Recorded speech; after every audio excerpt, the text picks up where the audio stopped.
morning, everybody, and welcome to the home of British Motorsport. We are making our first of 2 visits this season to Silverstone for the TCR UK Championship and Milltek Sport Civic Cup, with the usual plethora of support race action, courtesy of the British Racing and Sports Car Club as well. Set to put on 2 fabulous days of entertainment around, on this occasion, the Silverstone National Circuit, a venue that is made for close quarters slipstream racing, and we will see that, I am sure, across all of the categories here this weekend. We've got a busy schedule to get through. Our first race only a few moments away, around what is a deceptively simple looking circuit, the Silverstone National Circuit, famous for only really having 4 proper corners, but all of them presenting their own unique challenge, and those 2 or 3 really long straights providing ample slipstreaming opportunities and plenty of chances for overtaking into the big braking zones. It's also a perfect day for racing, really. Bright sunshine, a few clouds overhead, but nothing too ominous. Temperatures creeping towards the 20s. It should be a brilliant, pleasant day for the quite a few spectators actually who have already made their way over to Silverstone this morning to enjoy, and certainly the drivers will be happy, I'm sure, the conditions are fair as we prepare to go racing. Well, I'm joined in the commentary box for at least the first part of today's proceedings by Jack Oliphant, because our first racing action is courtesy of the Milltek Sport Civic Cup, a race that unfortunately had to be cancelled from Oulton Park a few months ago, being rescheduled now for this morning here at Silverstone. So Jack, we head straight into one-make action here. As I said, a track perfect really for one-make racing. We've seen some cracking Civic Cup races here down the years. Yeah, absolutely. And you know me, I love Silverstone National. It's a great circuit. I mean, the qualifying times were so close. Now I know this grid is not made up of qualifying, but we have to take it into account when guessing where people are going to come and how they're going to come through the order and everything like that. So it's really exciting, and we'll bring you up to date with a little bit of the grid order and in comparison to maybe how they will actually line up in qualifying. If you're wondering what that means, basically, because as Andy mentioned, this is the Oulton Park replacement sort of race, it means that the Civic Cup actually get 4 races during this weekend. The officially Silverstone's first race is actually this evening, and that's where qualifying will actually impact. So it's the last race of the day. It's actually straight after the TCR UK race, which is their first race of the day as well. So it should be really exciting. We'll be able to bring you the grid for that as well. We'll probably talk about who's fastest and where they line up on here. For instance, Alex Kite, a little bit of a spoiler here, who's on pole position for this particular race after the Oulton Park sort of jigging around, is actually qualified as 13th fastest here at Silverstone. It's going to be a difficult one. I mean, in Alex Kite, he was probably really looking forward to Oulton Park, being quite quick and obviously being on pole position and everything. But here at Silverstone, he's not as quick, and therefore he's probably a bit sad that unfortunately he's had to get his pole position this way. Worth reminding everyone that because this was due to be the second race of the day at Oulton Park, this was actually the partially reversed grid as well. So just to throw an extra bit of unknown into the mix, this grid not necessarily having the quicker drivers at the very front of it. For example, Max Edmondson, who actually won the first race at Oulton Park, has to start this one from row number 4, 8th on the grid, alongside his big championship rival Josh Files. So those two sharing the 4th row of the grid with work to be done.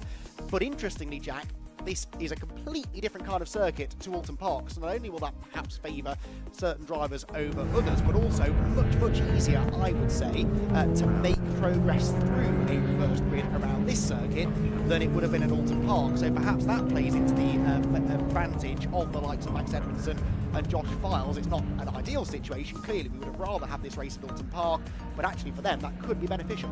Yeah, it will be, and from our perspective as well, as an entertainment spectacle even, it's surely going to be really sort of spicy. And you've even got drivers who weren't necessarily even at Oulton Park who have turned up for Silverstone, so therefore get to take part in this race, but you know, they're right towards the back end of the field. So for instance, well actually Scott Smith was at Oulton Park, but he didn't make it through the first race. It just so happened that luckily he's here for Silverstone as well, sort of thing. So after a gearbox change his gearbox went bang in the first race at Oulton Park, he is back. He's the Lightning McQueen car. He's very difficult to miss, to be honest. He's right towards the back end of the field. You will instantly notice him, and we actually did an interview with him earlier on, and he has a certain style of Crocs as well. He loves his cars films, obviously. He's gone for Mater Crocs. Oh, really? I'm hoping he's taken them off, I'll be honest. I don't really feel like he'll have much feel of the brakes, but he has got a feel for fashion, that's for sure. Well, that's questionable, but we'll perhaps tackle that over the lunch break or something. For now, we've got a grid to go through. This is how they will line up on the grid for our first race of the weekend. So this, remember, a race that should have happened at Oulton Park. It has a partially reversed grid, but crucially, those drivers who weren't entered into Oulton Park not able to take part in this race. So we will have a few extra drivers out for the races later on this weekend. What we do have on the front row, though, is Alex Kite and Harvey Caton. A very, very lively-looking front row, that is, I would say, with both of them looking to try and find a bit of good fortune in what's been an up-and-down season so far. Then, Will Redford. Now, Will Redford could be the big beneficiary here. Quick in qualifying this morning, and he's actually got himself a decent grid position for this race because of where he finished at Oulton Park. I hope you're still following this, by the way, everyone at home. Alistair Camp starts alongside him in the FN2. Then, Spencer Stevenson and Lewis Kent on row number 3. Row 4, then, is where you find the top 2 drivers in the championship. Max Edmondson coming into this weekend, 36 points clear of Josh Files, and that is after all of those pesky drop scores have been calculated. So Edmondson with a good little lead. Files really needs to take advantage now of the fact that he's one place higher on the grid to try and start clawing some of those points back. Josh Files in his first season in the championship. Max Edmondson, of course, the reigning champion. Then Jordan Brennan and Wesley Swain complete the top 10 ahead of Jamie Petters and William Butt on row number 6. Just outside the top half, or top dozen I should say, we've got Aidan Hassan and Mark Hughes, Jack Riddell and Gary Townsend, former MX5 and TCR UK runner on row 8. Dave Marshall, a lot further back than you'd expect to see him, the 66 car starting 17th. He was the first of the retirements actually from the first race in Oulton Park. That's why he is deep in the field, 17th alongside fellow non-finisher Harry England, with Daniel Petters and Scott Smith bringing up the rear. So 20 cars on the grid for this one. To put that into perspective, 26 drivers will be appearing in the other 3 races hopefully this weekend. Certainly had 26 qualifying in the session earlier on today. So, mentioned the championship there, Jack. Max Edmondson, 36 points clear with now only 3 events remaining in the championship. A good position for him to be in, actually a much more comfortable position than he was in this time last year. Yeah, and really considering that the talent pool has actually gone up a couple of steps from last year as well, it just goes to show how, you know, skilled Max really is as a driver, not just obviously on the Civic Cup grid, but probably on any grid he'd want to lend his hand to, which you never know. I haven't chatted to him about it. I'm speculation, putting it out there in the world now, but let's say 2 championships in a row, you would probably think that Max would start looking at maybe a new challenge. And it'd be interesting to see how he makes that step up, because other drivers have taken that step sideways, as they probably like to think of it, rather than step down to Civic Cup. So let's face it, it's a difficult car to drive. It's more of a step sideways. That the likes of Josh Files, Alistair Camp, previous champion obviously, he's in that FM2, he's in a slightly different Challenger car, so he's still in 3rd place as well, very impressive. Lewis Kent, a former TCR champion as well, in 4th. So I know a couple of drivers haven't made every single round, but Max Edmondson really has put himself into a fantastic position to move himself into Thruxton in the finale, which is at the other Silverstone circuit, come in October.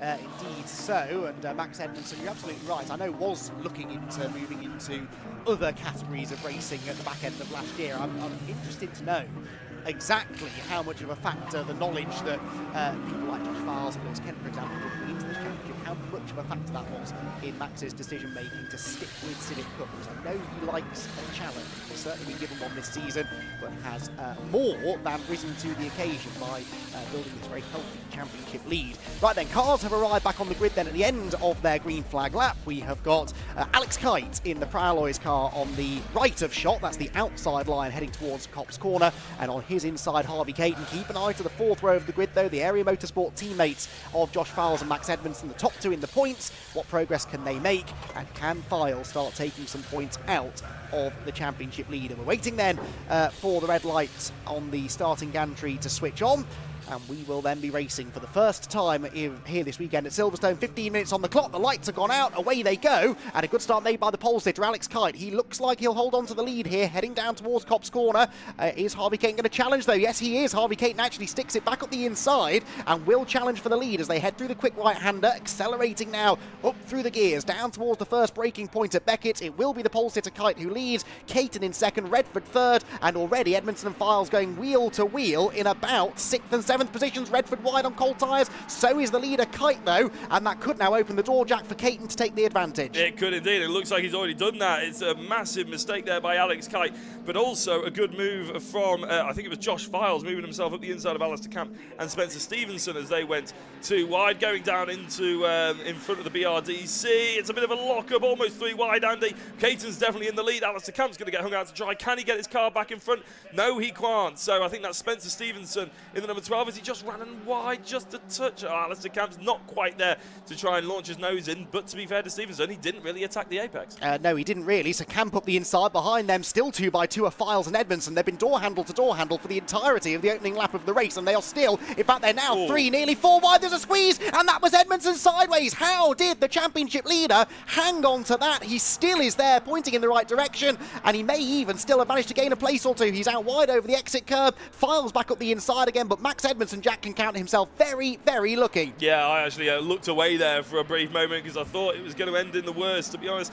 Caton is still in the lead. Kite has been overtaken by Redford, but going through the second and third corner, Edmondson on the outside, and it looks like he's potentially just got that drive. Alistair Camp, I don't really feel like he's got the actual pace. He qualified 7th earlier in the day. Dave Marshall was actually slightly quicker than him, and they're going too wide up there. That is smoke from Edmondson's car. Oh, yeah. There is bodywork rubbing on the right rear tyre of Max Edmondson's car, who is still alongside Josh Files. They haven't been single file at any point in this race so far, the 2 championship leaders, but if that bodywork continues to rub on Edmondson's car, then he will surely have to pit. It's not too bad at the moment. We'll monitor that situation. It was Spencer Stevenson, I think, who got just sort of pinched in the middle of the 2 of them down the pit straight. Spencer also therefore carrying some damage, but the more concerning one from a championship perspective anyway is the state of Max Edmondson's car. Harvey Caton leads then, don't forget about him. Redford is second. We know how quick he has been so far today, and he may yet challenge for the win. Kite in third, Camp fourth, and still these 2, Jack, are side by side. This is now 2 complete laps of the Silverstone National Circuit, and neither of them can get the advantage. This is why Silverstone is so popular. It's honestly, for this type of racing, it's brilliant, and there's going to be a late break there. Edmondson has to leave just enough room because he knew Files wasn't going to come off the brakes too late. He was going to carry the speed as much as he could, and they're still side by side, Andy. To be honest, I don't know how this one's going to go. I'm not surprised they went 3 wide earlier. I think Spencer Stevenson had looked at this and probably thought, you know what, chaps, you go for it. I'll mop up some pieces. Yeah, I would not want to get in the middle of these 2, that is for sure. They may be teammates, but it's a fierce rivalry, and they know every place and every point will count. They are still side by side. Files has got the inside line now for Luffield Corner. Finally, has he got the move made?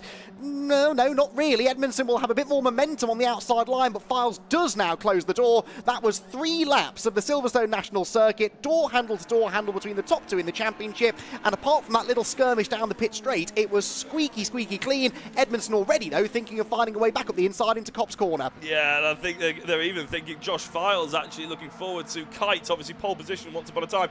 Oh, big squirrely moment there by Josh Files as he was a lot quicker out of the corner than Kite was, and I think Kite's going to be a bit of a cork in the bottle. Is he actually going to get really in the way? I think Edmondson really has to look at this, try and place his car perfectly, because Files was just held up a touch, but not enough for Edmondson to have a response. Kite falling down the order to black and white for track limits, goes to car number 1, Max Edmondson. Yeah, so that's not ideal, is it? Relatively early in the race, not yet a third of the way through this 15-minute encounter, but he has now worked his way past Kite and crucially sticking with Josh Files, but not content with that. He wants to go on the attack, peeks to the inside into Brooklands, arguably the best overtaking opportunity on the Silverstone National Circuit, but could not quite make it work. Right then, out of Luffield we go, with these 2 finally now settling down temporarily anyway. Let's focus on that lead gap. Is Will Redford going to show the pace required to close in on Harvey Caton? The gap was 1.3 seconds, Jack, and to the eye, I would say it's very similar at the end of lap 4. Yeah, 1.4 now, isn't it? Will Redford was on pole position, but it is worth noting top 5 in qualifying were separated by less than 1/10 of a second. Harvey Caton was in amongst that top 5. He was 4th. So really there is minuscule margins between them. It's just whether or not they can actually execute that pace consistently, as Josh Files has a little bit of a nibble on the inside of Alistair Camp. Alistair's not going to worry about that one. They're all actually teammates, aren't they? So this is a really interesting sort of dynamic. But the FN2 handles completely different, and I've been told that Alistair has it a little bit quite soft, actually, whereas Dave Marshall really likes to rotate it quite heavy. So he's really as stiff as it could possibly go. Is Josh Files, is that defensive or is that aggressive? I have a feeling it was defensive, because Max Edmondson just misses the apex a touch, but he's almost trying to put him off as much as possible as Josh Files clambers all over the apex. It'll be quite a slow exit, I think, when Josh Files. Edmondson should have the power down nice and early, and he should be in a straight line, but it looks like Files may well have got away with that exit. He's not going to be attacking camp into Cops, that's for sure. You mentioned Dave Marshall, by the way, started 17th. He is 8th, and on the back of this group, look, with his headlights ablaze. So what a storming drive this has been from Dave Marshall. Non-finished in race 1 at Oulton Park. That's why he was at the back of the grid. Josh Files is sideways right in front of the championship leader. Phenomenal car control. You'd expect nothing less from someone of Files' experience, I guess, but that has opened the door for Max Edmondson to go through. Now, ordinarily, Jack, we see a front-wheel drive car doing that at Copse Corner. I would blame cold tyres, but we're 5 laps into this one now. He should have got those tyres up to temperature, just a little bit of over-exuberance maybe. That's the pressure that Edmondson was putting him under. I feel like people would have a lot more confidence if Paul O'Neill was saying what I'm about to say, but I think Josh Files made a mistake. Really? I think he hit the inside curve a little bit too hard. That's my ex-amateur driving experience coming into the floor there. That's why they pay me the medium bucks. Yeah, I think it was genuinely, he just clattered that inside curve too much, lost the rear end because there is a bit of a dip if you clamber over it a bit too much, and these cars are difficult, they're snappy, they're hard to drive, everybody says so, and I think you just saw a prime example of it. There are some things we perhaps value Paul's opinion on more than yours, but making errors on track, Jack, I think we will take your word for. Right, up the inside goes Max Edmondson. We are friends, really, I must stress that. Edmondson up the inside of Alistair Camp. These two might not be friends if this battle gets any closer. Just avoiding contact, and look at the run that gives Files. I mean, he's inventing his own line out of Copse Corner, but he will have extra momentum heading down towards Beckett's. I'm not sure I want to commentate with you anymore. Where's Paul? Yes, no, Camp actually, he's lost 2 positions there, really, isn't he? Files absolutely sent it. You're right. Oh, big slide by Kai. Was that a little bit dirt on the track? I'm not entirely sure. As Marshall makes up yet another place. I tell you what, Marshall was very happy. I caught up with him in the grid, actually. He was loving how the car felt. He doesn't have new tyres. He doesn't have anything like that. He's just getting out there. He set the car up to be as leery as possible. And he said he's out there and he's just loving life at the moment. Is that Spencer Stevenson with a little bit of a look up to inside the pole sitter? I tell you what, this is almost just like a complete reverse grid, isn't it? It's just throwing a cat amongst the pigeons, considering obviously it's a rearranged one. It's been brilliantly entertaining. Well, and Dave Marshall really has almost gone from last, not quite to first, but he is up into the top 10 now from 17th on the grid, gets back ahead of Stevenson, and now has a renewed attack against Alex Kite. This is for 6th position, remember, as they storm across the timing line. Kate leads by 2.2 seconds, Redford second, Edmondson third. That was, I think, Spencer Stevenson giving the assist to Dave Marshall, and that worked well because they both got the momentum up the inside of Alex Kite, and Kite loses another 2 places. Yeah, I think Kite's struggling, isn't he? I mean, we were always expecting him to be potentially a little bit slower on this track. I mean, as I said, he qualified 13th. He's not going to be front running, that's for sure. But I think he did do a decent shout there. He was giving himself an opportunity to put in some decent laps. He's probably learned a few things away from some of the other drivers as well, but a few too many slides that we've seen, a few too many sort of bullied out of positions. He did a good job, but realistically, I think we could always expect him. If he can stay inside the top 10, I think Alex Kite will be fairly happy. Yes, I think so. Some more decent points would go his way. He's 11th in the championship at the moment, to put that into perspective. Dave Marshall is 10th in the championship, but running a lot quicker here today. Right then, ready for round, what are we on, round 3 or 4 now, this battle, I think, just within this race alone. We've got 6.25 minutes to go. And guess what? Josh Files and Max Edmondson are almost side by side again. Josh Files, all of a sudden, looks to be the quicker of the two, doesn't he? Once they've broken through the traffic, he looks able to really apply the pressure now to Max Edmondson. The slipstream will be helping him slightly, but where and when does he make his move? There's no doubt, though, Jack, with the situation in the points as it is, he has to try and make a move, and he has to do it in this race. But that's what I think it is now. It's why we know it's going to be so entertaining, isn't it? Because Max Edmondson, you know, in his head, he probably feels like he doesn't need to stress, he doesn't need to panic, but he doesn't really want to lose any points to a potential teammate. As someone who could come on in the championship, learning the car race by race, he knows he's going to finish the championship strong. Maybe this is the tipping point for Josh. Maybe he has finally sort of got to grips with the car fully. He understands it. Okay, there's a small mistake in there. But again, it's a big thing for him to learn, isn't it? That he can push on. And if he does get ahead of Edmondson and he strings in a decent weekend, 4 races that he could have this weekend. I mean, Edmondson, we saw smoke coming out of his car earlier on. And you could think, well, if that's a big problem, then that is a big problem. You know, it's not just race 1 that could have ruined. It could ruin all 4 here at Silverstone. And I think Edmondson will know that he needs to pick up as many points as he can. If he can outscore Josh Files, all the better. But realistically, Max will just be thinking about the championship points. Well, that's what he should be thinking about anyway. Edmondson, it's worth pointing out as well, has had one non-finish already. Now, you dropped your 2 lowest scores over the course of the season, but none of those scores can be from the Silverstone decider. So realistically, it's this round or Thruxton, which you could drop if you were to have bad results. If Max were to have another non-finish, that really puts the pressure on him, whereas Files has finished every race so far this season and is dropping almost twice as many points as Edmondson is. So the drop score situation also coming into play a little bit here. Things just calming down ever so slightly now then as we move into the final third of the race, and Harvey Caton, who leads the way, I've just been reminded by Phil Kinch, has never won a race in the Milltek Sport Civic Cup so far anyway. He's got the lead by 2.6 seconds. Jack, what must be going through young Harvey's mind? Well, 4 minutes is a lot longer in a race car when you're leading a race than 4 minutes when you're in second chasing down the lead.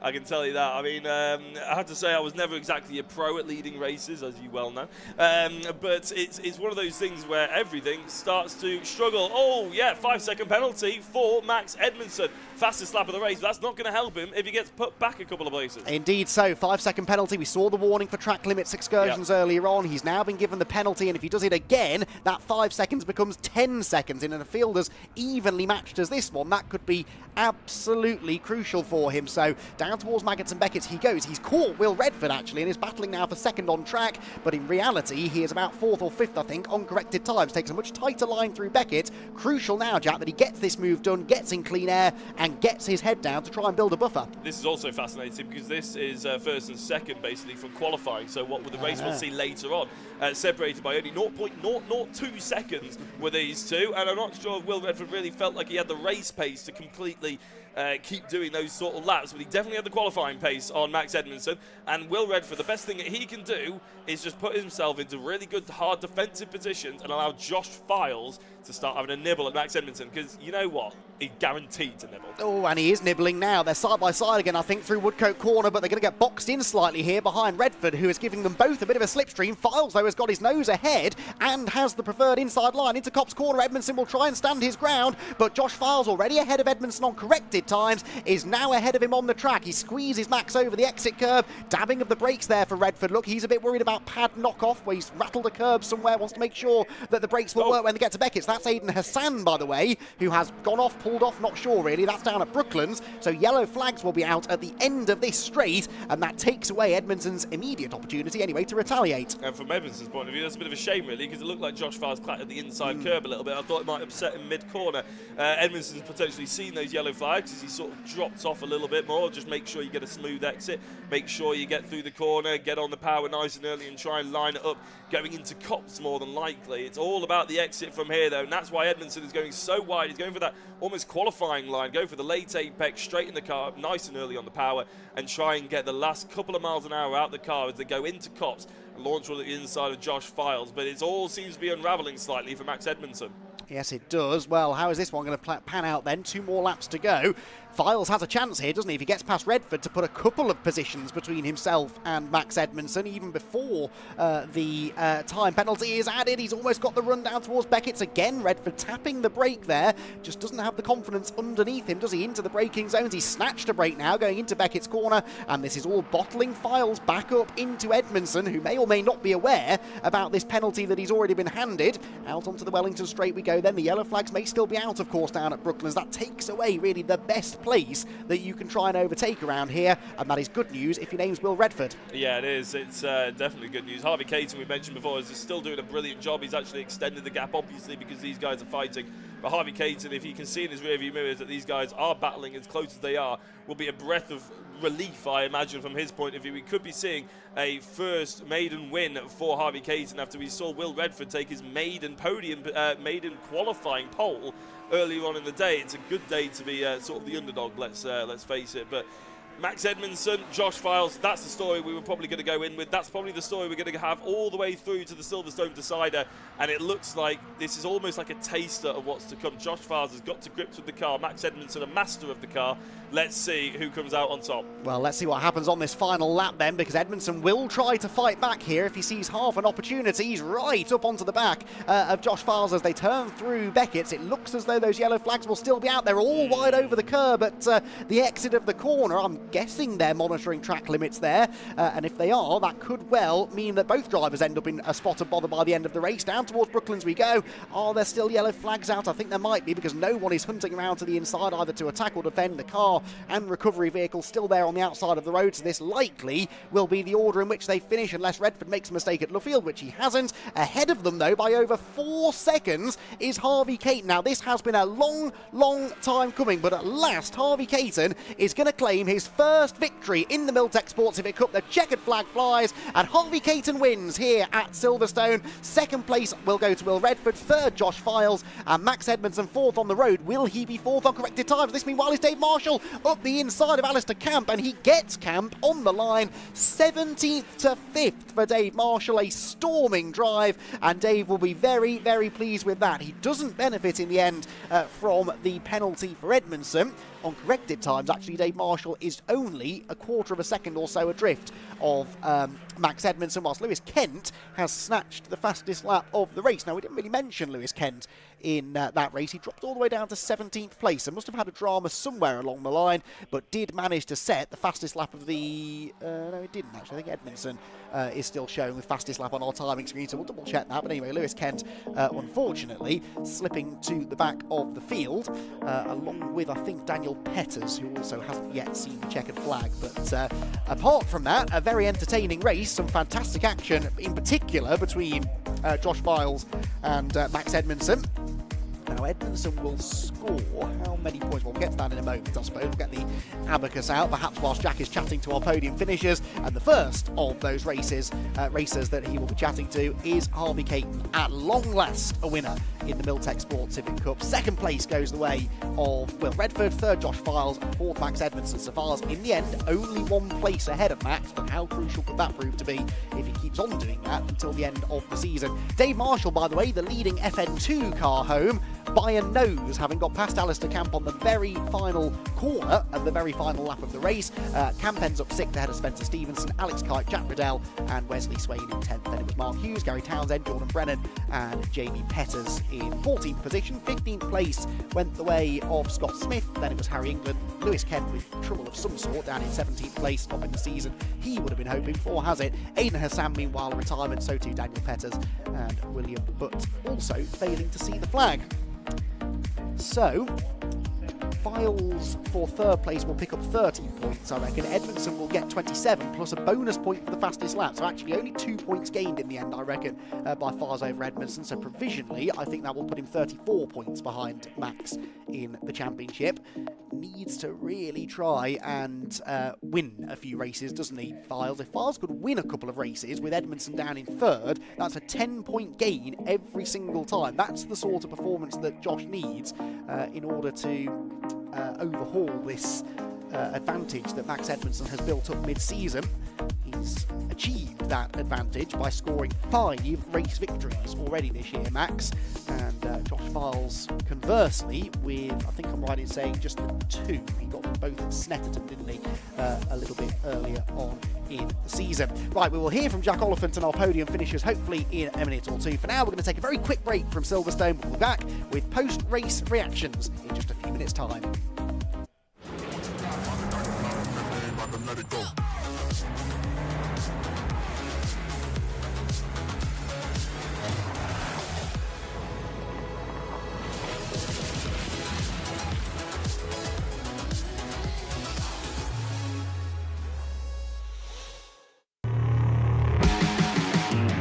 Got so much weight on my shoulders,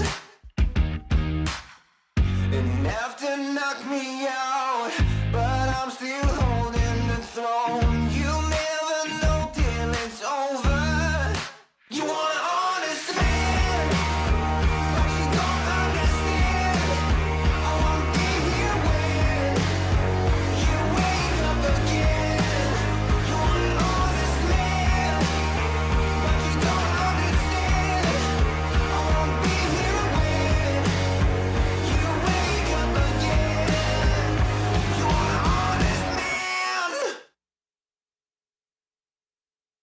Is your business ready to switch over to cloud telephony before the BT analogue switch off?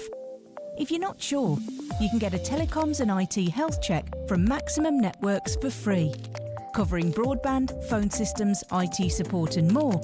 Arrange your free audit today at maximumnetworks.co.uk.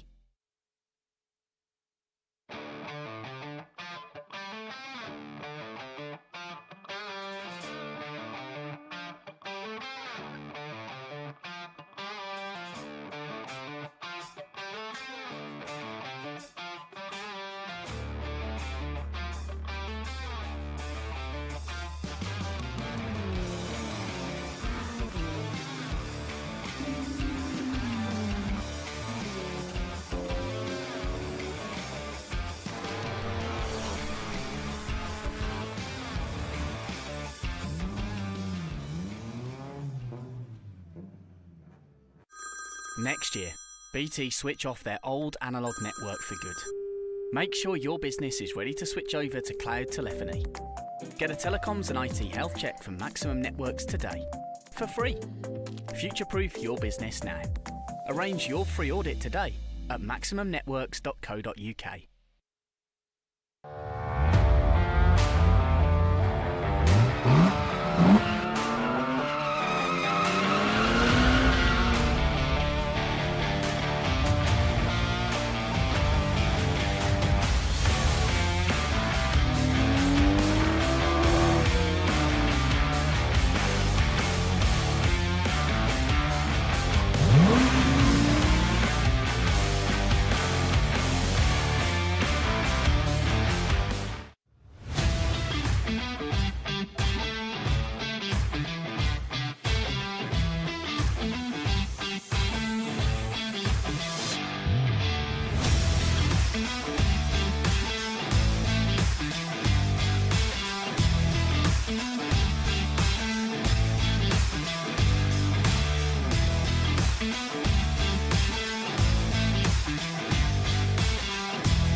Now the cars are well evenly matched, you see that, so should be good racing. It shows that the young kids can still get in it and show what we can do. I'm feeling like I can really push it in the corners and get the most out of it. And these cars are just fantastic. They really are fantastic to drive. So just coming out here, having fun, being fast, really.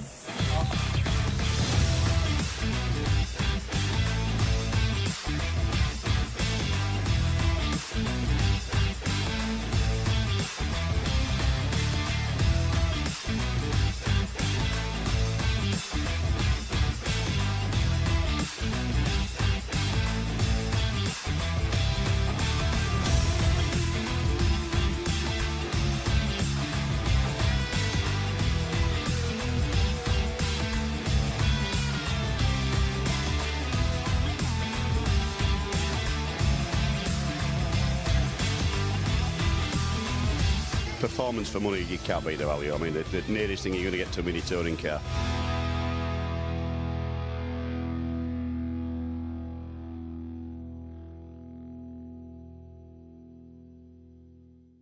Here we are then, the podium interviews for the round 8 of the Milltek Sports Civic Cup. And I have to say, I'm delighted to say I'm with a maiden winner here, Harvey Caton. Biggest beam in Silverstone right now. That must be not only a relief, but just a buzz running through your body. Oh, it's been so long since I've gotten a win. It's been 3 years since I've been in the championship, and we've tried so hard and worked so hard to get the car right, and it's finally worked out today, and by a big margin. So really happy about it, and yeah, adrenaline's starting to wear off now. So you're starting to feel that sort of dump a little bit. Yeah, it's hard work, isn't it? But you have to pick yourself up because there's plenty more racing to be done. But let's focus a little bit more on this one, obviously. I mean, you said there was a big margin as we nearly get run over by a truck. 3.5 seconds by the end of it, but really it was never really that much in doubt, was it? I mean, 1.5 seconds when Will got into second, but it didn't really look like he was chasing you.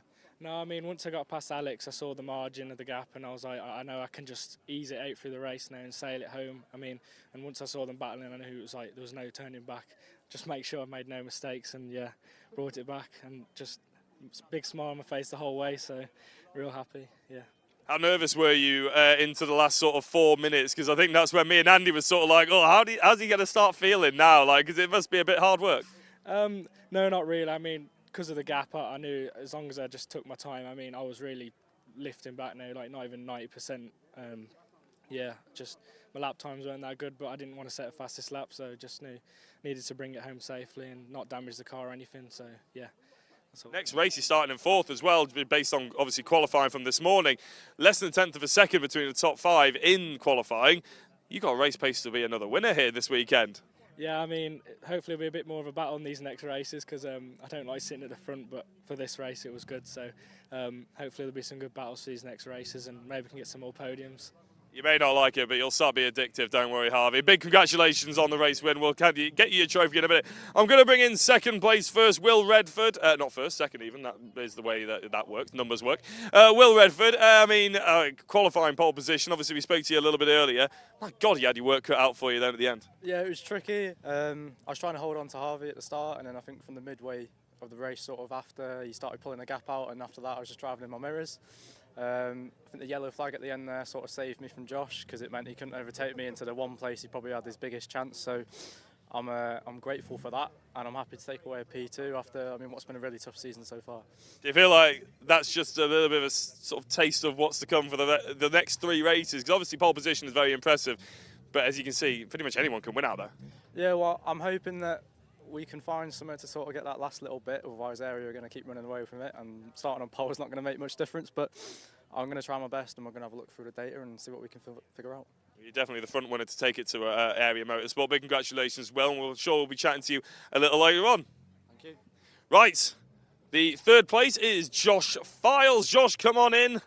Big congratulations on 3rd place, and you don't even look like you've broken a sweat. I don't know how you do it. That looked like one of the most intense races I've ever seen.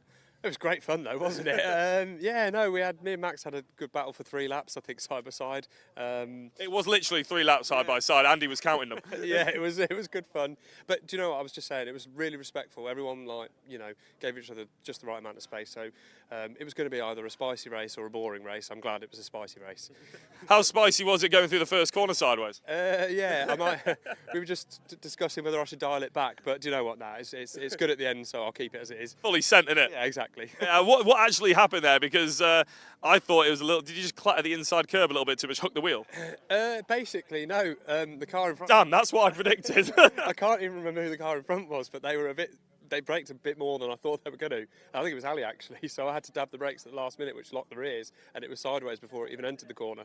See, this is why they bring Paul O'Neill in for the Sunday. But as you said, massively fun, massively enjoyable. Obviously, from a championship perspective as well, Max Edmondson getting a 5-second penalty, which you probably didn't know from about 5 minutes from the end. I knew because there was a board outside. Oh, did they tell him? So I was actually dubious whether I go for the move on Max or not, but I thought, no, I'll do it anyway. I was hoping they'd keep that in just to make sure that you just, go for it. No, it's a bit of an odd one, though, because I think, we were side by side a lot of it, so I feel like he might be hard done by, but, I don't have to fight it. So, but yeah, I don't even know if it changed positions much for him anyway, because we had a bit of a gap to sort of fit. It did when it first got bought out, obviously, but then obviously you ended up back down there anyway. I'm not entirely sure, but from a championship perspective, there was 30-odd points between you two. Every little helps now. Surely you just got to take every single win ahead of him is a win to you. Yeah, ultimately, but there's still a long season left. We've got 3 more races here yet. So yeah, Max will just have to watch his mirrors. I look forward to it. I'll be watching the stream. Fantastic. Thank you very much, Josh Fells, in the 3rd place. Now, the Diamond Goodyear Award Trophy went to Mr. Mark Hughes, who's been waiting in the wings patiently while I've been chatting to everybody else. Mark, a big congratulations there. Talk us through your race. I'll be honest, we were sort of so caught up with that fight for about 3rd, 2nd and 4th that we didn't really see that much, I'll be honest. So talk us through it. It was a good race, slow start. My target was Mr. Townsend, who was behind me, but just got by me on the start, had a shocking start.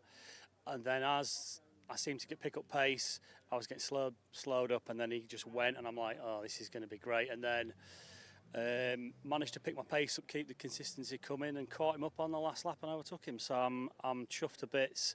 But I must reiterate what Josh said, which is race respect around here is unbelievable. Everyone's giving you space and not hitting into you. It's fantastic. I was going to say, because drivers love Oulton Park for good reason, and they love Snetterton and places like that. But Silverstone, it just, with the extra runoff, it just gives you that little extra bit of insurance to just go for the move and know that there's going to be enough space. Yeah, I agree, but I don't agree with Oulton Park. I just don't gel with it.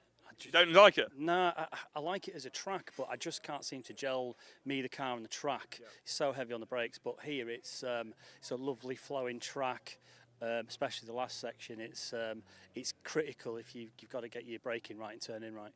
Well, I mean, it's obviously been a bit of a favourite here, Silverstone, for you. Are you glad that you were going to the international circuit? Have you ever driven it? Yeah, driven both. And I mean, obviously last year I had a massive crash here, which set me back and lost me the Goodyear Diamond Championship because it literally nearly wrote my car off. So I'm pleased I've got round and I finished, and there was no incidents and no hits. So yeah, I'm happy. And taking the trophy as well. Big congratulations to you. Thank you very much.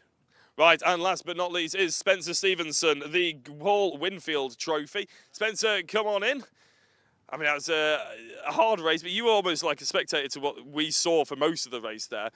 I mean, were you just waiting for it to go boom and then you take advantage? Yeah, I thought I could pick up the pieces, but no, they kept it nice and clean. There wasn't too much contact.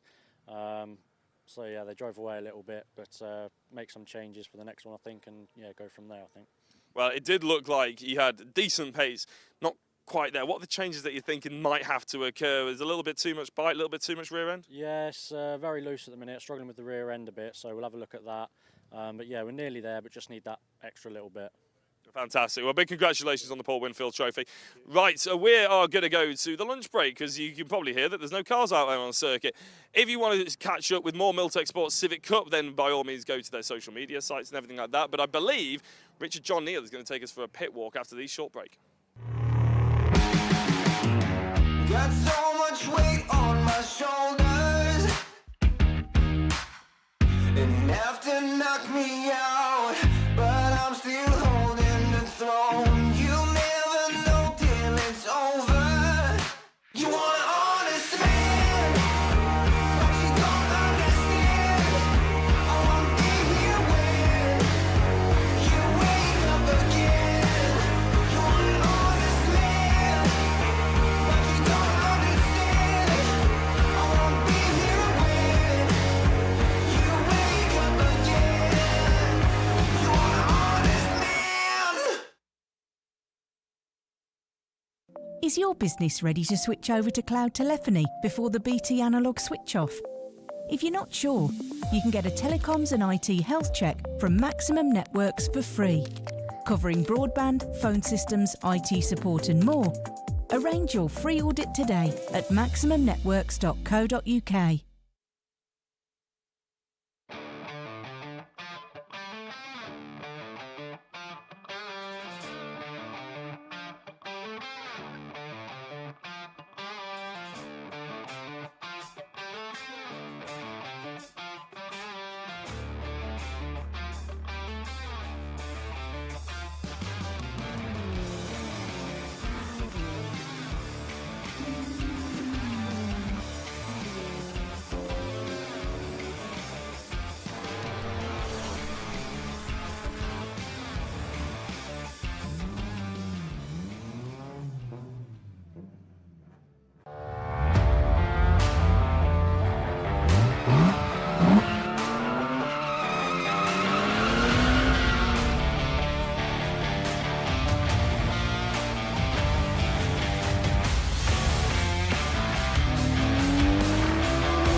The driving standards have just been absolutely outstanding this weekend throughout the whole field. Whichever package it is, Mark 1, Mark 3s, it offers fantastic close racing. They're all quite even, the cars at the front, so lowish power. These boys are incredible to race against. They don't give you an inch. They're not overly expensive to run. Again, will draw people to it. It's not just about the racing, it's about the experience as well. It's affordable, you know, anyone can come and have a go.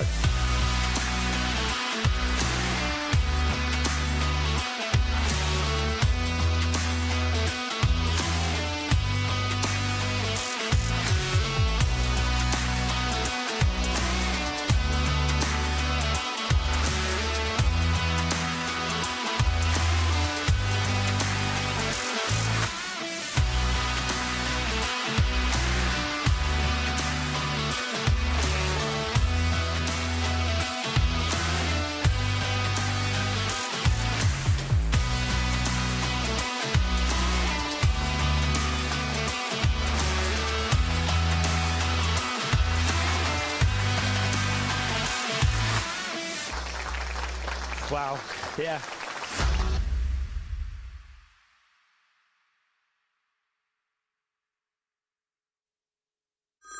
Next year, BT switch off their old analogue network for good. Make sure your business is ready to switch over to cloud telephony. Get a telecoms and IT health check from Maximum Networks today, for free. Future-proof your business now. Arrange your free audit today at maximumnetworks.co.uk. Let it go.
No, now the cars are well evenly matched, you see that, so should be good racing. It shows that the young kids can still get in it and show what we can do.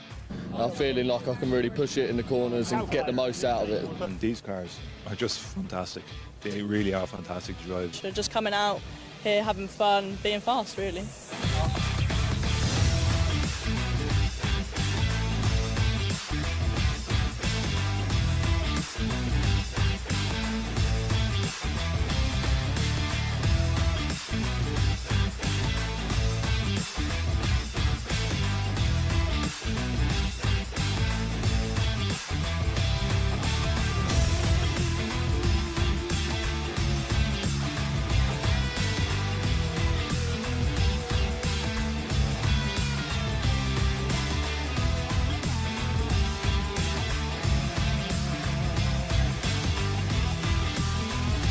Performance for money, you can't beat the value. I mean, the nearest thing you're going to get to a mini touring car.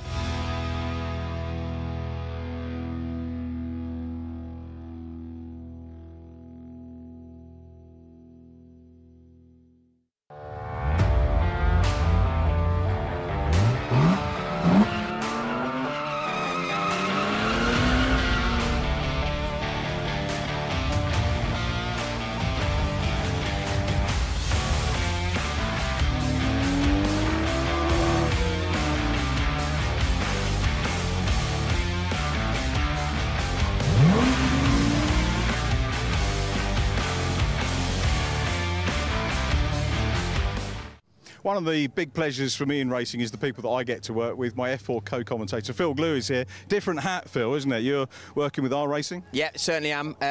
I've been coaching for that team since they started. We sort of all we're doing is developing drivers ready for their future, their next step of the ladder in this sport, whether it's single-seaters, whether it's GTs, whatever it is. And that's the most enjoyable part, is trying to plan their careers, plan their sort of future, but teach them how to drive a Ginetta Junior, which after all these years of doing this, of coaching in juniors, it's amazing how much you can teach them for the future. You've only got to look at the history of drivers, you know, like Lando, like Freddie that we had last year. It just shows the standard, and even drivers that sort of don't quite win the championship or finish, you know, anywhere in the top 10, they always end up making a career in the sport, because these cars are so difficult to drive, being a road tyre, and it just takes so much effort and work and hard work from them, hard work from the team and the coaching side to sort of make them as good as they are. I mean, we're in August now, so a lot of people see that as being halfway through the season. We are getting near towards the end of it, are they? I'm guessing people now come and talk to you about this time of the year for next year. Absolutely, yeah. I mean, to be honest, we're testing drivers for 2 years' time now. 12-year-olds are starting to sort of think about getting, you know, prepped for Ginetta Juniors, and obviously for next year as well for the 13-year-olds and you know that sort of age bracket. And it's exciting. Every year we sort of start again quite earlier and earlier, ready for the following year. And this time I think it was sort of starting in March, April time, ready for the following season. And it's every year I'm like, oh, we're going again, are we? And it's hard, because you're teaching the drivers that have now are winning races, and then you've got to get in a car the following day with someone that you've got to teach to pull away, change gear and all that. And it's just the variety of coaching in this job is the bit that makes it so interesting, keeps you going year after year. So much better than when I was a kid, and I think, you know, there was no car racing for juniors. It was all karting before we had T-cars, which was really a game changer. I don't like the term game changer, but it was. Yeah. Yeah, it certainly is. You know, the Ginetta Junior Championship's been around a few years now. I got involved back in 2013, I think, so over 10 years I've been doing this with different teams. Jack Mitchell was actually the one that I first coached to the championship, who beat Lando to the championship. So he's still earning a living in motorsport, and after that we've had I think I've had about 6 or 7 champions now over the last 10 years, which is fantastic. It's great to sort of, you know, it's what gives you the buzz. It's what keeps you going. You know, I was always into winning when I was racing, and you know, it's the same with this. You know, I'm just trying to make winners and professional drivers out of this category. What's the dynamic like of this weekend? Obviously, we had the G-Fest at Anglesey, which was away from British GT, where these guys and girls get to ply their trade, and you're on a Brscc meeting here at the Silverstone National. Is it a different feeling for the drivers and yourself? Not really, because we're sort of stuck in the data room and going through video and giving them all the information we can. So really, that part of the job is completely the same as any weekend. The only difference is slightly less busy, which to be honest is nicer for us. We can get around the paddock easier, and yeah, it's just doing the same job. We're obviously on the national circuit, which is only 4 corners, which again brings the whole grid a lot closer together. Last time we were on the GP circuit, so it's now sort of fine tuning each corner, but you can do it a lot quicker. You can sort of do a lap a lot quicker. Obviously, it's a short lap, and you can sort of keep practicing and teaching them. And you know, sometimes we sit with them. We're getting to that point now where we're sort of just we're coaching from the outside. We're doing a lot of video and a lot of data, and that's when it really starts to get to the nitty-gritty parts of the job. I'm glad the weekend's going to be just as busy for you as normal. Have a good one, and thanks for the chat. Very, very insightful. Thank you very much. Cheers. Racing around about half an hour away here at Silverstone. Blue skies still with us, which is great. A little bit of cloud cover, lovely bit of breeze. So it's actually pretty much the perfect sort of day that you want to be at a racetrack. Nice and quiet now, as you can hear, and an opportunity to do a little bit of a grid walk. Hopefully we're going to have the opportunity to talk to 3 or 4 people from the Ginetta Junior paddock. Obviously the Brscc run the Ginetta Formula now. They're very welcome to race with us at the club, but we don't see them too often at what we would call our club meetings. Obviously we covered the G-Fest on Anglesey a few weeks ago and had a great time there. wish the weather had been like this one, but unfortunately it wasn't. That one a standalone event entirely for Ginetta. Now they join us with the Fiesta Juniors, the Audi TTs, and of course the TCRs and Civic Cup.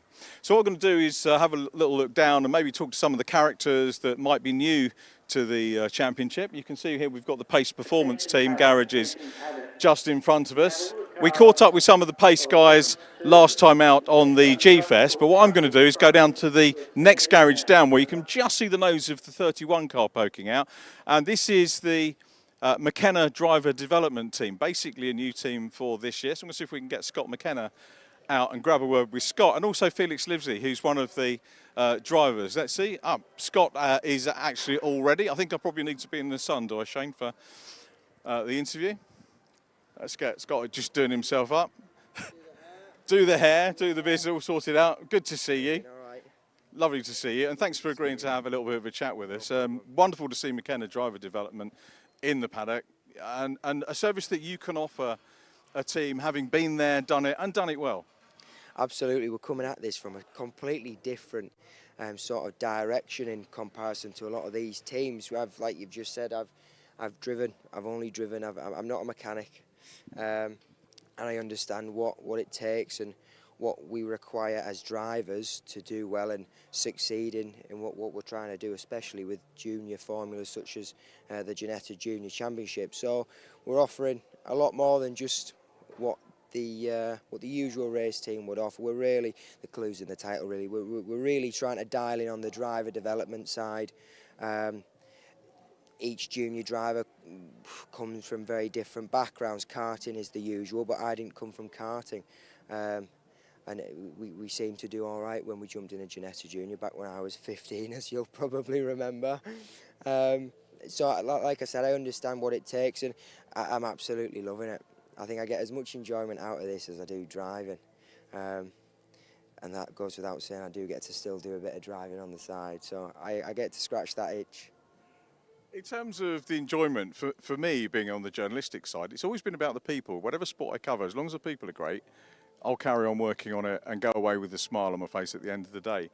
And the paddocks that we have motorsport-wise, whether it's club racing or GT, touring cars or whatever, always full of great people like yourselves who come in and enjoy it. So is that the same for you? Absolutely. This is the Ginetta Junior Championships. It's quite homely to me. It was my birth into the sport. I'd never been on a grid before Brands Hatch on the Indy circuit that year. It was beyond the deep end, but that was where I started, and it's all snowball from there. So this feels so comfortable for me. It's very much a case of stick to what you know, and we've done that. And like you say, the people in the championship, and actually this paddock this weekend is great. We spread across a few different sort of packages this year.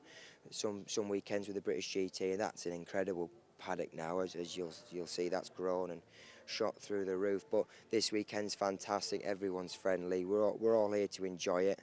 That's why we're here. We're trying to give the kids the best chance possible as teams, which all these teams are doing a very good job of. It's very competitive, as it always has been. And that constant chase for another 10th and another 10th, it'll be the same next year. That chase will always be there, but in the meantime, like you say, just enjoy what we're doing. We're very lucky to do what we do, and as long as the people are nice in this pit lane, then I'll be sticking around for a long, long time. I think the people skills, you know, certainly my mum and dad were sociable people. I know your family are as well. My first encounter with you guys was learning all about the ice driving. Is that still going on? It is, so that's me and my brother now. We've sort of umbrellaed that under the race team. We still offer that service. So, you know, I sort of label it generically ice, but tell us about what sort of things you do. So it sounds a little bit far-fetched, but the lakes in Scandinavia, Sweden and Norway predominantly, they freeze enough to the point you can drive a car on them. It snows, of course. We take a big tractor with a big snow plough, we carve out a race circuit, and we take cars and go and practice the relevant techniques and sort of ways of driving that can be directly applied to what we're doing with Ginetta Juniors, our G56 GTAs, the GTP, and any other cars that our customers are driving, front-wheel drive, four-wheel drive, rear-wheel drive. We try and cover everything. It's very much car dynamics based, very much car control focused, because that's the true base of a driver, racecraft, the knowledge of putting together a race weekend. That comes after. You need a very good base of how to drive a car first. Everything else seems to be a bolt-on. And that's the sole main focus of what we do out in Norway. So yeah, 2 weeks in February, we'll be there, praying that the ice doesn't break, which it hasn't yet, thank goodness. Enjoying some snow and some and a huge lack of grip on circuit, a lot more than we ever experience here.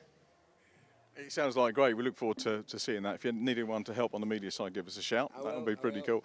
In terms of the driving career, was it a soul-searching or much soul-searching to move from driving into the management side? It happened very naturally, actually. The race team came about through driver coaching. That's always something that I've been very, very passionate about, and something that I get so much from is transferring what I've learnt and the experiences I've been through onto especially young drivers, or even club drivers like some of the guys here this weekend who are really competitive. I get a lot from the driver coaching, obviously driving, that's why I do it in the first place. I just love driving, love competing, and like I said, the team came around very, very naturally, and seemed to be, like I said, a very natural way, a natural path for myself and my brother to end up heading into, to be honest. And like I mentioned earlier, I absolutely love it. And it's only year one. We're scratching the surface. We seem to be the first here at the circuit, the last here at the circuit at the minute, trying to catch up these years and years and years of knowledge, skills, and sort of wisdom that some of these teams have is incredible. And 1% better every day. That's the aim. 1% better every day, and if we keep doing that, we carry on with that, we'll get there eventually. We'll just enjoy and trust in the process for now, and we'll get there eventually. So who have you got in the driving seats with you this weekend? So this weekend we've got Felix Livesey and James Ellis, two of our juniors. So James Ellis, very, very new to the sport, no karting background like myself, and Felix Livesey, the exact same sort of background, but this being his second year in the junior championship. So I started working with Felix midway through last year, made some rapid progress, and we've come into this year in a much stronger position, just still chipping away and learning what is really the basics of motorsport that he hasn't had from karting, which can be done. It worked for me, it's worked for others, and like I said, we'll get there.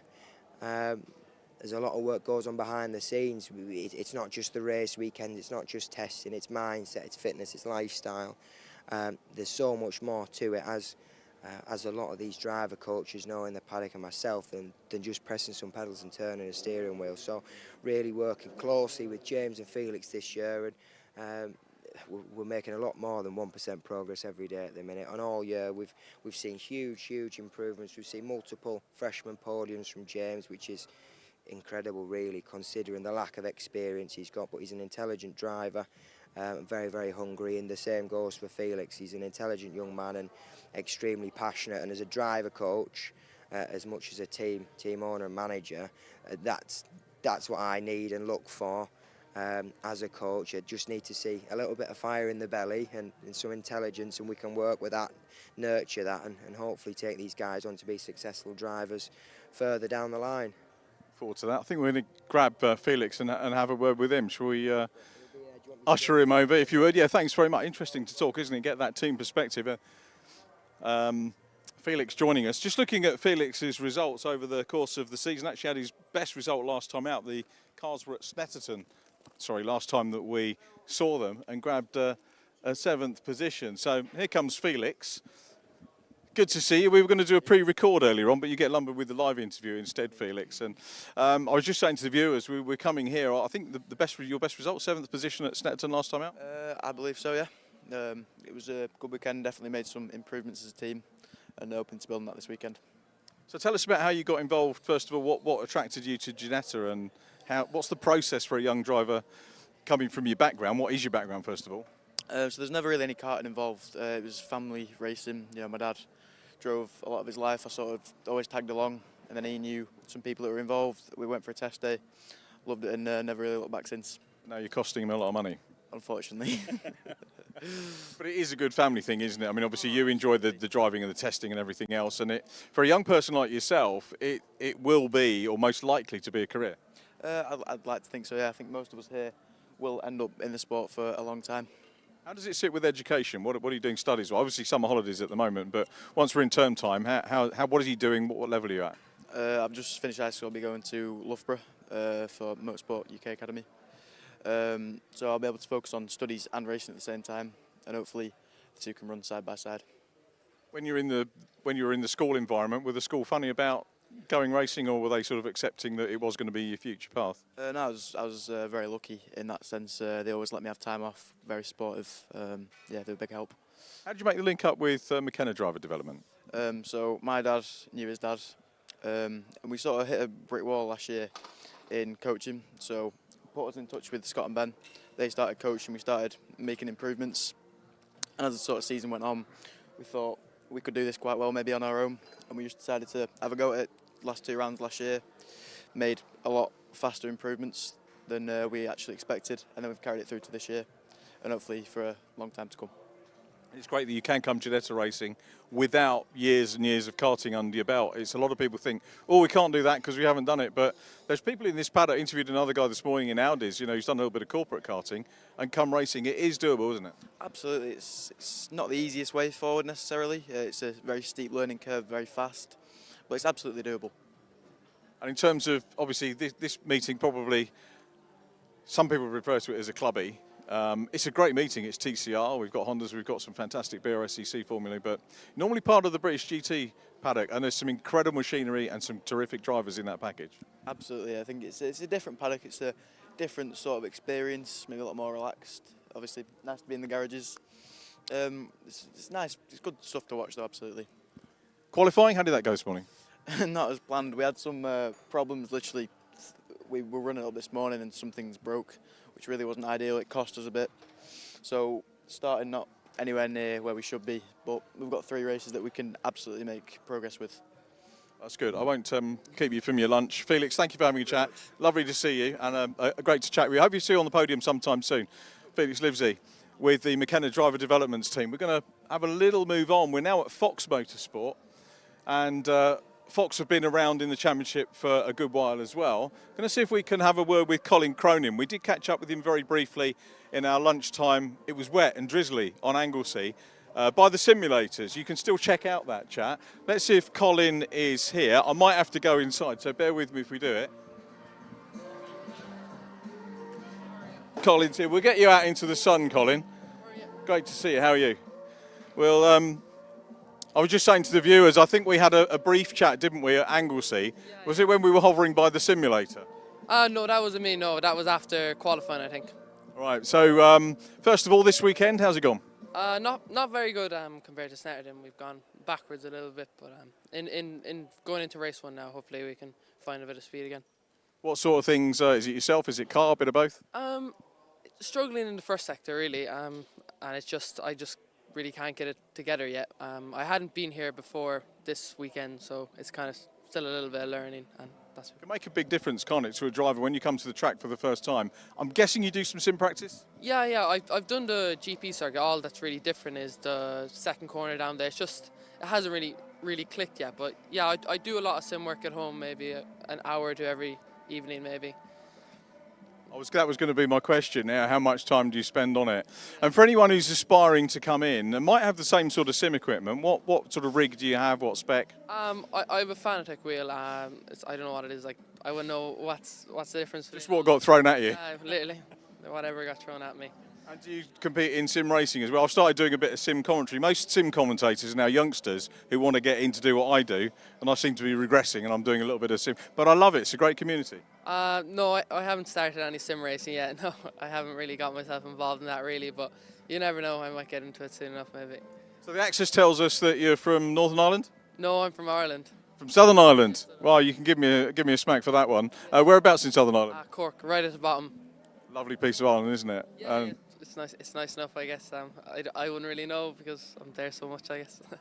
So have you raced at Mondello? That would be the quick question. Have you done, because there is a junior championship over there? No, never done it in car race. I'd done a kart race there once, like ages ago. Yeah, like 4 years ago or something. So coming from Cork, logistically, how difficult is it taking part in a national championship? Because I'm guessing obviously the car is looked after by Fox, but then you've got to travel to test, to coach, and then to come over for the meetings. Is that a bit of a chore?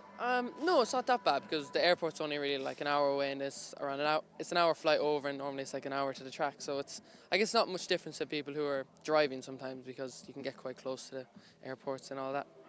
I was just chatting to Felix Livesey, and he was talking about studies. He's off to Loughborough University. How are your studies? Whereabouts are you in the scheme of things? I'm going into fifth year, which would, I don't know what that would be in English terms really. A year away from leaving cert, so another 2 years in school. And what will be the plan after leaving current school? I never thought about it really. I don't really know what I'm going to do yet. I haven't really thought about anything yet.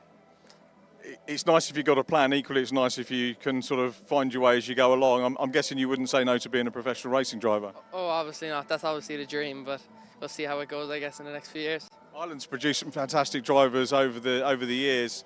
Some recently, we got the likes of Alistair Kellett, who races here at club level, leading the Fiesta Championship, is doing a great job. Who are your heroes from Ireland in terms of racing?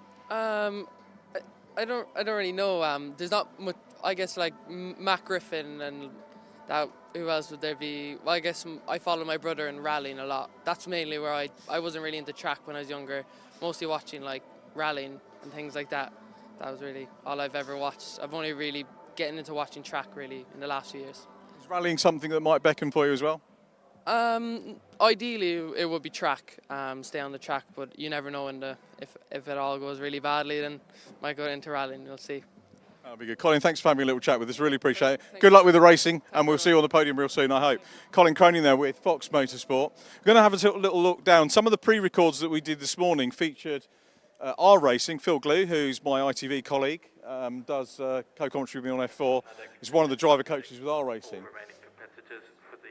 That one goes up a level. Look at the little backlit signage that we've got at the back there. We've also done an interview with Chase Fernandez, which is a pre-record, and hopefully we'll get a chance to catch up with that over the course of the weekend. So, our racing, please forgive me for walking past right now on the live one, but we have got interviews in the can with you. Next up is E3 Sport, which is Jim Edwards Jr.'s team, and we've got a couple of drivers we want to talk to, one of which is Jude Peters, and then the coach, Charlie Robertson. We'll get Jude over first of all, and I think we might wrap up with Charlie Robertson a little bit later on. And Jude, the reigning Ginetta scholar. And I'm not doing the scholarship this year, so they've all got pressure off. They'll probably have someone they know this year. But how's the scholarship year gone so far, Jude? Yeah, it's been great. I mean, we've just been learning the whole time, being our first season of any racing at all. So just been slowly progressing as much as we can. Last weekend at Snetterton was a big learning weekend with lots of stuff going wrong. But feels like we've bounced back a little bit for Silverstone, and we've got our best quality results so far. So it's been good this weekend so far. Congratulations on that. I'm going to take a step back because it's difficult for somebody coming into Ginetta racing. And Ginetta as a scholar, they'll pick someone who, you know, we always hear the argument, oh, so-and-so's not going to win because they're already doing the championship. We know that's nonsense because Robert DeHaan won it one year. He was already doing the championship. They pick the best person out of the 3 days to come and do it. But inevitably, there can be maybe a driver who's done some karting, done quite a few days testing, and then when you get to the circuit, you have a rookie championship, and we still have a rookie championship in Ginetta. And then a lot of people used to say to me, well, there are rookies and there are rookies. Now, Ginetta have listened to that, haven't they? And they've brought out the freshman category this year. Yeah. And I think you're the leader of that? Yeah, I'm not sure so far because I think someone else has joined it and they might be a bit ahead of me after Snetterton.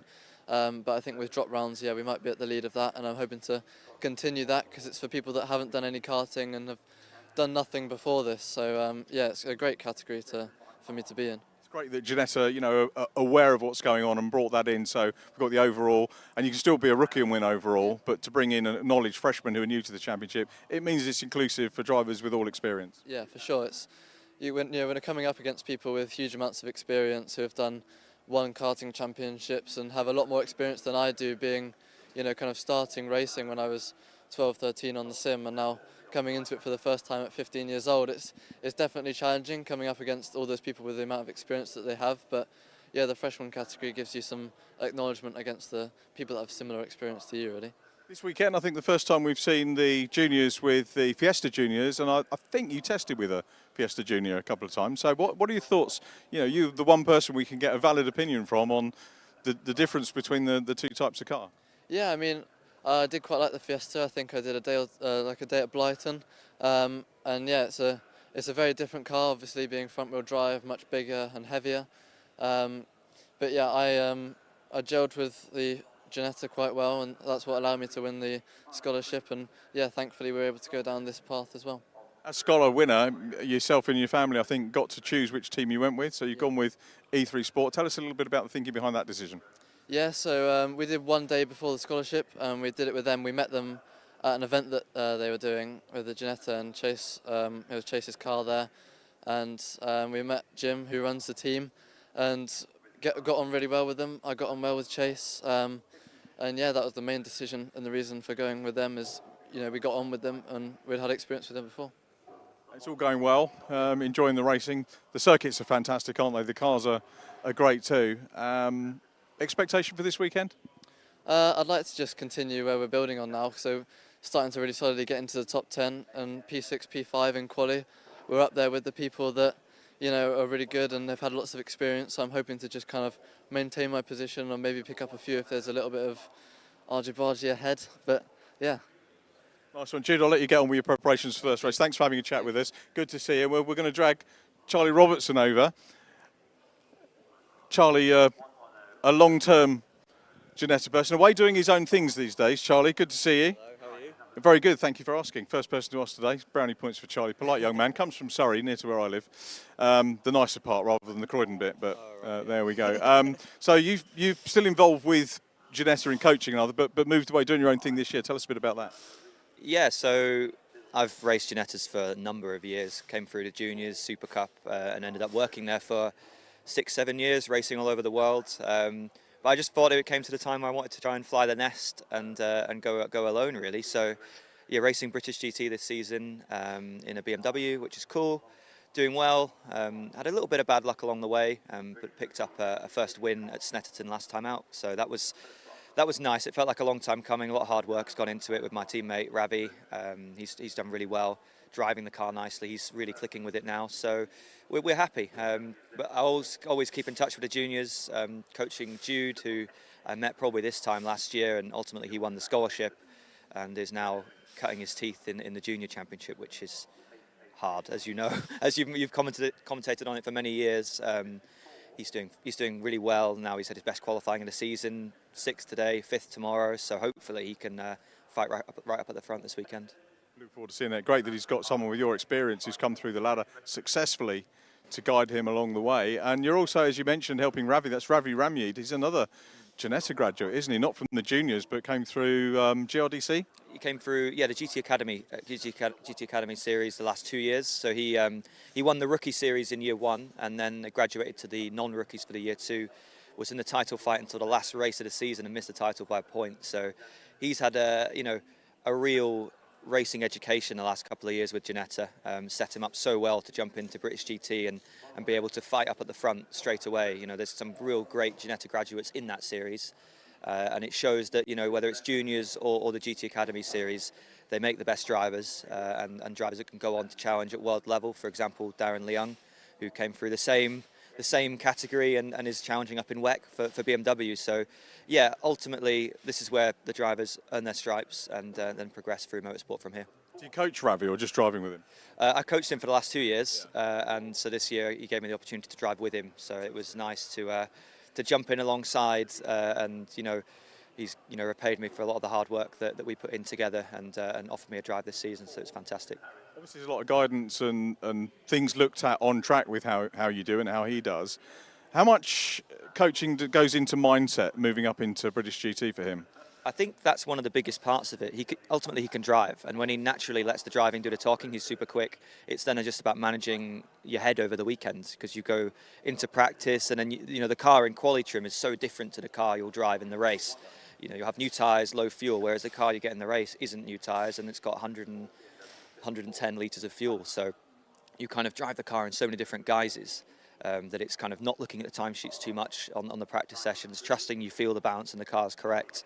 And then so when you get into the race, even if we're starting 5th or 6th, we know we've had a good race car throughout all the year.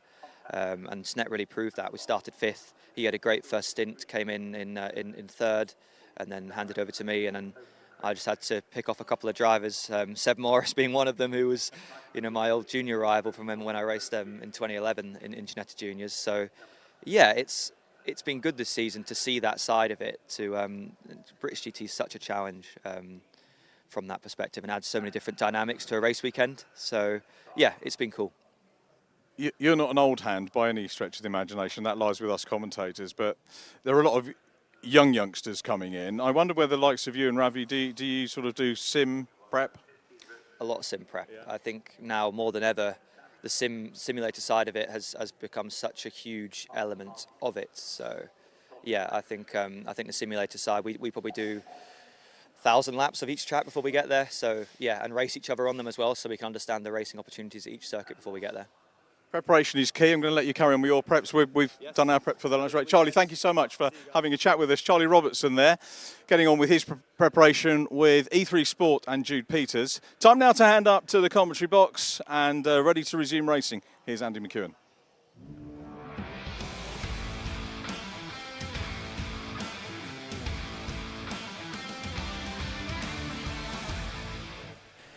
Thank you, Richard. Sterling work as always, and yeah, really looking forward to seeing some of the Brscc action to come a little bit later on today and through the weekend here on the Silverstone National Circuit. We've got the cars out on the grid though for our first race this afternoon. It's the first of 7 races this afternoon, with the SW Motorsports ClubSport Trophy kicking off the action with a 45-minute pit stop race, and from there sprint racing throughout, with racing from the AIRTEC Motorsport Fiesta ST240 Championship, the Ginetta Juniors making a very exciting appearance on this bill this weekend, with the Fiesta Juniors coming up straight after that. So if you're wanting to scout for some talent of the future, then that's a good pair of races to be watching. Then the Demon Tweaks Audi TT Cup Championship, TCR UK racing to come later on today, with the Milltek Sport Civic Cup rounding out the day's action. This then is the grid for the SW Motorsports ClubSport Trophy. As always, it's a big grid. We had 35 cars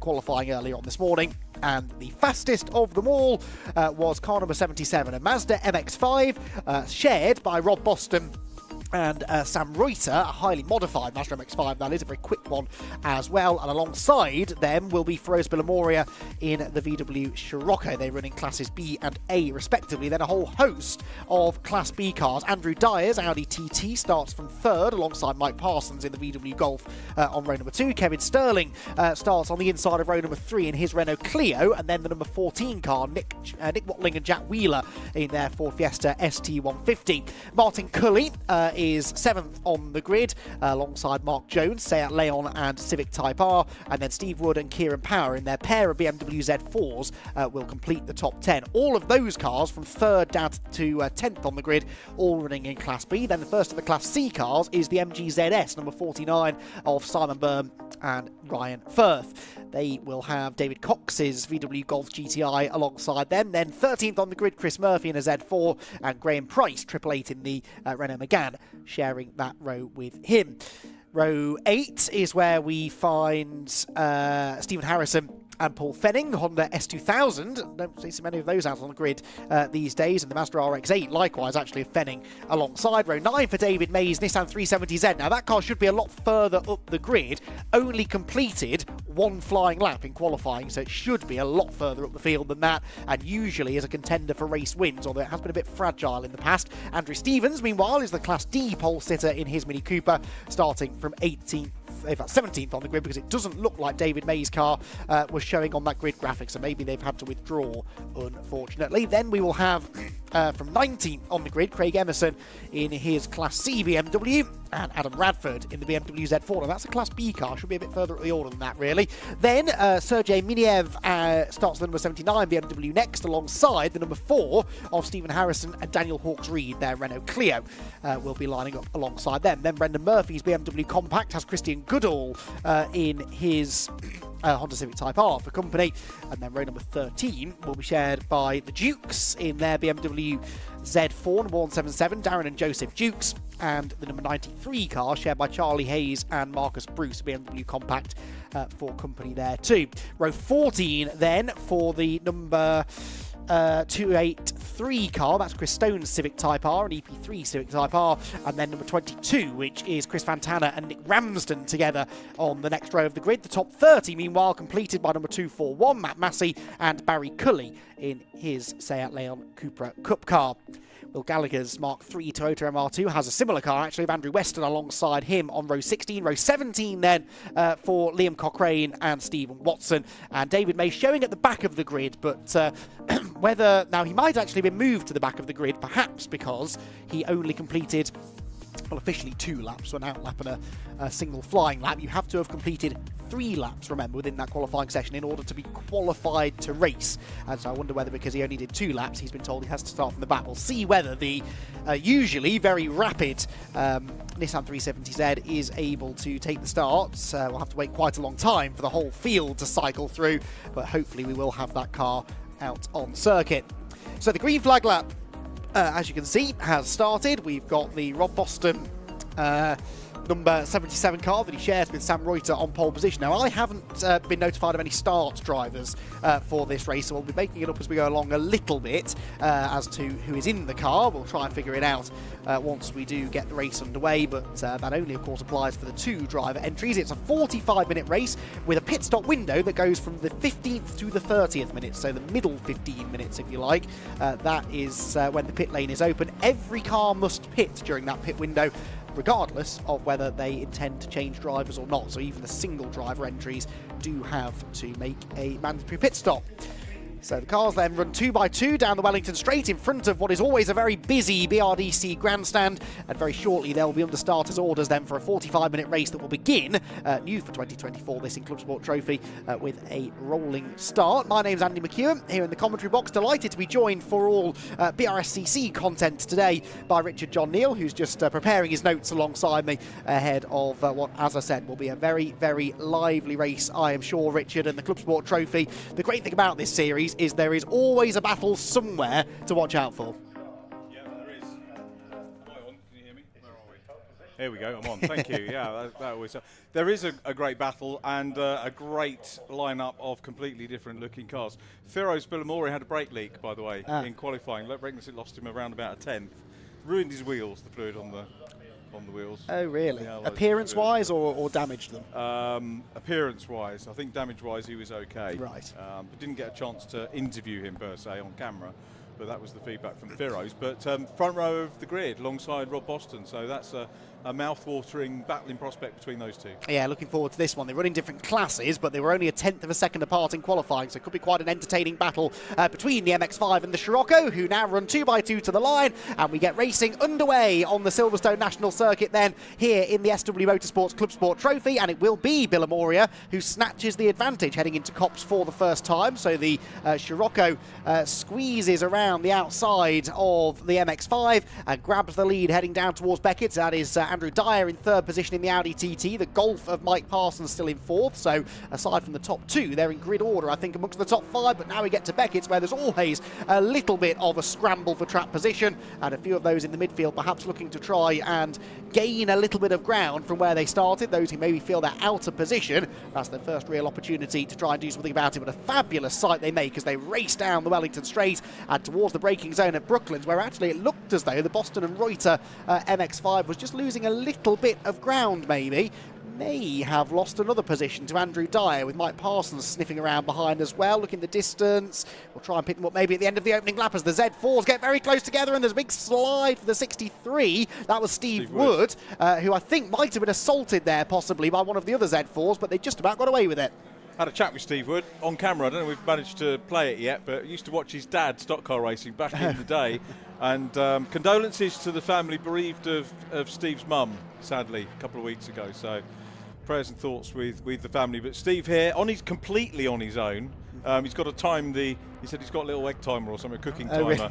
to time the pit stop, so it'll be interesting to see when he pits in his Z car. That is interesting, yes. Of course, you can just about get away with that in ClubSport Trophy. It's not like you need a team of mechanics to come and service the car during that pit stop, but you just have to be stationary for a certain amount of time, or in the pit lane, I should say, for a certain amount of time. Change here for second position. Mike Parsons going past the Boston and Reuter car, which is, of course, a little bit slower in a straight line, but then has an awful lot more braking capability, being a lot lighter than the VW Golf. Now, this is actually a battle not only for second place in the race, but for the lead of Class B. So you've got the number 77 Mazda MX-5, the number 73 Mike Parsons driven VW Golf, and the Audi TT number 15 of Andrew Dyer, all battling here for the class lead. Is that the same Audi we'll see Andrew in?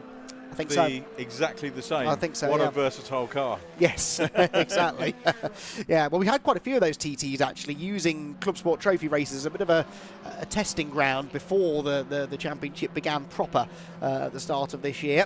And yeah, Andrew Dyer has been for a long time a competitor in ClubSport Trophy and right in the mix for a class win. Now, I did just see on the timing screen a notification that David May has a dodgy transponder. That's not good news, but it does rather suggest that he's on track, and I didn't see him on the grid, so hopefully he's been able to rejoin from the pit lane, as we've lost our first car, I think, up at Beckett's. With no number. Helpful. 118 scribbled on the side very roughly. David, that is David May. Now, I don't confess to be an expert. I don't think that's a Nissan 370Z, is it, Richard? 118 on my list. No, I don't doubt you, but I think maybe a change of car for David May, which unfortunately hasn't done him much good anyway, but he was briefly out on track. He was. I think that's Racing Dave, isn't it, that Will Gibson, the Legends family, call him Racing Dave. Do they? We're watching Racing Dave this weekend. All right, okay, well. Quite a character. Are we still allowed to call it ClubSport Trophy? Because MS UK have put their feelers out about consultation. We all know consultation in the business world is usually deal done, that series aren't allowed to allude to any prizes. Oh, really? So from next year, which is, give them some breathing space somewhere along the line. If you win a race in the series, you're winning a trophy, aren't you? Well, yes. Yes. Unless we call it the ClubSport Banana and give them banana at the end of it. But would they accept that? Bananas are great, yeah. Tom Ingram yeah. likes his bananas, doesn't he? He does indeed, yes. Perhaps finding some banana peel up at Beckett's then was the Boston and Reuter MX-5, by the way, which has just been onto the grass and loses with it second place and the leading Class B, just to keep us somewhat on track and, well, off track in the case of the number 77 car. So that was a bit of a mistake and possibly under braking, which really has been that car's strength so far in this race, but that means Mike Parsons now moves through into second place overall and the lead of the class as the Z4s have got themselves together. I seem to recall them doing this at Snetterton as well, the last round of the ClubSport Trophy. The Z4s, as you would expect for a group of cars designed for one-make racing, they are very evenly matched indeed, and perhaps about to put on a bit of a battle here for class positions. Yeah, great to see him out here. Steve Wood normally would run in 82, which was his dad Roy's number in the stock. I don't know if Roy's watching it. If he is, he'll switch off because you're going to blush. But absolute legendary engineer, brilliant at whatever he did. Revolutionised a lot of short oval stock car racing over the years. Nice to see Kevin Sterling out on track as well. He raced in the Brscc Fiestas when it was 4 classes. Oh, really? Yeah. Tried to catch up with him, but he wasn't there, unfortunately. Car was under wraps and he was off somewhere. But, yeah, great racing here. Yep, for now the class lead, so Andrew Dyer and Mike Parsons both benefiting from the slip-up from the MX-5, which does seem to be struggling a bit in this opening stint of the race. Perhaps Rob Boston yet to jump in the car, but this is side-by-side between Parsons and Dyer. Dyer in the little Audi TT up the inside, doesn't seem to quite have the grunt in a straight line, but again, might be able to outmaneuver the VW Golf once we get to some of the more technical sections of the track. This not really being one of them, though, down towards Copse Corner. There, meanwhile, is the Boston and Reuter car, back ahead of Kevin Sterling now. So Sterling dropping back down into 5th position in the Renault Clio. As here, the fight for the class lead continues. Golf still ahead of Audi, but Andrew Dyer, at certain areas of the circuit, looks to be the quicker of the two. He's certainly neater through Beckett's there, takes a nice tight line through the right-hander. We know that the Golf seems to perform a little bit better down the straights and should be able to stretch its legs as we head underneath the bridge down the Wellington Straight. Down towards the braking zone at Brooklands. 7.2 seconds already behind Viros Billamoria, who Richard alluded to earlier on, probably could have gone quicker had it not been for the fluid leak in qualifying, and is now demonstrating very much that in the early stages of the race. Out of Luffield we go then. Dyer sort of scrabbling around the outside, trying to find some traction, some purchase to wrestle his way ahead of the Mike Parsons car, but it's just not quite working for the time being, and they are now into the traffic. So, in fact, that was odd. That looked like Dyer slowed all of a sudden. Is Andrew Dyer off the pace? I don't think there's a yellow flag, but he's come up against, I think that is one of the Cullies, isn't it, in the Seats, and suddenly seems to have lifted off the throttle. Now nips up the inside of the back marker, but that really allows Mike Parsons off the hook and brings the Boston and Reuter car back into play. So there they go down towards Maggots and Beckett. Here are the Z4 Brigade, being led by Kieran Power, I think. Yes, Kieran Power, number 24. With Chris Murphy just behind, trying to slip around the outside. Then Steve Wood in the sort of greeny, mint-green number 63 BMW. And they've got the 151 VW Golf of David Cox to play with. Now, David runs in Class A, the same class as Feroz Villamoria, and not in the same class as the BMWs. But, again, cat and mouse racing here. The BMW's better through the corners, the Golf better down the straights, and the BMW's all sort of battling each other at any given opportunity. That was a very wayward line taken by Steve Wood down at Brooklands to try and gain an advantage, but ultimately not quite able to find a way through. So they head down past the pits, and Feroz Villamoria leads by 7.7 seconds over Parsons second. Boston and Reuter now up into third position, so they did get past Andrew Dyer, who I suspect is starting to run now into some mechanical issues because he's suddenly dropped off the pace. That last lap for Dyer was a 109.4, which is something like 2 and a bit seconds slower than he went earlier on in the race. So such a short lap as this one, that is a fairly significant loss of time. Cully there just running wide, staying out of the way. The BMW battle continues. And now Steve Wood trying to really find a way through. He's weaving around behind Chris Murphy, who has to defend the inside line into the braking zone. Wood on the outside line on the way in. We'll try to maybe get an overlap into Luffield corner, but brilliant battling between these three. The trouble is, as they battle and as they continue to get held up a little bit by David Cox, others are now joining in the fun as well. There is a group of cars behind, led by the McGann of Graham Price, that also now, Richard, are starting to buy into this battle. Yeah, that's the great thing about this, isn't it? We'll ebb and flow throughout the 45 minutes we've got. And I was wondering, I should have looked on the way up whether we had Rob Boston in the car or not for first driver. And I was actually talking to him, I could have asked him. So one job and I blew it as I was walking around the paddock. Hey-ho. Well, I mean, I don't know a lot about Sam Reuter, but I'm going to guess maybe they're saving Rob for the second half of the race. The car certainly isn't going as quickly now as it was in qualifying, so if we are to assume that Rob set the qualifying time, maybe that means he's saving himself for the second half of the race. We shall have to wait and see. Down the back straight we go. Black smoke there coming from the David Cox car, which suggests to me that that car is perhaps diesel powered. You don't see a lot of diesel powered racing cars these days. There was a time where that was quite the craze, maybe the best part of 15 years ago. Less so now as Steve Wood gets into the side of Chris Murphy, who did well to save that, Richard. Yeah, he did. Great battle between the two Z cars. And Steve Son, incidentally, engineer with Red Bull, went through Carlin and not racing. He did race a Z car himself. But, yeah, work and life commitments getting in the way. But I'm sure that we'll see him coming back, Jack Wood coming back into racing at some point, maybe share a car. I was going to ask Steve whether he would share the car with Jack, but I got the impression it was Dad only. Oh, really? Enjoying his 40-minute, and he said particularly loves the 40, the longer race format rather than taking part in a sprint race. So very, very happy with things the way they are.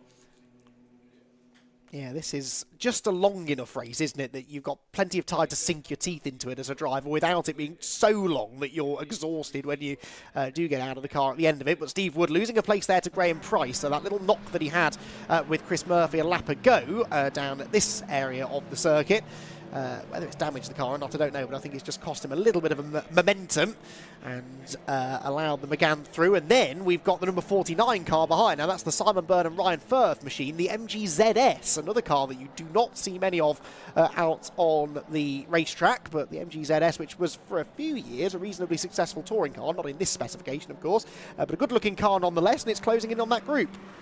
Will we see that in Cockshoot Cup, new for Brscc next year? Quite possible, yes. Yeah, they have a few ZSs usually. Yeah. Whether that's one of them, I'm not sure. But yeah, that was some good news to come out of the last week or so, wasn't it? More championships swarming towards the Brscc, realising this is the place to be. And the Brscc continuing to go from strength to strength, due really to all of the hard work done by a fairly small team, really, behind the scenes. Team, basically. Essentially, yes, yes. We do our best to advertise for them at the very least, don't we? Yeah, no, they do a fantastic job, and club we've both been involved with for a long, long time now, and yeah, nice to see that it's getting the recognition that it deserves. Now, one thing the Brscc has always been known for is MX-5 racing, and we've got no MX-5 championships racing with us this weekend, but we do have a pair of them going side by side down the main straight here. This is some way down the order, but a good fight going on there nonetheless, as Richard, the race leader, has dived for the pit lane. Early stop. Yes. Early stop. Are we going to... Yeah, that's out of the window, isn't it? We're not there yet. So that must be a problem then, Richard. Oh, that's not good then. No. Perhaps a return of the leak that could you mentioned for qualifying. Could be. Okay, well... It's worth pointing out that a lot of these cars don't run with massive teams. So if you're looking at this thinking, yeah, fancy a bit of that. And it is, literally you can bring almost anything into the championship, as you can see. And... you can run it off the back of a trailer, as Steve Wood has done. Feroz was pretty much there on the trailer. He's rocked up on his own. May get a bit of help. There are people around the paddock that would help out, but this is incredibly accessible. Exactly, and that is something the Brscc, I think, prides itself on in general, really, is that accessible championships, affordable racing, but with a professional feel to it. And I think that's something that's really important. Now, ClubSport Trophy is very much a kind of run what you brung type of series. It is not a championship, so there are no championship points to worry about, which tends to take the pressure off a little bit and also generates this really nice friendly atmosphere around the paddock. There, meanwhile, Feroz Bilamoria, so he's back out on track now, ironically, alongside the second place car, Mike Parsons. So he's rejoined not that far behind where he was on track, albeit a lap behind, I suspect, now from where he had been. But whatever the issue was, it was resolved fairly quickly, we hope. Yeah, I hope so. Just saw him gesticulate there to wave Mike through. The gap first to second now just 1.2 seconds. So where is Feroz on the timing? He's not going to be, with the lap down, he's not going to be vying for... I think the plan podium-wise is to interview the class winners rather than top three, right, if we can get them stopped, which is always an issue first race of the meeting, and particularly, well, I know this is the second race because we've already had the Honda Civics, but they went down the other end, but not the best thing, so hopefully we'll be able to call the top five in. So Feroz down, fastest lap, he's down in 32nd place with another guy that we're used to seeing winning, Brendan Murphy. We're used to seeing him taking class wins as well. So some of the regular front runners having some issues here today, which is not good to see, but it means we might see some new class winners coming into the fray, which will be interesting to see as we watch Feroz in his Class A car. He's had 2 wins so far this year, one at Brands Hatch in the Scirocco, one at Donington Park. Last time we saw these cars was Snetterton, where Jamie Handley took the win in his Golf.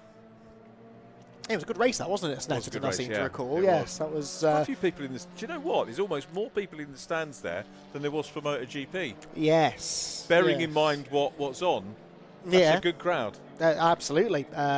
The slightly more reasonable ticket prices possibly having something to do with that, but also the quality of racing on show and the fact that you get so much racing at a Brscc event. I mean, we've got 8 races today, and then a further, well, we've got 22 races over the course of the entire weekend. That is brilliant value for money, and so many great championships, including TCR, Civic Cup. We've got the Audi TTs, Fiesta Juniors, Ginetta Juniors back on the package as well this weekend. So yeah, some great championships for the spectators to come and enjoy, and for once, Richard, some pretty pleasant weather as well to come and sit out in. Yeah, so don't speak too soon. Well, touch wood. Is that wood? That's wood. There we go.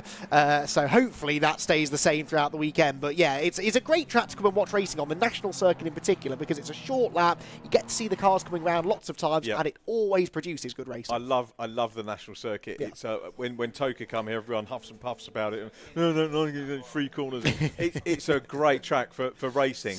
A good track for people to come and spectate at. Talking about weather, of course, if it's sunny, they get very hot and sweaty and uncomfortable. If it's wet, they get wet and uncomfortable. If it's cold, they get cold and freezing. Marshals, apologise. I wanted to have a chat with one of the marshals on pit lane at lunch break. Didn't get a chance to do that because we were engrossed in juniors. Apologies, but big thank you to all of our marshals for their help and support.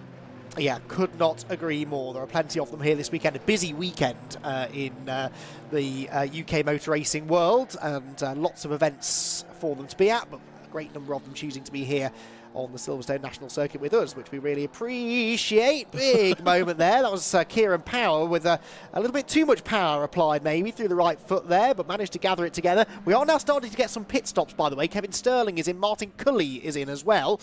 So a couple of drivers from within the top 10 choosing to pit. Also worth pointing out that David Cox has now inherited the Class A lead after Billamoria's issues earlier on. So David Cox in 6th position, yet to stop, but has now inherited a class lead as a result of the problems for the erstwhile class and overall race leader. As here, Chris Murphy and Kieran Power continue their battle, and actually Chris Murphy was looking to challenge, I think, as they went down towards Beckett's, but just could not quite get close enough. That's the Golf ahead of them, which is leading in its class, and they're just sort of dropping Steve Wood a little bit now. At the back end of the top 10. Their pit work being done to the Mitchell and Cochrane MX-5. Now, they're normally there or thereabouts in their class. Of course, we're in the middle of a pit cycle at the moment, so I'll wait until the pit window is closed before we really dive into who the class leaders are. But I can tell you Class B being led by the overall race leaders, Boston and Reuter, who are now 6 seconds clear of Mike Parsons. That gap's really shot out all of a sudden. In Class A, as I mentioned, it's David Cox, the leader. Class C being led by the number 49 car. Now, that is the Simon Byrne and Ryan Firth MGZS that we saw earlier on. Class D led by number 150 Andrew Stevens in the Mini Cooper, and Class E at the moment by one of those two Mark III Toyota MR2s, that being the number 81 of William Gallagher, who started 32nd. That is in 24th place overall at the moment. So he's made some pretty good progress and has progressed into the lead of the class. I think we might be looking at some first-time class winners. My scribbles only go back to 2022, which is not much of an archive, Andy, but it's, I think we may well be looking at some first-timers. I suspect so, because actually a lot of the drivers who compete in ClubSport Trophy these days were not necessarily here back in the early days of the series, which started in 2019. Thank you, Scott Woodward. I'm glad we got Scott.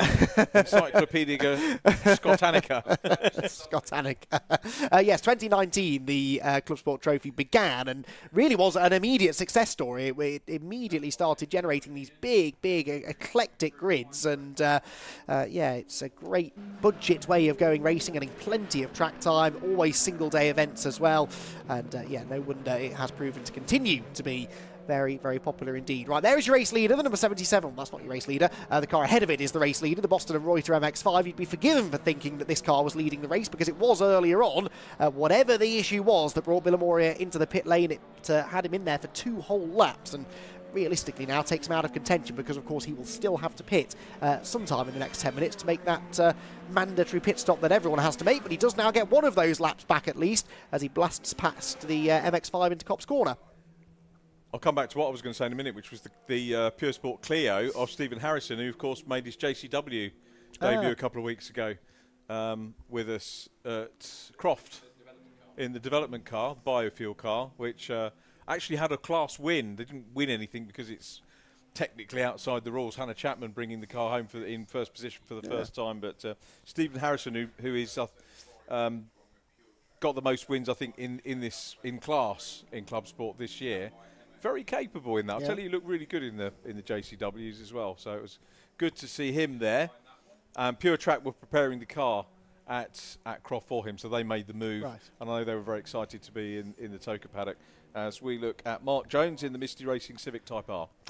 Yeah, very well presented car that. It leaves its pit box now, heads down the very long pit lane here in the Silverstone National Circuit. Look at that direction. That was very smoothly done, wasn't it? And into the pit lane comes, I think that was car number 4. That was the Harrison and Hawks Reed Renault Clio. So driver change incoming for them. But not a huge flurry of activity yet in the pit lane, certainly amongst leading cars. I think the highest placed car we've had in the pit lane so far is Steve Wood, who has brought the number 63 BMW. And in fact, I just saw him out the corner of my eye heading down past the camera. But most of the leaders, Richard, waiting until the second half of the race before they pit. They are, yep. They're getting the most of it. Of course, it will depend on track time, track space, whether it's appropriate to come in. If you're in the middle of a battle, maybe, and there's traffic coming up, good time to get out of that and maybe time it. I don't think the serious timing that we talk about in Fun Cup about timing it so you come out clearly is going to happen here. But it's that. Are you keeping an eye on Fun Cup as well in between? Scott did just show me a very exciting clip of something that's happened inside the first 10 minutes. So we don't want anybody flipping, by the way. No, exactly. Don't go and no, that's your evening's viewing sorted for once we're done with our live broadcast here at Silverstone, of course. But yeah, gutted not to be there at Brands Hatch. But hey, busy weekend for the Brscc and lots of motor racing action for you to enjoy. If you've got multiple monitors set up at home, which I know most people do these days, then you can keep track of everything. Maybe we've got a big screen in front of us which is currently being wasted and could have the Fun Cup on it, so maybe we'll work on that for later on in the afternoon. Anyway, the pit lane is now becoming busier. We are bang on halfway through the race, Richard, and unsurprisingly more drivers from within the top 10 now choosing to pit. Yeah, we'll know whether it's Rob Boster getting in, won't we, when we see Rob Boster. You can't keep him out of the cars, can you? Such a great, and works hard. What I love about Rob is he's always working on the cars, always keen to get out and have a race as well, and still as sharp as ever he was. You know, he could be out there winning championships, but he likes helping the others, which is wonderful. The size of the aerial on the back of that car, I don't know whether he's communicating with the International Space Station, but maybe that's where he's getting his strategy calls from. That is, I've only just spotted that. He's certainly having a good battle with Feroz Bilamoria, not for position, but these two clearly quite evenly matched. It's a shame, isn't it, really, that Bilamoria had that issue, because this could have been for the lead. Should we pretend that he is? Yes. Well, there's no points at stake here, so we can sort of make it up as we go along, can't we? Yeah, Feroz will treat this as a track day. I guess now, and it's always a way. He's added livery to it from the start. I'm sure it was more predominantly green when we rocked up the other bit of Silverstone down there, the boring bit. No, it's not actually. Well, yes, the international circuit has its own quirks, but I do prefer the national personally. I think particularly when it comes to one-make racing, I think it's perfect for it. But we will be on the international circuit, of course, at season's end. That's a good point. One make's better here. Yeah, definitely. I love a slipstreaming race, and we get plenty of those here at Silverstone as the MX-5 takes a very different line through Luffield Corner. Out goes the one of the BMW compacts. Didn't catch the number. That might have been the Subiani and Hayes car, perhaps. As they, sorry, it's not Subiani in that car this weekend. It is still being driven in part, at least, the number 93 by Charlie Hayes, but Marcus Bruce actually alongside him for this weekend. So one of those two in the car now heads back out onto the track. As past goes the Mazda. I did not see Bilamoria though, so I wonder whether he's now come in to serve his mandatory pit stop. A quick glance to the timing screen tells me that he's still out there, pounding around. As to the 110 car, that's Martin Cully. Both Cullys out there in their similar Seats, and this one getting very close to the number 721 Chris Murphy BMW. One of the things that I get frustrated with now on entry list, and I don't know whether it's a data protection thing, but you don't get the hometowns anymore. So unless you get championship coordinator, and where I'm going is, I'm wondering if Cully was the Cully family that raced from the Norfolk area. And I don't know, because you could hazard a little guess, And well, so one of them, Martin, was it not, had a stint in touring cars, I seem to recall. Yeah. and previously raced in the Seat Leon Championship before that. So putting 2 and 2 together, I'm going to assume it is the same Cully. I'm pretty sure I've been told that previously as well. And whether these are their original cars, I don't know. Whether they're running to original Seat Leon Cup spec, I don't know. But anyway, Billamori is in. So too is the Boston and Reuter car. So it would be handy if we could get eyes on the Mazda, actually, to see who is getting into that car. The Billamori car is right at the exit end of pit lane. You want Shane to go, the cameraman to go right the way down the other end of Well, because of course they will be at opposite ends of the pit lane. That is the law of motor racing in pit stop races. The action we want to see will always, law, we call it. Indeed so. The action we want to see will always be at the opposite end of the pit lane from where our camera is. But we'll, if we can't get eyes on it, we'll try and get someone to report back. Maybe Scott Woodwiss can let us know. But anyway, the pit lane, as you can see, is almost busier than the racetrack now. We've only got one car inside the top 10 that is out on track, and that is the number 49 car, yet to stop. And that is another one of our 2 driver entries, Simon Byrne and Ryan First. So the MGZS, actually, was set to lead the race, but then they've come into the pit lane as well. So there we go. It's Rob that's got out by the look of it. It was, yeah, that's interesting.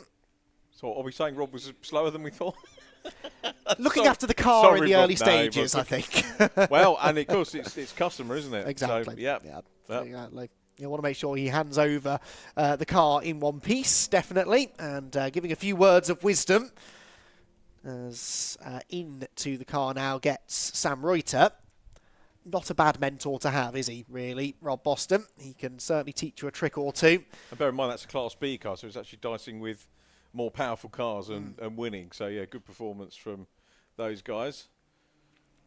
So it looks like not a lot is going on here, but that's because there is this minimum pit stop time they need to adhere to. So waiting for that to tick down, then sending Sam Reuter very leisurely on his way down the pit lane. But that will be because that minimum pit stop time ends when the car crosses the pit exit line. It's not the stationary time, it's the time from pit in to pit out. So you've got to try and judge it right and sort of roll across that line just as the time elapses. Now there is Billamori, and what a shame that there are 2 laps between them, because look, they've both made their pit stop now and they've come out exactly where they were. That would have been what would have been, eh? God. Very exciting.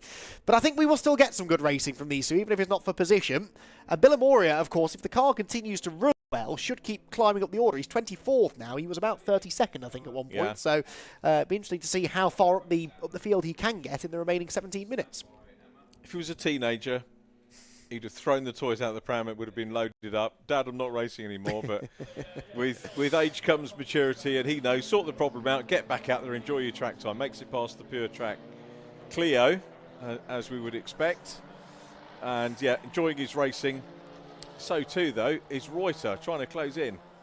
Indeed so. Out of Luffield corner he goes then. Of course, he is completing his first lap in the race, whereas Feroz Billamori has been out there for a little while, so it might take possibly Reuter a little bit longer just to get up to speed, but it'll be interesting to monitor his lap times in comparison to those being set by Rob Boston earlier on. Do we know the basis of the Boston Reuter car? Was it one that raced in one of the championships, or it may well be an ex-Rob Boston Super Cup car, I suppose, with the roof put back on it, maybe. A lot of the Super Cup cars will come with roofs and then they take them off to convert them into Super Cup specs, so quite possible. I don't know for certain, but an interesting conversation to have. If we get on the podium. Yeah, definitely. I'd like to know that. Driver 2? No, I don't know. It's normally we. You'd think Rob would know, probably. He probably built the car, didn't he? Yeah, Rob will know. Yeah, there isn't much he doesn't know about Mazda MX-5s. Obviously, he's had success in lots of one-make series, actually. Renault Clios he's done. I need to give you my database for the Mazdas as well. I've done all the race winners since it's been Brscc. We have them. Oh, fantastic. So, yeah, I need to share that with you. Yes, that would be fascinating. Ahead of, where are they now? They're at Donington next, I think, yeah, in a few weeks' Rob's time. unsurprisingly one of the drivers that's won most races over the years. Yeah, hugely talented driver of Boston in all sorts of cars, but really has made a name for himself in the Mazda MX-5 racing world. 79 is Sergei Miniev in the BMW 325 Ti. And he is heading down the Wellington Straight, I think being lapped by one of the Honda Civics. And it might actually win the 283. No, yes, this is for position, so that is actually the 283 car of Chris Stone. And these two battling over 15th spot and 4th in Class C. So both of these cars in the same class.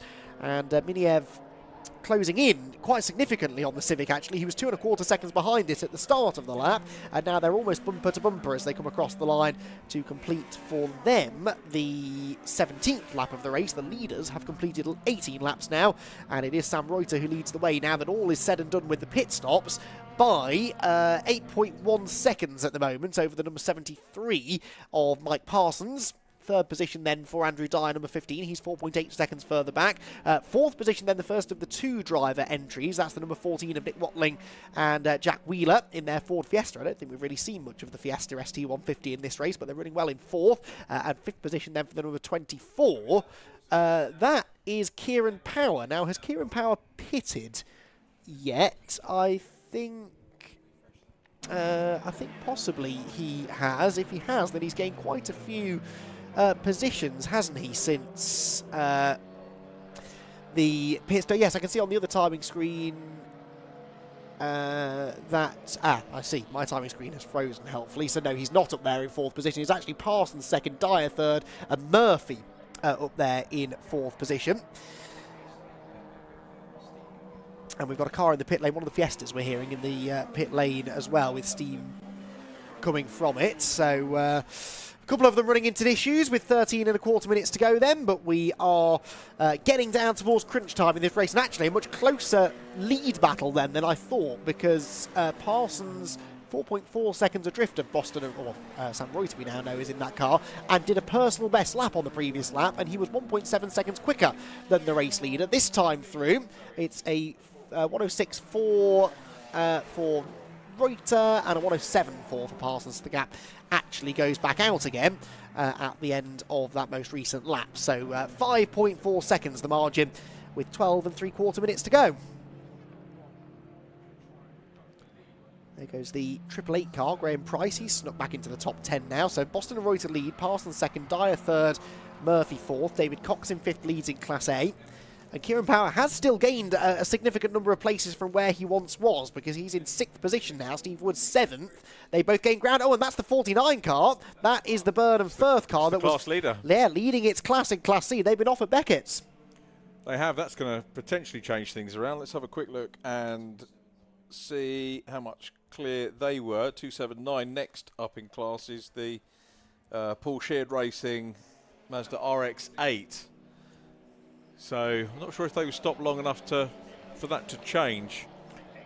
There was a significant gap between them, I'd say, something like 25 seconds or so. Yeah. So I think they should be okay. I certainly couldn't see the Mazda in that long shot down the Wellington Straight, but not ideal. And whether he jumped or was pushed, we don't know. But hopefully no contact involved. That is always a danger in multi-class racing, though, as the very noisy pit lane is brought to our attention, and that is, I think, the aforementioned Fiesta that was smoking down in the pit lane, and that, I'm afraid, is the Watling and Weaver car that had been running so well, but unfortunately out. Possible overheating issue, maybe. It is a relatively warm day, but could be something more sinister, and they sadly are going no further. If I'd come into the meeting, I think that'd probably be the car I would have expected Kevin Sterling to be, because I seem to remember he had a blue Fiesta back in the day, unless it wasn't. But he's not in a Fiesta now anyway. No, well, yes. It may have been blue, actually. It does ring a bell. Yeah, so that car going no further. There is the race leader, Sam Reuter. As Feroz Billamoria sets a new fastest lap of the race, a 105.0. He's back in the top 20 now, by the way, 20th position for Billamoria. And with a group of cars, actually, only about 7 seconds ahead of him. So I think... what lap time's he doing? 105.0. He's lapping about 4 or 5 seconds a lap quicker than the bunch of cars ahead. I think he could gain another handful of places, quite probably, before the end of the race.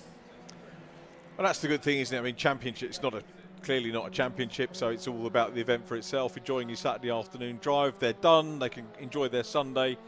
Can stay and watch the racing if they want to, but, you know, you get your day back, don't you? Yeah, absolutely. And early in the day as well, so actually they're going to be in for quite a relaxed afternoon. Bit of weaving going on down the straight. That is the 279 car that we were searching for earlier on, and it's battling away with car number 40. That's the Adam Radford BMW, which slips up the inside into Copse Corner. And Radford then running a little bit wide on corner exit. These, well, Radford's actually just gone past the Honda Civic behind that you can see, which is the Goodall car. and now also gains another position. So 2 places gained in as many laps there for car number 40, and that will put him into, I reckon, 12th position now, albeit 11 seconds now behind the Burnham Firth class-leading MG. But the BMW picking its way through the field nicely, although has dropped away from some of the other Z4s with which it was battling earlier on. Mazda's going to go for the big burn up here. Well, he didn't need to. Christian Goodall just getting it a little bit wrong there, but pulls it all back. That's the leader. And that was Mike Parsons going through for the lead. So Mike Parsons has nipped through up at Beckett's as Sam Reuter has a spin. Now, we didn't see how he got there, but now we have a real fight on our hands. He's got 9 minutes left to try and catch that gap. VW Golf. That's a gap. That is a chunky gap, isn't it? Whether he's going to be able to get there or not, I don't know. But late drama then for the race leader. Yep, just as I'd crossed Mike off of my list of potential interviews in the... It's down to writing it down. Yeah. It always is. Yeah. So they say the curse of the commentator is a thing. Whether we're speaking it or writing it, we have the ability to put the curse on anybody. So, yeah, there we go. Sam Reuter. Well, hey, he might still win, but as you alluded to there, Richard, this is going to be a decent lead now for Mike Parsons. There he goes. What is the gap back to Reuter? 4.6 seconds. He was lapping fractionally quicker than Parsons before that. He had built the lead up to about 5.5 seconds or so. But let's wait and see whether he's able to do it. This will be a real sprint to the finish now. It will be, and I'm saying I can't find a Mike Parsons, put your teeth in there for goodness sake, win in the last couple of seasons. Yeah. So it's going to be interesting to have a little bit of a natter with him if he can hold on. 4.6, as you say, the gap. Andrew Dyer in third in case anything goes wrong with the Boston Reuter car again, ready to pick up some pieces too. Just don't write Mike Parsons' name down. I've already done it. Oh, no. Already done. Apologies in advance, Mike. Right, conversations going on down in the pit lane. Didn't actually spot who this was. But another car that stopped. It's the Civic, isn't it? It's the 151 Civic. That's David Cox. Oh, sorry, Golf, excuse me. Which has stopped of David Cox. Another name I'd written on the paper. Because he was leading his class. Yes, you're absolutely right. So Graham Price is now leading in the 888 McGann, that being in Class A. So Richard John Neal is making himself not many friends within the SW Motorsports ClubSport Trophy paddock here this afternoon. But certainly livening things up for us. It's giving us plenty of things to get excited about in the closing stages as Sam Reuter is on the limit there through Copse Corner. Now, on the previous lap, he lost another 10th or so to Mike Parsons. 4.7 seconds the margin, but certainly he's not giving up and he's going off again now at Beckett's. He's pushing a little bit too hard, too late on the brakes, keeps his foot in it, does some rally crossing and gets back on the road, but that surely now is his chance of a race win gone. Yeah, the time was coming down, but... do without that.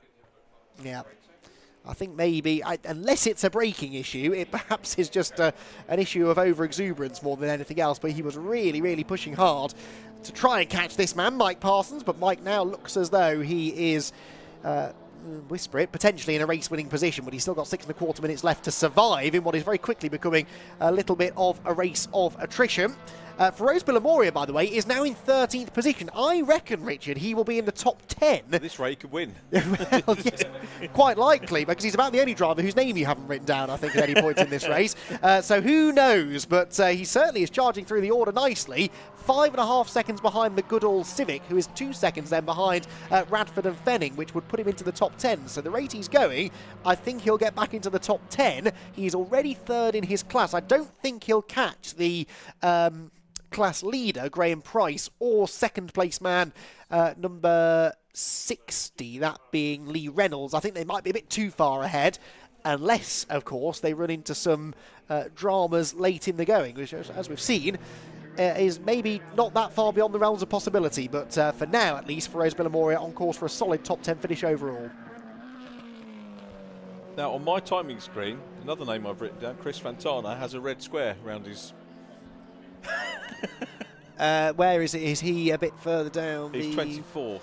24th. Oh, yes, and that's for a 5-second penalty, which would drop him not actually out of the lead quite. Right, he would he's 7 seconds ahead of the number 81 machine, which is William Gallagher in the MR2. But Gallagher on the previous lap was 1.5 seconds faster than him, so could get within 5 seconds before the end of the race. Who's next on your hit list, Richard? Well, there are only 5 classes, and I'm dabbling with the 5 leaders, so we'll leave it there. Right, well, Mike Parsons looks okay now, doesn't he? 9.4 seconds clear of Sam Reuter, who hopefully will make a better go of Beckett's this time. He has brakes a lot earlier as he gets sort of boxed in slightly behind Steve Wood. So these two cars running in the same class as each other, albeit a full lap apart. Steve Wood 6th position overall, and accelerates away down the Wellington Straight and towards the braking zone at Brooklands. But I don't think Sam Reuter's going to take any risks here, although the risk, oddly, that he'll end up taking is that he falls back into the hands of Andrew Dyer, because Andrew Dyer is not far behind these two. Remember, Andrew is in 3rd position at the moment overall and within Class B and is catching them. So as Reuter perhaps manages a braking issue, or perhaps just tries to coax the car home without any more dramas, he could well end up losing 2nd place before the flag. Could be some dramas going on. Graham Price incident. I know Pure Track down at Brands as well. Have we got Supersport? So they're running down there, aren't they, with Sarah Dennis hoping to get a drive. Yes, now Andrew Dyer is almost there with Sam Reuter. And Sam's locked it up again into Beckett. He is struggling under braking, isn't he? It is a relatively simple circuit, this, Richard, and again, not many corners, but there are 2 big braking points around here, and if your brake's not quite up to it, then that could lead over 45 minutes of running to some braking dramas. The 2 teammates together here. 2 Pure Track cars together. Yeah, you're right. Yeah, well spotted. That's the class-leading Graham Price, 888, staying well out of the way of the sister car, which did the right thing there by holding on to the left-hand side of the road. The number 60 car, by the way, that's chasing him is the Honda Integra that we saw just towards the back of this group. So they are the first 2 cars in Class A, and that gap looks like it's coming down slightly. Yes, by about half a second on the previous lap, so 2.5 seconds is Graham Price's advantage over Lee Reynolds. It's an advantage that's coming down, and we've had a change for 2nd place. Andrew Dyer ahead of Sam Reuter, so Sam Reuter really fading now. He is. Good for Andrew Dyer. Good practice. Now, does this take it out of a driver who's coming into the Audi TTs a little bit later on, or is it good practice? It's extra track time, I suppose. You can't really put a price on track time, they say. But, yeah, busy enough weekend as it is, isn't it, without throwing an extra 45 minutes of racing in. But Andrew's experienced enough. I think he'll value any extra laps that he can run. And a very different style of racing this, but I'm sure he'll have some data that he'll use for the TT Cup races a little bit later on in the weekend. The first of them coming up later on today as well. Remember, that should be a real highlight of the day. There is Dyer up into 2nd place then, and started 3rd on the grid, but ran 2nd briefly early on, and is now back into P2 again with probably 2 more laps to go. It depends when the leader went through. Parsons went through a little while earlier. We'll get the gap in a moment or 2 as soon as Dyer gets to the timing line out of Woodcote Corner. That is the timing line, by the way. The finish line is right up at the far end of the shot. This is the start line down here, and as David Addison would insist on pointing out, they are 2 different lines. It is not the start-finish line. So there you go, David. I'm spreading the good word for you. The timing line, the finish line, up on the exit of Woodcote Corner. And that is where the race will finish, and that is where Andrew Dyer was timed at 12.5 seconds behind Mike Parsons. Does that mean you can't get the fastest lap on the last lap? No, because I think you start the lap, it's only on the first lap that it's different. So the first lap of the race could end up being quicker than... Oh, right, so yeah. Do you know, because it's a shorter... First lap of the race is the shortest lap of the race. It's a slightly bizarre way of doing things. I don't really understand why they can't just use the same line, to be perfectly honest, but there you go. just keeping us on our toes. Isn't the class leader? For now, 150 this is. That is Andrew Stevens, yes, who started pole position in Class D. Quite comfortably, actually, and has a lead of, well, a lot. I haven't jinxed him at all, by the way. I did write him down, but he stayed there, so... There is another lap of this race to go, Richard. He's fine. Well, he's 2 laps clear of the next car in class. Fine. He has less than 2 laps to go, so I think he's all right. Even if he stopped now, he'd probably be classified ahead. Andrew Dyer there, not far behind him, actually, heading up towards Beckett's corner. I better go and get ready for Podium. Yes, hopefully 5 class winners, we believe, will be heading your way. So thank you very much, Richard. We'll be hearing more from him during some of the other Brscc races later on in the day, as here the 279 car gets into battle for 11th place. This is Adam Radford trying to keep the Paul Fenning car behind him. Here, though, is Mike Parsons. Well, some will call it a lucky win, but he will say he was in the right place at the right time when Sam Reuter had a spin at Beckett. Did well, actually, to avoid the spun Mazda MX-5. And Mike Parsons is going to be rewarded with a race victory here at Silverstone in the SW Motorsports ClubSport Trophy. He's not been rewarded with a checkered flag because it wasn't out in time, but he has won the race, so he is the first one through after the 45 minutes have elapsed. Andrew Dyer will come home in second position, 13.7 seconds back at the end, with the Rob Austin and Sam Reuter car third.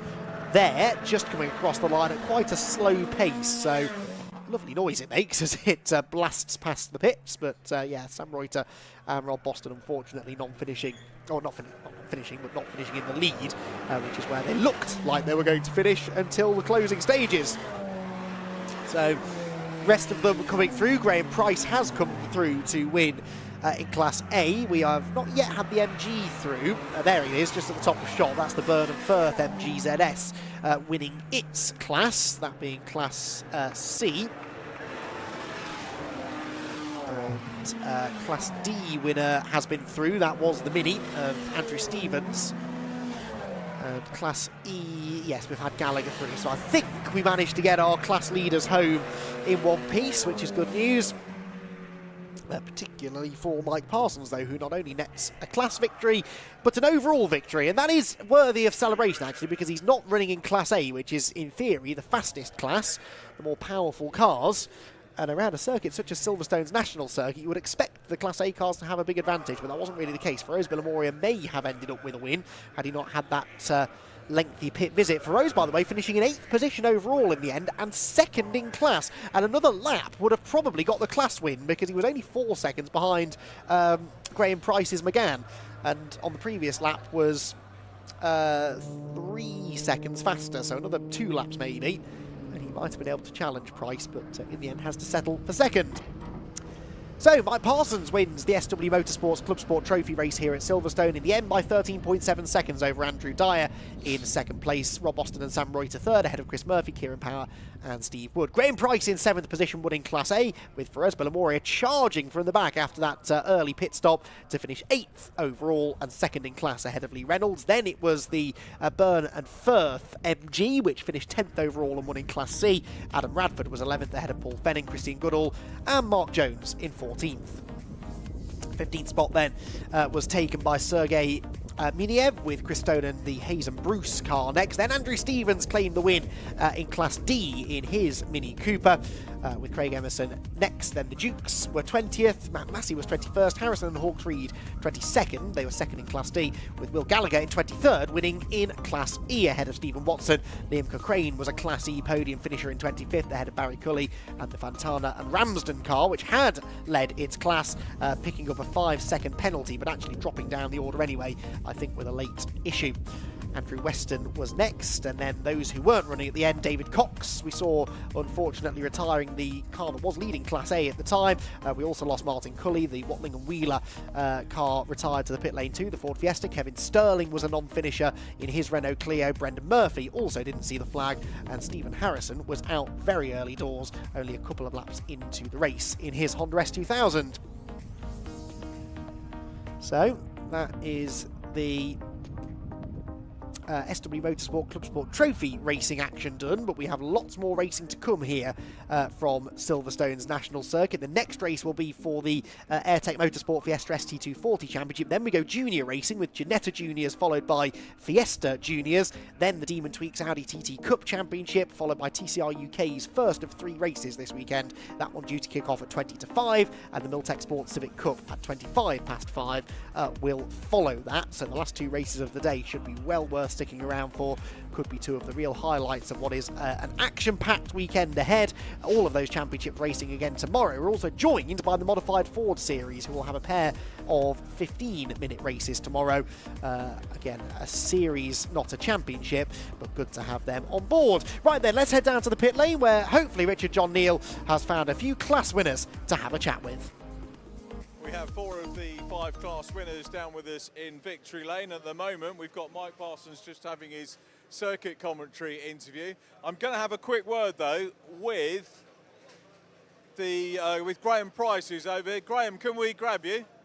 Graham, can we grab you? We'll do you first. Graham Price, who has a class win. Congratulations. We'll get you with the Brscc background in the back shot, which is good to see. So a win for Pure Track Racing. Obviously the team over 2 venues, we were saying on the commentary, but great stuff. That is amazing, amazing result. I mean, it's my first win ever. Oh, congratulations. And I just never expected in that car it would ever be quick enough to get a class win. So very, very happy. It was a great race, good fun. I did spin it, but I managed to get going again and all good. So yeah, had a good race, loved it. Bit warm, as you can imagine, but it's summer. Did you, when you come in for the pit stop, do you rehydrate during that? No, I didn't. No. I do have a funnel, but I didn't use it. I thought I'll be wanting to. I decided against it. How does the timing go for that? Do you do it yourself, or do the team help you and give you a tap when you need to go out? It's a combination. I time it. I've got a clock in the car, and the team call me in when there's a space, because we've got a couple of other cars going. So we've just got to make sure we get the timing right and don't go over the 2 minutes like I did last time. Oh dear. Okay. So 3 minutes. 3 minute stop, wasted a minute at Oulton Park. First win, very, very quick background. I've been a photographer for 40 odd years, and I started racing a couple of years much later in life, but I'm just having a ball, really.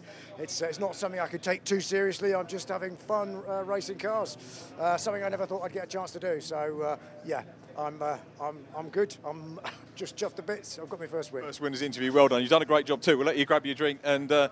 Well, let's have a quick word with our winner, which was Mike Parsons. Mike, sorry to have kept you waiting, and thanks for your patience over here. Toing and throwing race. I was writing names down of class leaders and then crossing them out and then coming back, but you did the business. Yeah, it was a lively race. Lots of people were pushing on, but they pushed a bit too hard. A couple of people had offs, and I know Feroz is unfortunately not made it to the end. So yeah, lively race. Not too much of an issue when we got moving. Break the pack and we're off again. But yeah, really good. You know, track's absolutely on point today. Couldn't get any better. So yeah, thanks for friends and family. I've looked back at the last couple of seasons. My record keeping may not be top, but is that your first win in ClubSport? In ClubSport, yeah. Done a few other bits, but not in ClubSport. So yeah, really chuffed with that. Normally a very strong field, so you know, I must have done something right today. It is. There's some great names in there, and we can add your name to that list now. Many congratulations. Will we see you again in ClubSport before the end of the year? Definitely. Yeah, just you know, diary dependent. We'll see where we get to. Certainly Donington, and maybe back here for the international circuit. So yeah. Hope to see you there. Many congratulations. Lovely to meet you. Congratulations on the win. If we've got time, we're going to grab a quick word with Andrew Stevens next up. Sorry, sir. Andrew was next up. Andrew, the Mini running well there. Got a good healthy lead at the end. Well, you say running well. I was struggling to get into gear. This is the first time we've finished a race this year. So yeah, I'm pretty happy that we've actually finished, never mind winning the class. But yeah, I was struggling towards the end, managing quite a few issues. So I was just like, let's just bring it home. I just want to cross the line and finish. So yeah, we had a healthy lead in the end, but yeah, still struggling out there. Nice one. I'm going to grab a quick word because we've got cars on track. Have we got, is it Simon and Ryan? Let's get you over very quick. We've got cars on track, so apologies to viewers and getting over the grid. Quick word from our class winners. Congratulations, first of all. Thank you very much. Yeah, we were absolutely delighted for this win.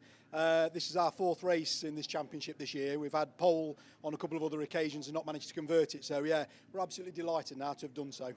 And Ryan?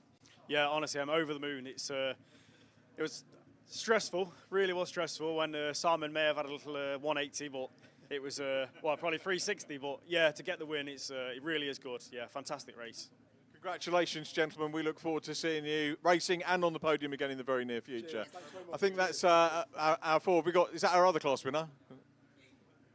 Come on, class E winner. Is it Chris? Bill. Bill, congratulations. Thank you very much. A quick word, all go to plan? No, not really. Came off on the first corner, a couple of, you know, towards the end, which didn't really help. Had a good fight with the MX-5. It was a very good fun race. Wasn't expecting the win, but hey-ho.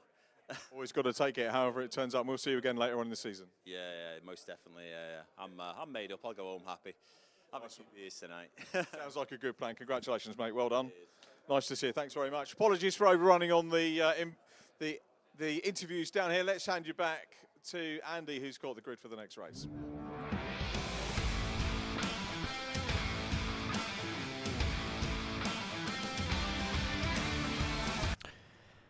Yes, thank you, Richard. It is the AIRTEC Motorsport Fiesta ST240 Championship, a grid headed by the championship leader Alistair Kellett, but his championship rival Gary Miller starts right alongside him on row number 1. Then Henry Howarth and Zach Lucas share row number 2, with Archie Johnson and Joseph Knight on the 3rd row.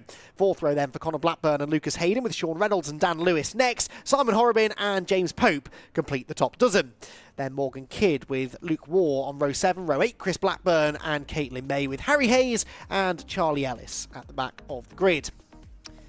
So a grid that is separated into a couple of different classes, really. You've got the Pro and the AM class, and then within the Pro class, in fact, and within the AM class as well, there is a Masters contingent as well for the slightly older drivers. But Alistair Kellett is leading the championship. He was fastest in qualifying by 0.4 of a second as well, and he aligns his fluorescent yellow and blue Ford Fiesta ST240 onto pole position, from where he'll be hoping to launch on his way to another race victory. He won one race at the Brands Hatch season opener, won 2 of the 3 races at Snetterton, got a win at Oulton Park as well, and another one last time out at Croft. So he has won 5 of the 10 races that we've had so far, and aiming for win number 6 here this afternoon. Within the Pro class, he is understandably the championship leader. The AM class led by James Pope. Now, James is actually ahead on outright points, but behind on drop scores, behind Dan Lewis. Dan Lewis on 222 points is 14 clear of James Pope. Right then, rev starting to rise. We have got the cars about to launch off the grid for 20 minutes of racing in the AIRTEC Motorsport Fiesta ST240 Championship. Lights out then, off they go. Kellett makes a good start from pole position, as you'd expect, and he is going to have the advantage as they head down towards Copse Corner then for the first time. Gary Miller, the red number 4 car, slots into 2nd position. The usual 3 abreast racing in the midfield. Connor Blackburn there being eased out wide over the exit curb, but a good clean start from the points leader. And Alistair Kellett, who is nearly now 100 points clear of Gary Miller. Gary, though, actually second on outright points, but not on dropped scores. It's actually Simon Horrobin who moves up into 2nd place once you calculate the drop scores. So he is on 308 points, so that is what, 48 points, I think, the advantage for Kellett in the championship once you look at the drops. So Simon Horrobin, the one that really needs to try and get onto terms with him. But Simon qualified only 11th on the grid, so work to be done in his grey and orange number 14 car. Kellett leads them through Luffield for the first time, then Miller 2nd, 3rd place Zach Lucas. So Henry Howarth, the one who's lost out. There is Horrobin on the outside of Dan Lewis. So Horrobin 2nd in the overall championship, and Dan Lewis 2nd in the AM category. But as I said, Dan actually moves to the lead of that championship once the drop scores are calculated. Up towards Copse Corner we go. Caitlin May is that. No, sorry, James Pope on the inside, and Dan Lewis ends up way wide. He's going to end up in the gravel trap if he's not careful. A huge slide for Dan Lewis. Did really well to gather that together. Fantastic car control, but he lost a whole heap of positions as a result of that, and he slipped down now to about 14th or 15th place, I think, as they head down towards Beckett's Corner, and will probably, Richard John Neal, require a good lap or so just to catch his breath.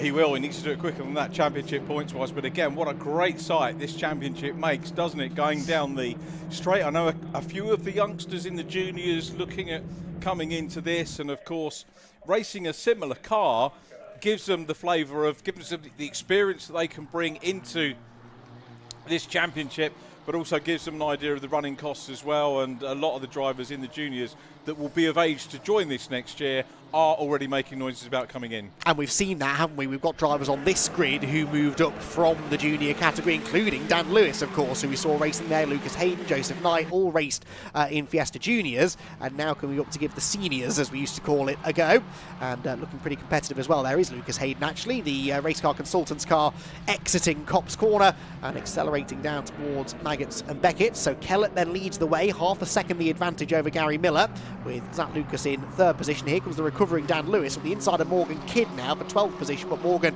later on the brakes and manages to fend off Dan for the time being.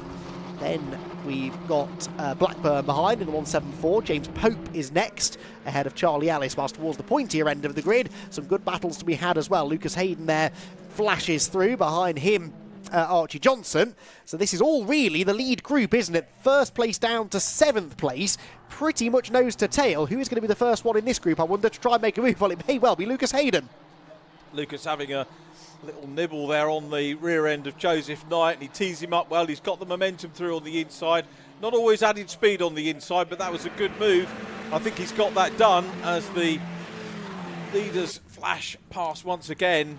And I'll point out yet another Brscc championship where a master can race extremely successfully against youngsters. It's not all about the young guns. No, not at all, not at all. Well, Alistair Kellett and Simon Horrobin actually top two in the championship, both Masters contenders, and they've both been racing Fiestas for an awfully long time, so it is a category quite clearly where experience is worth something, and the youthful exuberance of some of the ex-junior racers has netted them the odd race win, but maybe not the consistency over the course of the season. Alistair Kellett, though, with these 5 race victories so far, just looking very, very difficult to beat, isn't he? And he leads again here at Silverstone. Gary Miller behind, side-by-side action here further back. Joseph Knight on the outside. Archie Johnson goes up the inside of him and then has a pop at Lucas Hayden as well. He's on the outside line through Luffield Corner, but if he keeps his foot in it, he'll have the momentum off the turn. Well, he's not going to have a go at Hayden, but he actually might even struggle to keep Joseph Knight at bay. Joseph has the shorter run through Woodcote, and I think is going to reclaim that 6th position.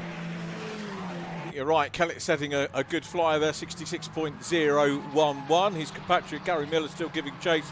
Zach Lucas kind of needs to get going again, doesn't he? That fantastic momentum he had at the start of the season needs to start biting. It's now or never.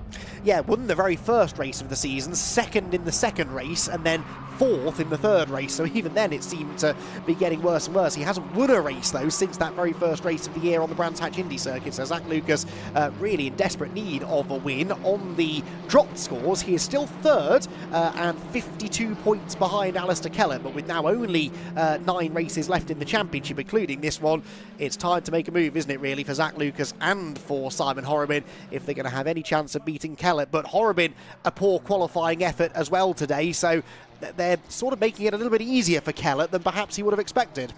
Still got plenty of races to go, and remember, drop scores come into play, as you've mentioned. It can still go pear-shaped. Alistair can't be complacent. Alistair won't be complacent. We know him very well. No, absolutely. He doesn't take anything for granted, does he? But that's why he's had so much success in this category over the years. There goes Gary Miller then, 2nd position, half a second back from the race leader now, as we have 14 minutes of this race still to go. Kellett, then the leader, turns his way through Beckett's corner, accelerates out onto the Wellington straight, and Gary Miller just doing his best to try and keep up, but is at least keeping Zach Lucas at arm's length, I would say. So these 3 gapping the rest of the field, but not themselves looking all that likely to pose much of a threat to each other for now. Henry Howarth on his own in 4th position. Now, Henry Howarth, what is his best finish of the year so far? I don't think he's had a top 5 finish yet, you know. He has 2 top 5s. He's had 2, has he? Yeah, where have I missed those? 5th at Oulton Park race 1. And yes. Unless it's changed from the curse of me writing it down. No, I think you might be right. 5th place at Croft race 2. Yes, you're right. You're absolutely right. Yeah, 5th position. To be fair, Andy, you're looking at points. I've got places written down. Which is easier. Yeah. Especially because he actually managed to net a bonus point, I think, in both of those races, which didn't make it immediately obvious as to where he'd finished. But yeah, so 2 top 5s. Hasn't had a top 4, though, that much I can confidently say. So if he stays where he is, would be a season best finish for Henry. And actually within touching distance of the podium, should anything go wrong for the leaders. That's exactly what you need to do, isn't it, in the AM class as well? You know, building confidence to go pro. We hope next year, we hope he'll be back with us. But he's got a good breathing space over Archie Johnson in the number 10 car, who runs 2nd in the amateur class at the moment. Daniel Lewis, back in 13th, is 3rd in the AMs. James Pope currently 4th. A quick note on the AM Championship, actually. So I mentioned already that Dan Lewis, after dropped scores, leads the championship. He is 14 points clear of James Pope, who is tied for 2nd with Henry Howarth. So actually Howarth, if he could net a class win here, would be really starting to gain ground on Dan Lewis, who of course is down in 3rd in class. The yellow number backgrounds on the timing tower, they're the AM drivers. And yeah, Henry Howarth leads the class, Archie Johnson 2nd, and Dan Lewis in 3rd. So James Pope only 4th position. I suppose he's not really benefiting from this, but Henry Howarth putting himself in championship contention here.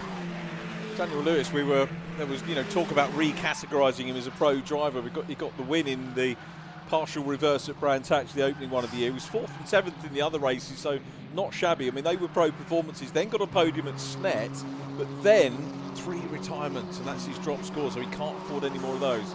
Here's a battle. That was James Pope trying to. He's already gone past Luke Waugh there with a good run out of Copse Corner and almost had a nibble at Dan Lewis as well. But Luke had a bit of a moment at Copse, and that just allowed James Pope to carry extra momentum down that straight towards Maggots and converted it into an overtake in the braking zone. Now tucks into the slipstream of Dan Lewis and looks to try and make a move on him into Brooklands. He's looking up the inside line. He's late on the brakes. He's got the shorter route through the corner, and that is 2 places gained in 2 corners for James Pope. James Pope having a good run, and that's actually significant championship-wise to pass the leader. Luke Waugh's bedding himself into the championship well now, and you can see we were talking in the lunch break, weren't we, to Scott McKenna about making increments meeting by meeting, 1% every day. That's what Luke Waugh's doing. I think in Fiesta he's getting better and better. He's slowly climbing up with the others. And as I say, racing with someone who's been on the podium, indeed taken a win. So Luke will be pleased with his progress. Yeah, Dan Lewis's race really unravelling after that slide at Copse Corner. He was a lot further up the order than this at the time. He qualified 10th, but I think had gained a few places before that slide. And probably didn't do the tyres any good. He may have lost a bit of confidence in the back end of the car as well. So he's just trying to hang on here, you feel, to maybe try and bank some points and then go for a really strong class position a little bit later on in the weekend. He's tucked back up behind James Pope though here, and this is for a class podium and significant for the AM Class Championship as well. Dan Lewis charging around the outside at Brooklands. That would give him the inside for Luffield, but James Pope carried enough speed through the left-hander. He got to the inside line and for now at least hangs on to the place. He does. There's so many people with this race out of position. I mean, qualifying seems to have thrown everything up in the air. I mean, you've got Conor Blackburn behind these guys, Caitlin May further back as well.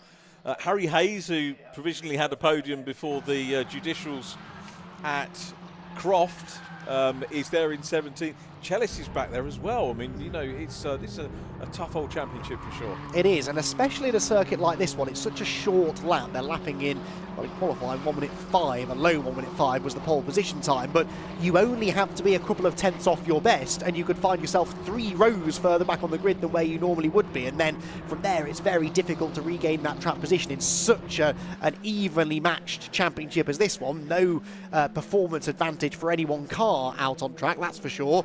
And that can really, really scupper your whole weekend. So those who qualified well, looking good to score some good points in the race, but those who didn't, perhaps facing a bit more of an uphill struggle. Now, Henry Howarth did qualify well. He qualified 3rd on the grid. He is still 4th overall, leading his class, but looks now, Richard, to be coming under a little bit more pressure from Lucas Hayden, Joseph Knight and Archie Johnson behind him. Yeah, those pro drivers will be keen to get into that 4th position, grab some points off of him. Remember, the points are points here. There's no separate race points for the respective classes. You lead the class by scoring points in the overall championship. Do we know if Henry's damage came through qualifying? He's got a little bit of damage, isn't he, on the outside? I haven't seen him getting into anything in the race, put it that way, so I think it probably was from qualifying, or maybe even from a previous race meeting, actually.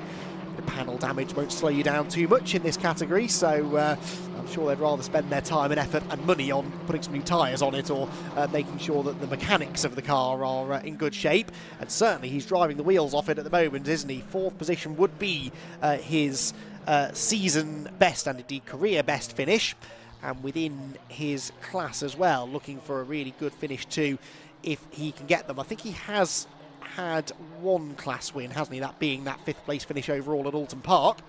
But yeah, as Richard quite rightly says, you score points based upon your outright finishing position, not your class finishing position. So it's important here for Henry to try and keep Lucas Hayden and Joseph Knight behind him, as well as Archie Johnson, who runs in the same class. But a couple of pro drivers between himself and Archie will benefit Henry massively in the points.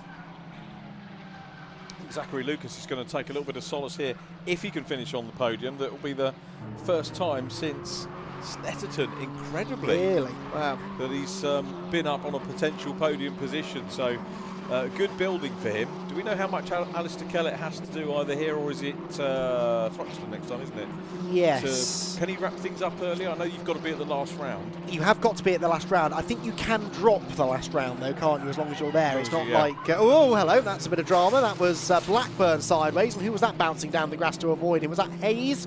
Might have been number 26, Harry Hayes, maybe. I think it was, wasn't he? Who had just got past Caitlin May, actually, on the previous lap. Has all of that hard work undone. But yes, because you can, I think, drop the final rounds, it is possible that Kellett could win it at Thruxton next time out. But I think it would be difficult for him to do it this weekend. He's, 48 points or so up the road, but bear in mind you score 50 points for a win, a point for a fastest lap, a point for pole position, so that's in excess of 150 points per weekend. So I think Thruxton maybe is where we'll break the calculators out to try and work that one out. Are you at that? I'm not at that one, so I don't have to worry about. Yes, yeah, you're missing that. Yes, I am there. Yeah, looking forward to. Good luck with the maths. Yes, indeed so. It's going to be a frenetic enough weekend as it is because it's Thruxton, and we know what sort of racing that place tends to throw up. And trying to work points out as well can be a bit of a challenge. I'm looking forward to watching you back, for sure. Yeah, definitely. It's definitely one that I'll be sitting down and watch. Harry Hayes, I was chatting to the guy that brought him into the sport, Toby Trice, who races in the Porsche Sprint Challenge in the Caymans, and saw Toby at Crofts, and he was enjoying his racing, and he was delighted to hear that Harry had, made it at third. He wasn't so pleased to hear that the podium was taken away, and I said, is he still involved in sponsoring you, Toby? He said, no, sadly he's got the bug and he's doing his own thing, which is a pity, but Toby's delighted that he introduced him to motorsport, and Harry's enjoying it, and that's great, and they're both out. So it's brought an extra driver onto the grid, which is a good thing. Indeed so, running in the AM class, of course, as he learns his craft, as is Henry Howarth, who still leads the AM class, but as we just saw was overtaken pretty spectacularly then by Lucas Hayden up at Brooklands Corner. We've also lost Joseph Knight to the pit lane. So Joseph Knight, that was a lap ago, I think, came into the pit lane and has not yet re-emerged. So he looks like he might be out of the race. Oh, and that is now Conor Blackburn out, and that's Hayes again, isn't it? Harry Hayes off. Now, that's Beckett's, I reckon, which of course is where they almost tangled a lap ago, and they've done it properly this time. Both drivers out of the race, looks like both drivers out of the cars, more importantly, but damaged cars in the gravel trap, probably deemed a dangerous area that. We may well be about to go safety car. We could well be. I think there'll be a decision taken about how long there is to go, because safety car now would probably take them to the end of the race. So there's the call-in race control. Do you put the safety car out? Do you red flag it, red and checker? They'll try and give everyone. I mean, the signalling is superb all around the track. The drivers will hopefully be aware. You'd say maybe a little bit of risk limitation, perhaps where it is not too much of a risk. The cars are relatively well spaced out at the moment, so we might be able to go the distance. Hope so. Don't want to see the race ending early, that's for sure. And for now, it is continuing under green flag conditions, so they're handling it under local yellows for now. But that takes, unfortunately, Christopher Blackburn and Harry Hayes out of the race. Through Beckett's, the rest of the field come. It's on the exit of the corner that they've ended up quite a long way round the corner, I think. So a bit of an interesting place for those two cars to have come to rest. But anyway, looks as though they're far enough out of the way that the race can for now continue. And Alistair Kellett doesn't need to worry about executing a safety car restart. He's 1.6 seconds clear now of Gary Miller, who's done his best to go after the race leader. But Alistair Kellett looks set, doesn't he, to extend his championship lead now. Accelerates up through Woodcote Corner, still 3.5 minutes to go, and of course there's still plenty of other battling to be resolved. Here Luke Ward dicing away with Dan Lewis, so Dan Lewis defending 12th position here, and again significant points up for grabs here for the AM class championship contender. And Luke Ward in behind. Luke, a Masters contender, sits fourth, I think, in the Masters Championship going into this weekend, peeking up the inside of Dan Lewis, one of the younger drivers on the grid, as they head towards Copse Corner, but ultimately deciding to settle back in behind. Yeah, all settling down quite nicely. I've got to say, Alistair Kellett's gap, not as big as we thought it might have been at the start of the race. 1.6, big enough for Gary Miller not to be able to challenge now. He's comfortable over Zach Lucas in third. I'm wondering if Zach is thinking, you know what, just be glad to get back on the podium for now and then see how we take it forward. Both Henry Howarth and Archie Johnson on for best results as well here. So we mentioned Henry, but I think Archie is as well. So the AM's having a good run. Simon Horrobin's made great progress, hasn't he? Yes. 7th. From 11th on the grid. So yeah, 4 places gained, significant for him. Not looking likely to catch this pair. These are the 2 cars directly ahead of him. Now this is the fight. Oh, now, hang on. Alistair Kellett is no longer showing as the race leader. Ah. A timing glitch, question mark? Or has he vanished somewhere out on track? And the checkered flag is out, so...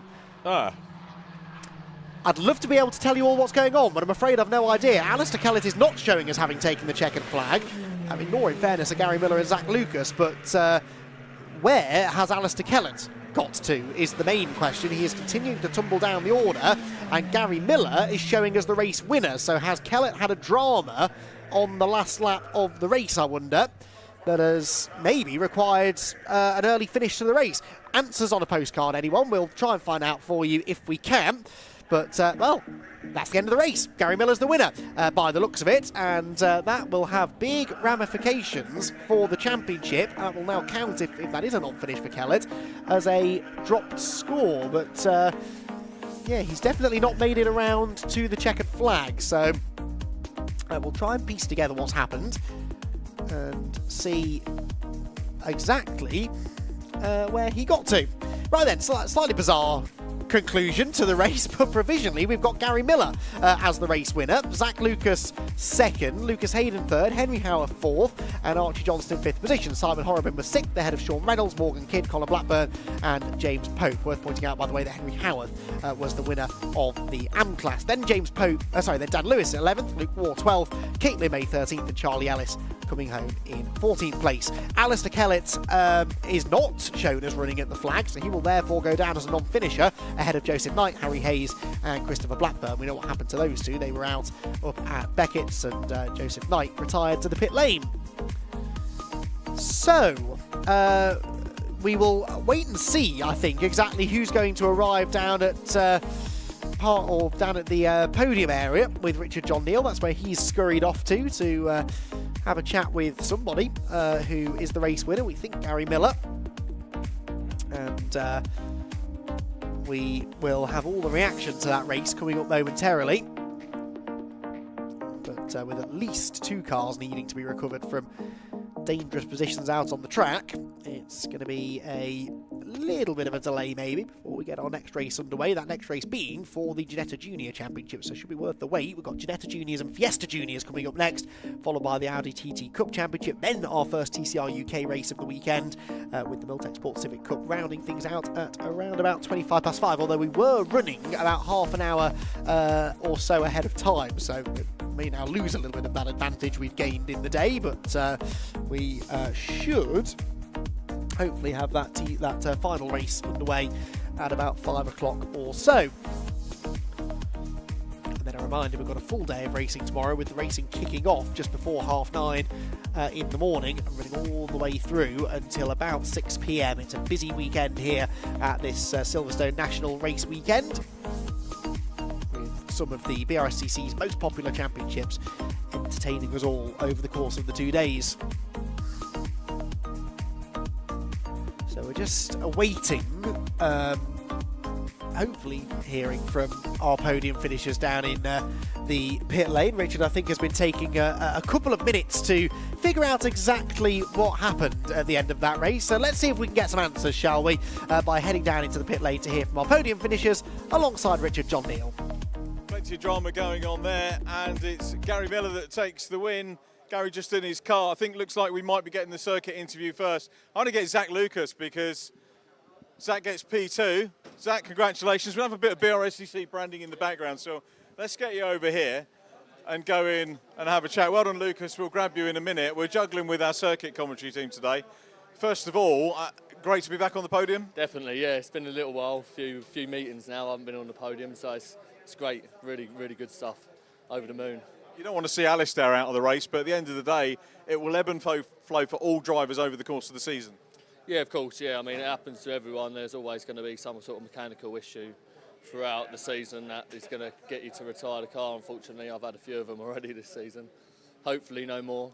But yeah, it's not what anyone wants to see. We all want to have a good race. So, but yeah, hopefully he gets his car back out for the next race. You can race together for that one. How do you feel in yourself, sort of confident that you're back up at the sharp end of things? Yeah, I feel confident. Gary's really quick. I was struggling to sort of keep on his tail. He had a good draft out of Alistair at the beginning, so that was just both pulling away bit by bit. But hopefully next race we'll come back stronger and try and get a win.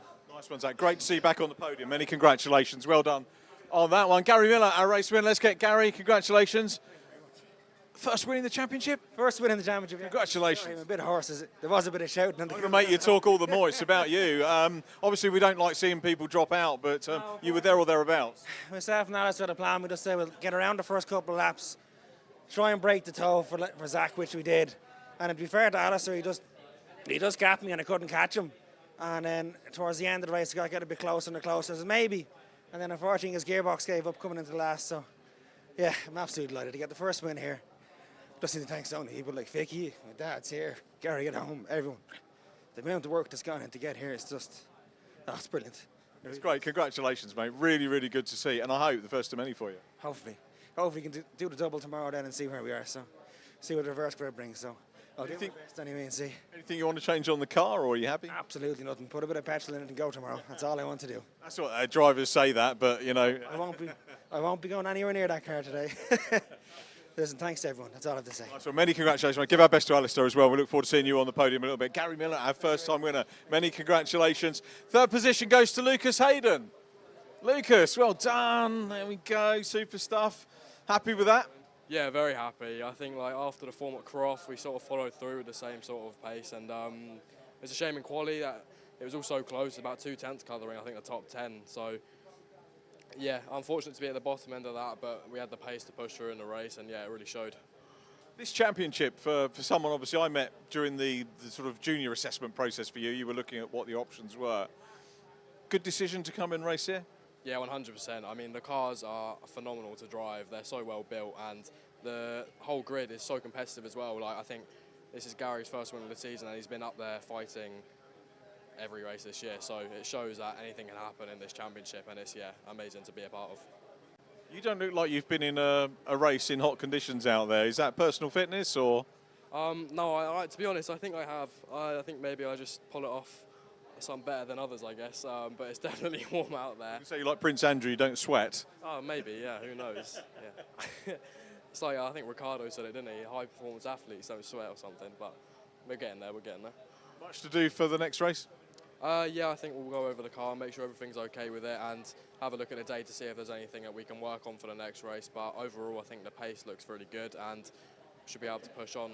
Is that forensic that you'll go over the data every time? Yes, 100%, because whether it be something really small or something really big, any marginal gain is a gain, and it makes a lot of distance over the course of a 20-minute race.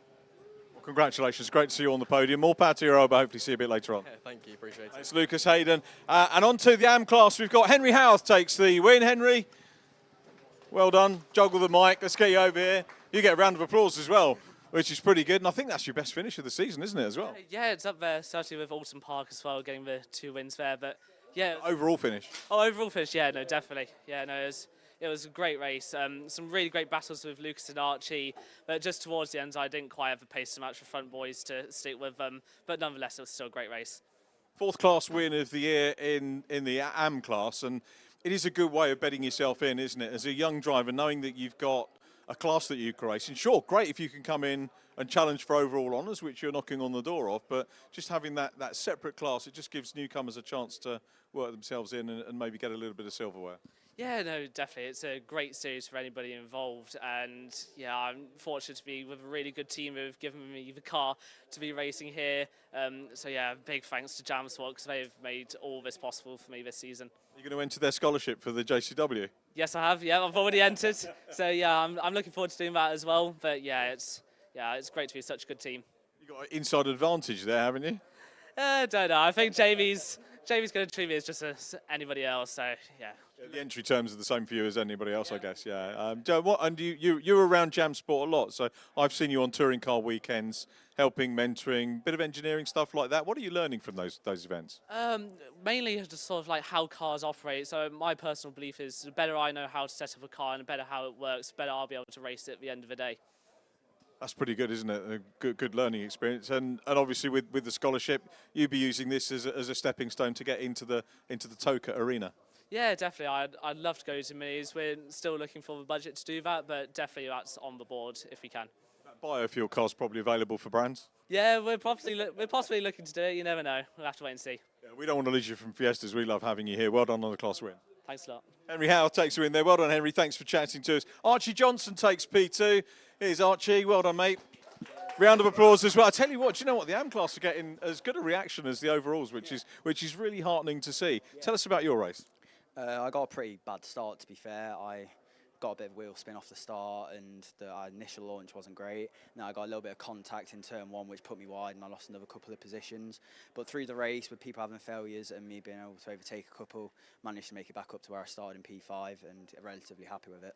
That's what you've got to do, isn't it? Come back. We were talking about, how old are you, by the way? 17. I was saying about some teenagers in the ClubSport race might, if they had a problem, throw the toys out, load up. But you've got to nail it on and keep going, haven't you? No, yeah, exactly. I mean, thankfully the car stayed well. It felt nice through the race, and towards the end it was coming into my favour, and I was able to catch up a bit to Henry. But I think another couple of laps we could have had a nice battle and possibly could have got another position. You sound a tad disappointed, I say, with the start, not getting hooked up, but I think it's your best overall position this year. Yeah, it is. I mean, in qualifying, I feel I could have got a bit higher. Pace was really good through testing, but I was still relatively happy with P5. And my aim for this race was to try and stay in position or gain a few. The start pretty much hampered it for the race, but I'm glad that I managed to, make a good recovery back to P5. That's great. Well done. Well done on your best. Next step, 4th, and then an overall podium. Well done. That's Archie Johnson. And 3rd position goes to James Pope. Let's get, have we got James here? He's coming down, we think, James Pope from a fair way. If we've got our zoom lens, we can catch up with him. We're going to get him, see if we can get him to run down and have a chat. I think there's a wee delay while they reclaim the cars that ended up in the gravel trap a little bit. Here we come. Oh, there's a couple of runners.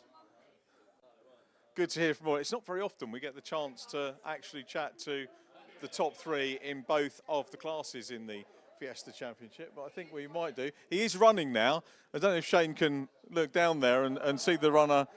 He's got, and also we could ask him to do a little bit of multitasking here and do the overalls up for the interview while he's running, which would maybe be a bit of a task. And of course the bonus is he will look like he's been in a race. Unlike Lucas Hayden, who didn't look like he'd been in it at all. Oh, we get a little toot as well. So with that, no time to interview, James. We're going to hand you back. I'm joking. I am joking. There you go. James, thanks for coming down. I tried to grab a word with you earlier on today, and you were rightly getting into your qualifying preparation to go out. But we got to chat to you anyway, and it's the right way of doing it by getting on the podium. Have you got your breath back? Yeah, I had a mega start. I'm really happy with that. Managed to bring myself up into lap 2, up near the top into nearly P6. And then lost it, unfortunately, into Luffields. Managed to bring it back in the end and recovered back up to where P3 in my AM class, so I'm happy with that. AM class is well competitive, just like the overall championship, isn't it? There's a lot of junior racing in it, and I'm competing with Dan. Dan's a brilliant driver. So is Archie. I managed to get my championship points, so I'm happy with that. Just went in front of Dan now for the P1. Looking at it as I did, the overall championship, whether you're in the AM class or the pro category, qualifying seemed to jumble absolutely everything up, and there were drivers at the back who should have been at the front. There were drivers who sometimes, are learning their craft, dicing with people that have been on podiums and taken race wins. That scenario now tells us that, pretty much anyone on this grid is capable of a podium in their respective class. Yeah, exactly. Qualifying was definitely tight for me. I struggled this morning with it. Adjusting to the track, haven't really been there a lot, so I do need to get some testing for next year, definitely. But yeah, I'm happy with qualifying where I went. I was in a nice position on the start, managed to bring myself up, so I'm happy with that. James, thanks for running back from Parc Ferme for us. Really appreciate that. Thanks for the interview, and good luck for the later races later on in the day. Give it up for James for the run as well, everybody down there. Well done, James. Thank you very much for that. So pretty much I think everybody happy. We're going to let them get on with the overall podium. In the meantime, I'm going to hand you back to Andy McEwen with some thoughts maybe on the Fiestas, and certainly a look forward to our next race.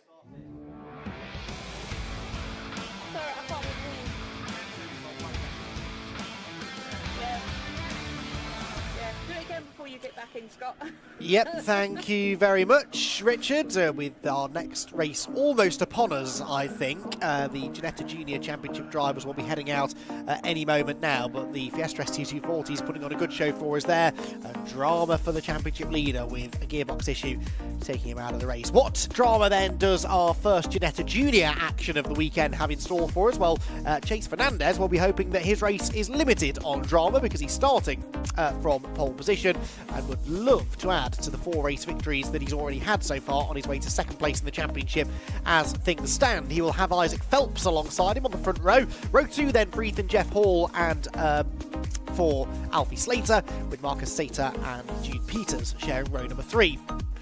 Fourth row then for Charlie Hart ahead of Archie Clark. Henry Jocelyn is a bit further down the order than you might have expected in 9th, ahead of Ruben Dan in 10th position. Torrin Byrne and Ethan Carney complete the top dozen.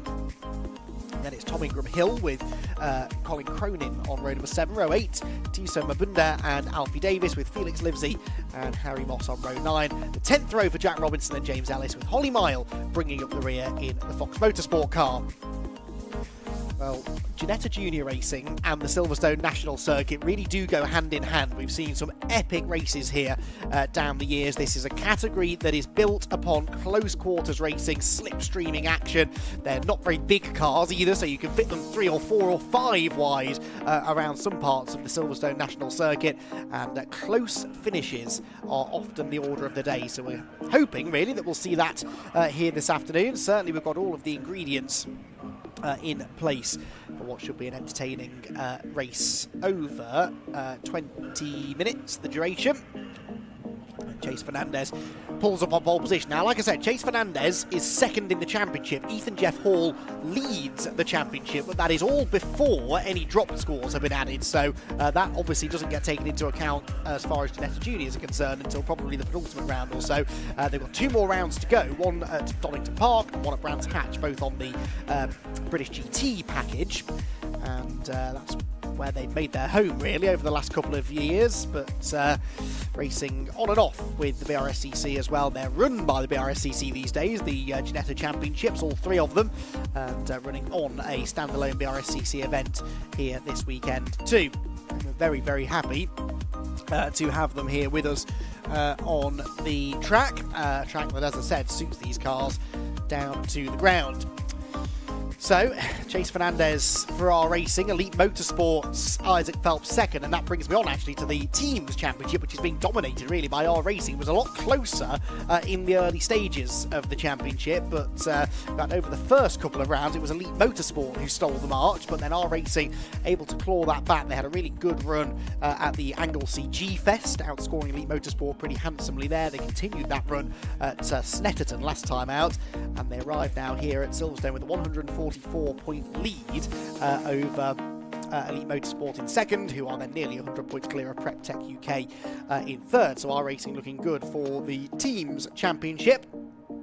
But it is rookie Ethan Jeff Hall who leads the points arriving here at Silverstone, and he will start third on the grid then for our first 20-minute Ginetta Junior race, which, as you can see, is only a minute or 2 away because the green flag lap has just begun. The car's accelerating around Copse Corner, weaving around to try and get some heat into the tyres. These Ginetta G40s, which have been racing now in the junior category for an awfully long time, actually.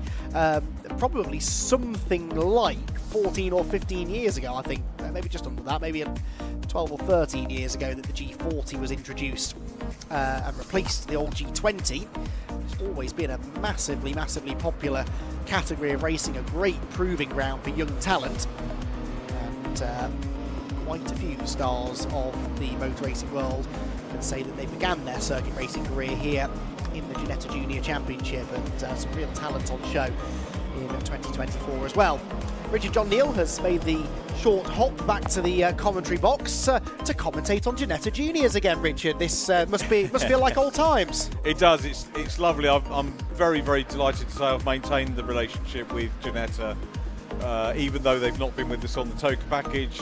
I oversaw the media side of the scholarship last year. Can't do it this year because it's Brscc finals weekend, which is a pity, but I know they've got somebody even better to do the media this year, which we look forward to. They've kind of alluded to me maybe going back next year, which would be great. But G-Fest was lovely. It was great doing the various interviews around the paddock and catching up with everybody. Did we see, apart from my lunchtime, did we see any of my interviews during the lunch break? I'll confess I was busy getting my lunch during the lunch break. I don't blame you. You need to make every use of time available. I did an interview with Phil Glue this morning with our race, and also Chase Fernandez, who's on pole position. I don't know whether they've made it out, but you might be able to catch up with them a little bit later on in the weekend if that is the case. But yeah, Chase Fernandez, who switched teams from Jim Edwards Jr.'s team to our Racing. And he's knocking on the door of the championship lead. Isaac Phelps has been a nice surprise this weekend as well. In the 35 car, Isaac in terms of say a surprise, I shouldn't be surprised really, because he had double second place at here at Silverstone. That must have been the GP. Yeah. So he was at least familiar with half of the tarmac that he was coming in here and doing well. Isaac Phelps. How did he do at that one? He's had 2 wins already, isn't he? So yes, at Oulton Park. The rounds that I haven't seen, Isaac, yeah, that's why he's a surprise to me. But he's there on P2, and Ethan Jeff Hall, who had a mega weekend on ankles, didn't he?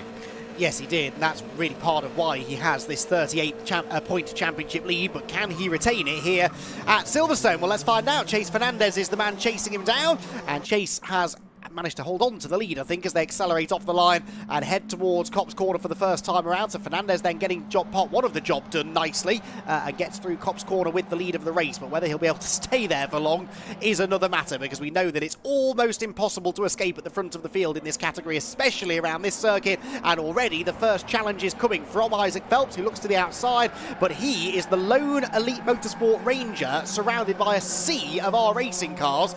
He is going to have a real job to take the fight to them in the early stages, because this really is a track, isn't it, Richard, where teamwork can come into play. Yeah, and look how many of the R Racing colleagues he has got up at the sharp end, the race leader. But Isaac Phelps doing a good job here. He's already having a look. I don't think he's close enough to make the move going into Brooklands, but he's putting him under pressure now. And slides through. He's got the outside run here. Is he going to have the grip to hold on to this, or could he get hung out to dry by the R Racing teammates? Let's see what Chase Fernandez does as they go through the final turn. It's Jeff Hall looking up the inside. Brave stuff from Isaac Phelps. Yeah, but he's in danger of getting hung out to dry, isn't he? Because we know the our racing drivers will probably stick together here. So he's down to third, forces his way back into line. That was good driving, actually, by Isaac Phelps, so only loses the 1 position, that to Ethan Jeff Hall. So Ethan Jeff Hall, the championship leader, up into second place already. It is an R Racing 1-2 as they all slide their way through Copse Corner and accelerate towards Beckett's for the second time. Fernandez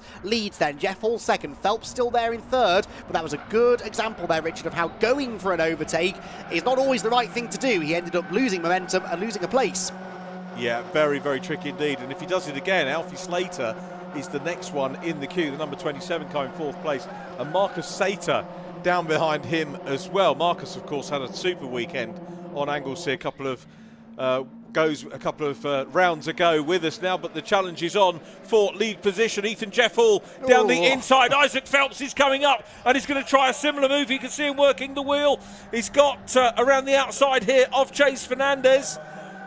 He's still going for it. He's going to stick on the outside run. The key here is how far is Fernandez going to push him wide? Not that wide is the answer. Not into the gravel. Good driving by Fernandez, and Phelps trying to hang on. Classic Ginetta Junior Racing here, like a little junior festival this weekend, isn't it? Having the it's a shame we couldn't grab the other two, well, 1 championships with us as well. Wouldn't it be good to have a junior festival? I don't think the various factions would talk to each other to enable that to happen, but you never know, one day we might be able to do that. Well, fingers crossed. We certainly would enjoy it, wouldn't we? And I think the fans of British motor racing would as well, because look, this is the kind of quality racing you can enjoy when you get a bunch of teenagers out on track in identical cars. On the inside there, steams Jude Peters, can't make the corner, misses the apex by a country mile and waves through a couple of the R Racing cars. Alfie Slater and Marcus Sater, I think that was. They've got Henry Jocelyn and Charlie Hart in this group too, and I think they might both get ahead of Jude Peters as a result of that moment as well. The top 3 then breaking away ever so slightly. Ethan Jeff Hall leading, and Fernandez for now, Richard, happy to work with his teammate.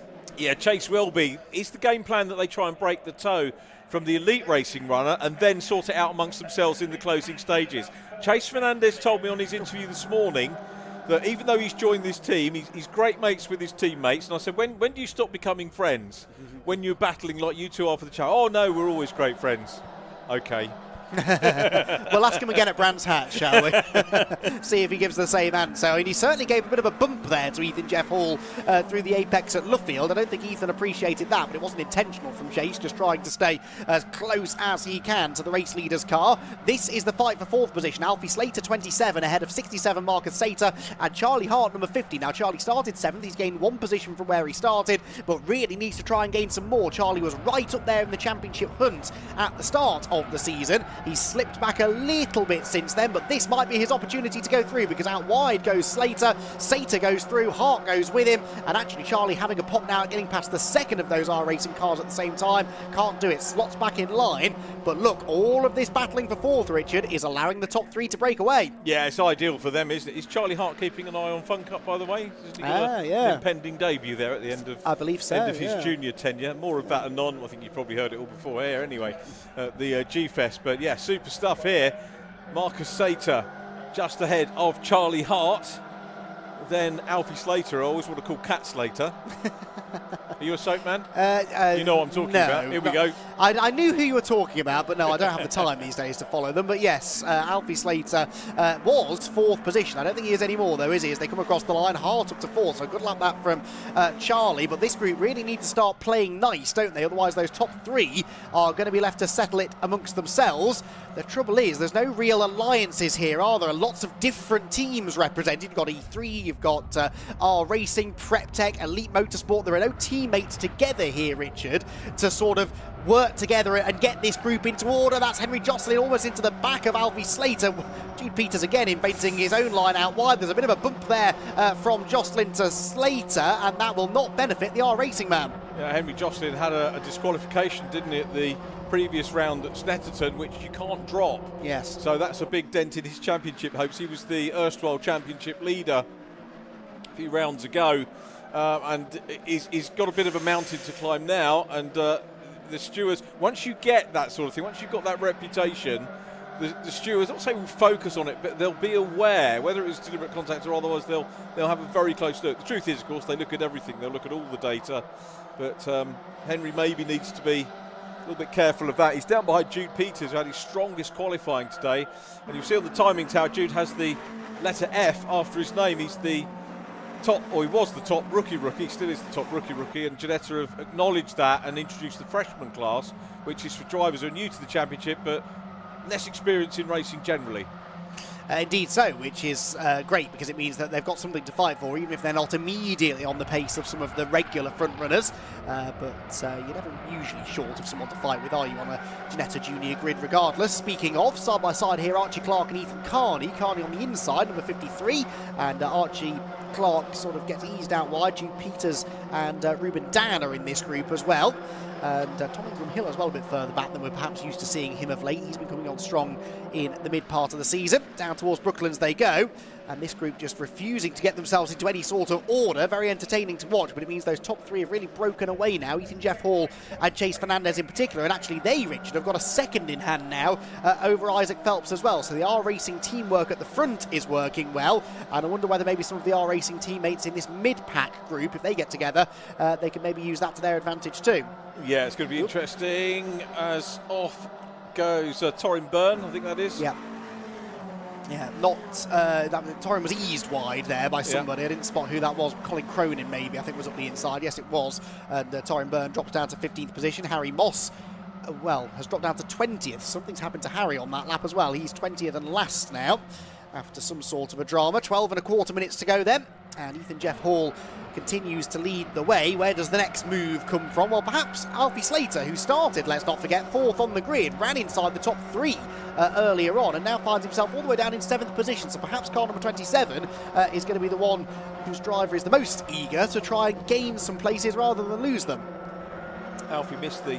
I'm not sure, you'll maybe know this. Did Alfie miss the first round because he wasn't old enough? Oh, yes, that rings a bell, actually, yeah. I think I've heard that. So, yeah, that is quite common, isn't it, in junior racing? Yeah. Really, that they have to wait, and, you know, it's good to get them in, even if it's not for a full season, because they can learn their craft that first year, and then the second year they're ready to hit the ground running, and that's where their championship campaign comes from. But yes, I do believe that was why he was absent from the Oulton Park season opener. Phil Glue was telling me this morning in his little chat, and again, you might get the chance to see it over the weekend in the coverage, that they are already testing 12-year-olds. So 2 years ahead of getting... I mean, it's mind-boggling, isn't it?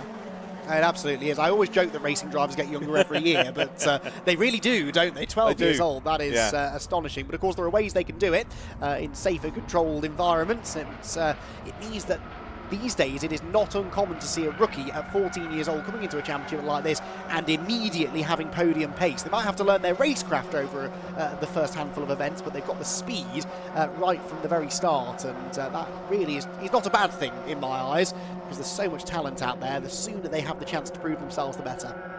And equally, you don't have to have all that experience to come in. You can be a total rookie and come in, or maybe a little bit of karting, because there is the freshman category. Oops. James Ellis, that was, going grass tracking. One of the McKenna development team drivers, James Ellis, so he'll be going for the podium for the freshman. He's on the podium at the moment. Torrin Byrne ahead of him is second in that category. 1.162 between Jeff Hall and Fernandez. I'm expecting a big battle in the closing stages between those two. Yes, but not just yet, probably, because they want to try and drop Isaac Phelps, don't they? But Phelps has just set the fastest lap of the race, so that tells me he's just about still within slipstreaming range. They've not quite dropped him yet. He's got back within a second now of the race leader, and about 0.6 of a second behind Chase Fernandez. So Isaac Phelps is not out of this fight just yet. There are the leaders, look, and I would not, in fact, that's not the leaders, excuse me. That is actually Marcus Sater and Charlie Hart. Charlie, who runs for Elite Motorsport, but you'd be forgiven for thinking he's part of the R Racing Brigade with his mainly grey livery. And then you've got Alfie Slater, Henry Jocelyn, Archie Clark, and Ethan Carney behind. Track limits? What track limits? That was a very wide line from pretty much every car in that group, wasn't it? When they were on Toka, I remember the clerk doing a briefing for them and saying, you can get away with it once, and in fact, actually, you should be doing it once, because if you're not doing it once, you're not trying. That was the clerk, you know, sort of saying, yes, you should do it, but I'm sure the driving instructors will say the same thing. Indeed. So, right then, now this is interesting, because Chase Fernandez, I think, is getting the hurry up here. Isaac Phelps has done a terrific job to catch these two, and that, I think, has now put an end to the R Racing teamwork. Chase Fernandez wants out of there, doesn't he? And wants to try and find a way past Ethan Jeff Hall, who is now very much defending the lead into Copse Corner. Now, they've got 3 seconds over the next group, but if they start battling like this, Richard, it's not inconceivable that the next group of cars could yet catch them. So it's a 3-horse race for now, but the battle very much on with 8 3/4 minutes to go. Yeah, Charlie Hart for the win here. He's in 5th, so it has happened in Ginetta Junior Racing before. Great squabble going on here, but Ethan Jeff Hall doing a super job leading out front at the moment. Now, will he be backing up Chase Fernandez into Isaac Phelps? No, as they go side by side, and Chase Fernandez is trying to make the move, but he's going to find himself on the wrong part of the track. Isaac Phelps might work with him. Under the bridge they go, down towards Brooklands again. So Ethan Jeff Hall knows he's on the right side of the track. Well, he is, but it's Fernandez that's got the move done with that drafting from the elite car. But the elite car's going to lose out on P2 here. So it's Fernandez leading now. Super stuff by Ethan Jeff Hall, who tries to get back on the inside. Meanwhile, Phelps is back through and into P2. Lovely stuff. Chase Fernandez drove the entirety of the Wellington Straight one-handed. He had his right hand on the wheel, his left hand waving furiously at Isaac Phelps, saying, push me, push me, push me, which in fairness he did, but it didn't really work out very well for Isaac. So Fernandez gets the lead then, Jeff Hall second, but of course he now has the slipstream and perhaps an opportunity to attack into Copse Corner. The door is going to be closed. They almost make contact, and look at the run that Phelps will have. Takes the wide line in, cuts back to the late apex, gets alongside Ethan Jeff Hall, and I think has gone into the race lead. Yes, he has. They lean on each other, but Phelps is through into the lead of the race, and that was a perfectly timed switchback. Wonderful stuff from Isaac Phelps. Great racing from these three. This is what the Toka package is missing at the moment in terms of juniors. May come back to him next year. We'll wait and see, but it's Jeff Hill back up into P2, and Chase Fernandez, as low as he's been in this race, down in 3rd. And Marcus Sater and Charlie Hart 3/4 of a second quicker than them on the previous lap, so you might be onto something there. I think they're going to be with these three if the battle continues, and it's showing no sign of abating. Launching up the inside goes Ethan Jeff Hall, supremely late on the brakes, and gets the car stopped. That was the move of the race so far, and he has got the lead back again. And for the first time, I think, all race, the R Racing cars are split by the elite car of Isaac Phelps in 2nd position, but out wide goes Jeff Hall. They'll be side by side again before you know it, and the chasing pack are catching. Unless someone could tell me otherwise, that was one of the moves of the year for me. Agreed. Super move. Yeah. From Ethan Jeff Hall. You know, you get 2 or 3 that stick in your mind each season. That one's going to be lodged there for sure. But the battle for the lead carries on, and as you say, it is going to get bigger because you've got Sater, Hart, Slater. Clark, Jocelyn, all that group wanting to come into the mix as well. Phelps has got the switch back again, back up the inside of Ethan Jeff Hall now as they head for Beckett's once again. This is the 12th lap of the race, 6 and a bit minutes to go. And Isaac Phelps now hits the front of the field. Now, can he keep it this time? He's got the inside line at Beckett's corner. Fernandez tries to slot through into second, but look, they're there. We've got Marcus Sater and Charlie Hart now making it a 5-way fight for the win. And there's a lot of elbowing going on there between Fernandez and Ethan Jeff Hall. They're teammates, yes, but they are also the top 2 drivers in the championship. And to your point earlier on, Richard, it's so difficult to retain that friendly relationship with a teammate when you're this close for the championship and this close on track. Yeah, brilliant racing at the moment, and it's Ethan Jeff Hall looks to try and get around the outside of Isaac Phelps again, who leads this one. Chase Fernandez, Marcus Sater, Charlie Hart is in behind as well. Hart's had a plethora of podium positions, no wins yet, and he could just fancy showing a little bit of racecraft here towards the closing stages of this one, maybe to get into the lead. But it's a huge ask from P5, where he is at the moment, as they cross the line again. Yeah, Charlie Hart's been on the podium in half of the races so far this season, 8 out of 16 races, but never the top step, and this could be a genuine opportunity. He's got a good run out of Copse Corner. Look at the car at the back of the group, but nowhere to go. They're 2 and 3 abreast in front of him, and he's just got a road full of Ginetta. He finds a gap, though, goes with Fernandez, and might be up into 3rd place here before you know it. Yes, he is. So Phelps leads the way, Fernandez second, Hart up into the podium places, and Richard, he's arrived with momentum here and wants to do something with it. Now, can you credit that Ethan Jeff Hall is down in 4th place, Marcus Sater still at the back, and we've got another 4 cars wanting to join in. You know, there is absolutely nothing wrong with this product at this level. Absolutely not. It is, the racing, honestly, is second to none. This is fantastic stuff. Sideways for Phelps over the curb, and Chase Fernandez's rather dog-eared car in second position is a bit more dog-eared now because he's rattling up the inside of Isaac Phelps through Luffield Corner. He really wants to get to the front of the field, doesn't he? Doesn't want to get sort of sucked back into that pack behind, and he is willing to get elbows out to make that happen. They are side by side for the race lead past the pits, but this is giving a double slipstream now to the cars behind, and here comes the challenge from Charlie Hart. 3 abreast up the inside line towards Copse Corner they go, and Charlie Hart has got the lead, has he? Maybe. Well, Isaac Phelps tries to hang on around the outside, but Charlie Hart, with the run down the pit straight, saw a gap and went for it. He did. This is classic stuff. Has he peaked a little bit too soon, though? We've got 3:43 on the clock. Almost as if he's listening to me, drops back into P2. Oh, no! Oh, it had to happen. It had to happen. That's Archie Clark and Alfie Slater who have gone round. I think Chase Fernandez was involved in that contact, but managed to keep going on the outside line. But, Richard, they couldn't keep that up. It was going to go that way, wasn't it? You know, when you've got that many cars, and there'll be all sorts of post-mortems into that, but the race lead carries on as well here. 3 wide for the race lead, and coming through on the inside, Ethan Jeff Hall from, well, he was way back, he was 4th a couple of laps ago, back into the lead. And Charlie Hart now down to, well, at the moment 3rd, but looking for 2nd on the inside. A little bit of drifting from Charlie, collects it up well in the 50 car. Will try and slot through on the inside, but the momentum, I think, is with Phelps. Well, it was until he clattered over the curbs. Yeah, got 2 wheels in the dirt. That means Charlie Hart comes back through. I'll tell you what, though, if it comes down to a last lap lunge into Brooklands, my money is on Ethan Jeff Hall. That's twice now that he's outbraked someone from quite a long way back on the inside line. If he can position himself there on the final lap, that could be the race-winning move in about 2.5 minutes time. Out of Copse Corner we go again then. He's got the lead. Charlie Hart is back in 2nd position. Then it's Chase Fernandez in 3rd. 4th Isaac Phelps. Then a bit of a gap back to Marcus Sater and Henry Jocelyn. Haven't really mentioned Henry Jocelyn much in this race, but he's creeping into contention right when it counts. Through Beckett's corner they go. Armfuls of opposite lock there for Chase Fernandez as he rattles wide over the curb. But this battle is not over yet, that's for sure.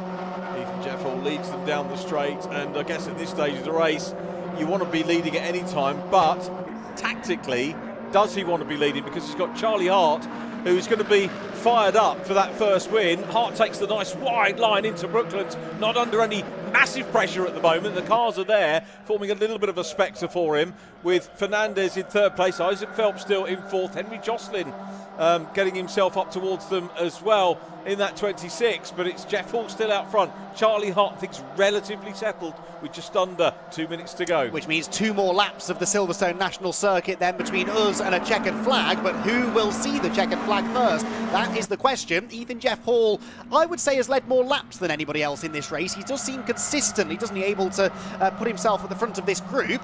A recovering Archie Clark, by the way, has just set a fastest lap of the race down in 8th position, but a couple of seconds behind this lead group, which also now includes Ethan Carney and Ruben Dance. This is the top 8 cars now, all in a long line, heading towards Beckett for the penultimate time. It's Isaac Phelps who tries the outside line on Chase Fernandez. Fernandez will not want to let him through and escorts him beyond track limits, and then gives him a big hip check on the exit of the corner. Phelps on the grass. Fernandez now tries to fend off, I think that was Marcus Sater, and it's actually Fernandez who comes out of that worse.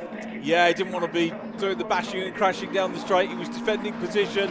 Meanwhile, we've got a retiree there. Well, I think that's Fernandez slowing. He may have suspension damage. Yeah, wouldn't be surprised after that. So the lead is between Jeff Hall and Charlie Hart now. These two very much at it. Got a little bit of breathing space over Isaac Phelps in 3rd place as they head on towards the last lap. So, that's Chase Fernandez. I think that car's got broken rear suspension on the left corner. I think he's going to have to head for the pit lane. The car is cramming, and that could be championship-defining stuff for Chase Fernandez. We'll cover that later, though. For now, we've got a last lap shootout to focus on between Ethan Jeff Hall and Charlie Hart. They've got a bit of real estate back to Isaac Phelps, who's trying to fend off the whole world in 3rd position. It realistically is going to be, you would think, one of those top 2 to win it. Now, where does Charlie Hart make the move? I think Beckett's is too soon. Yeah, it could well be, couldn't it? He's having a look now.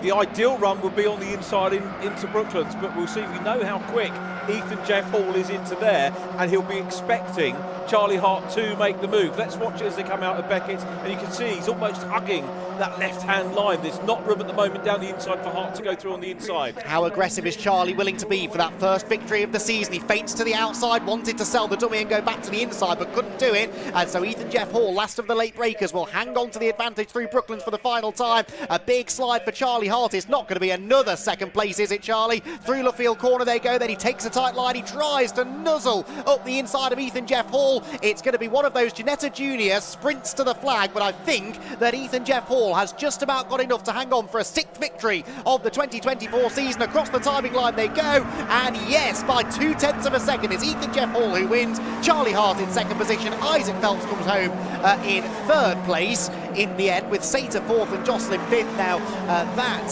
from a championship perspective, is obviously very good news for Ethan Jeff Hall, who managed to fend everybody off somehow, against all odds really, to claim another victory, a 6th win of the year. That is now a 10th podium finish from the 17 races that we've had so far. That sort of consistency in Ginetta Junior racing is very, very difficult to come by usually. That, I believe, is Chase Fernandez limping across the line. So Fernandez ended up in 18th place. Now that will likely become a drop score. I'm pretty sure that will become a drop score for Chase Fernandez. So all is not lost completely. He will gain back whatever his previous worst score was, which I believe was 12 points, actually, from the most recent race at Snetterton. Yes, it was. But of course doesn't really want to be losing momentum at this crucial stage of the championship. Ethan Jeff Hall then the winner, Charlie Hart in 2nd, Isaac Phelps in 3rd, with Marcus Sater and Henry Jocelyn completing the top 5. Ethan Carney was 6th ahead of Ruben Dan in 7th place. Archie Clark, Tom Ingram Hill and Jude Peters complete the top 10. Then it was Felix Livesey and Torrin Byrne, with Alfie Slater 13th and Colin Cronin in 14th position. 15th place then was Tisa Mabunda, with Harry Moss, James Ellis and Chase Fernandez next. Chase Fernandez 18th, did manage to limp home for some points, but that will become a drop score, no doubt about it. And then it was Robinson, Mile and Davis who came home behind. So despite the intensity of that race, all 21 starters were able to reach the checkered flag. Right, there's an awful lot to unpack after that race, so I want to give Richard John Neal as much time as possible to dissect it with the top 3 finishers in the race then, and we will very shortly be able to hear from him down in pit lane with our top 3 finishers, Ethan Jeff Hall, Charlie Hart and Isaac Phelps. Let's head down there now then and hear from Richard John Neal and our top 3 finishers. Well, the plan was, I think, for Ethan to stay in the car, but he's out of the car. Ethan, congratulations, well done. Let him get his crash helmet off and grab a quick word. What fantastic! You can see why we love the Ginetta any junior championship, to be absolutely honest. But that was just such hard work for Ethan Jeff Hall, who for me became a familiar face on Anglesey a while ago, a couple of rounds ago. Congratulations. I've got to say, I was talking about moves, Ethan, that burn into the brain, and there was one where you got the lead earlier on in the race where you just launched it down the inside to grab the lead. It was about a third of the way through the race. I don't know if you recall that, but super move, and that for me said, yeah, I think this youngster's going to win. Yeah, thank you. It was a great race, obviously a massive hack throughout the race. Obviously me and Chase were up there at the start, but then Isaac started to close down, so sort of got into a little bit of a battle. Lost the lead a few times, then we dropped back down to like 4th at one point, but you know, managed to make my way back up through the field and come out on top. Is there a point in the race where you don't want to be in front, you know, if you've got too many people in or around you? It's always nice to be at the front. I think with this weather, it's so hot, it's nice to be at the front, keep your engine cool, but it's very hard being at the front and defending from that many people, but I think I did a great job, and yeah, it was amazing. Well, Chase obviously got pole for that one and ended up getting some damage and dropping back, but points-wise for you, absolutely ideal. Yeah, great points for me. I think that'll have extended our championship lead a little bit now, so that's very good for me. Obviously not the best for Chase. Hopefully he can come back stronger in the next 2 races tomorrow, but yeah, great championship points and a great weekend so far. What's the plan this evening? Do you go and pour over the date with everybody, or do you get a little bit of R&R?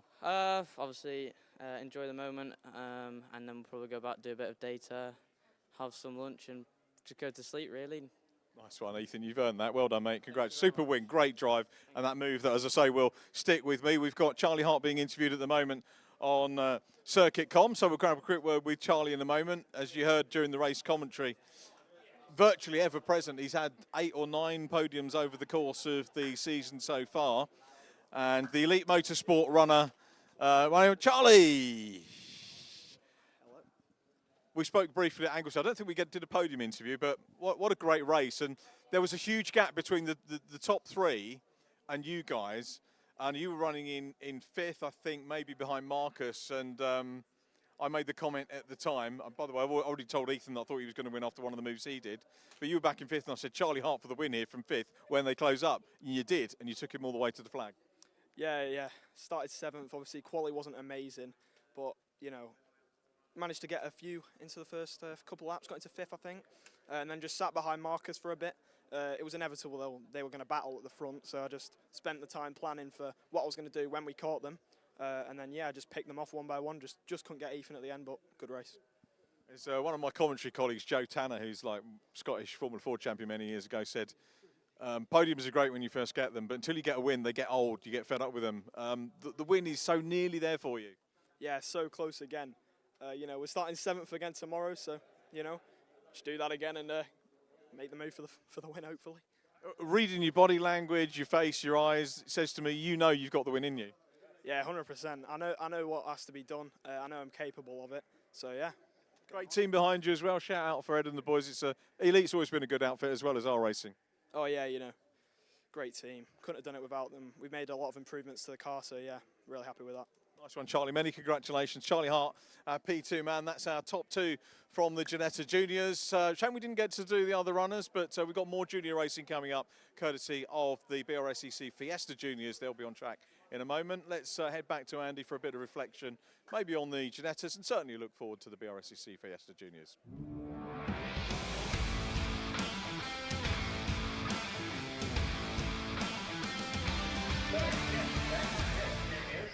Thank you very much, Richard. Yes, we've got the Brscc Fiesta Junior Championship drivers set to head out onto the track momentarily then for their first race of the weekend, the first of 3 races here on the Silverstone National Circuit. 9 races away from the end of the season, and things are tightening up nicely at the top. Just 10 points separating Jenson O'Neill going from Finn Leslie, but this is the circuit at which Finn Leslie took his first ever race victory in the championship 12 months ago. He debuted here, I seem to recall. He may have, forget which way round it was, Silverstone, then Donington, or Donington, then Silverstone. But anyway, I think Silverstone was the first. He was immediately quick, won a race, and was able to really make a name for himself even towards the back end of 2023. Came into 2024 as a clear title contender, as, in fairness, did Jensen O'Neill going as well. But Finn Leslie arriving at Silverstone, a very happy hunting ground for him historically, and he managed to net the pole position as well in qualifying earlier on today, albeit only by 37 thousandths of a second over Jacob Hodgkiss, with Jensen O'Neill going lining up third. So Jacob Hodgkiss, who is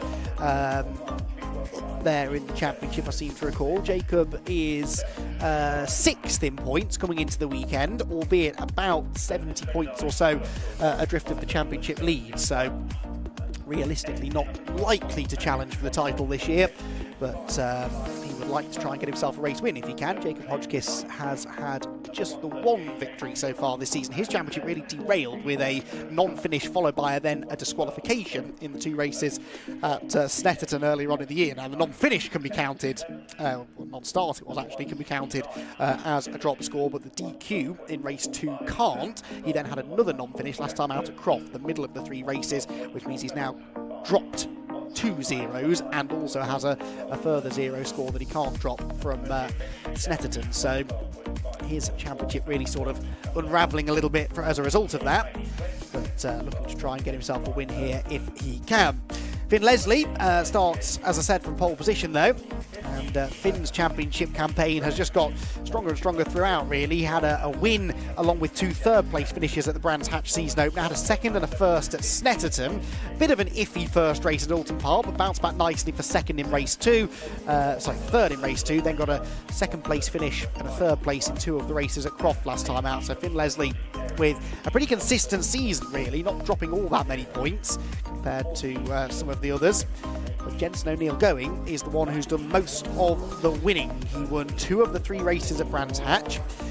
He then claimed another win at Oulton Park, another win at Croft, but Jensen has only once finished outside of the top 4 all year long. That came in the reverse grid race at Brands Hatch, where things went a little bit wrong for him, but he has proven on multiple occasions that he is capable of winning these things, and been very, very good at positioning himself at the front of the field when it counts. And this could be one of those races where you have to judge it right. We saw that in the Ginetta Juniors just now. You don't necessarily want to be leading for the whole race, or need to be leading for the whole race, but obviously Jensen O'Neill going, if he can get out in front, will certainly be keen to do so.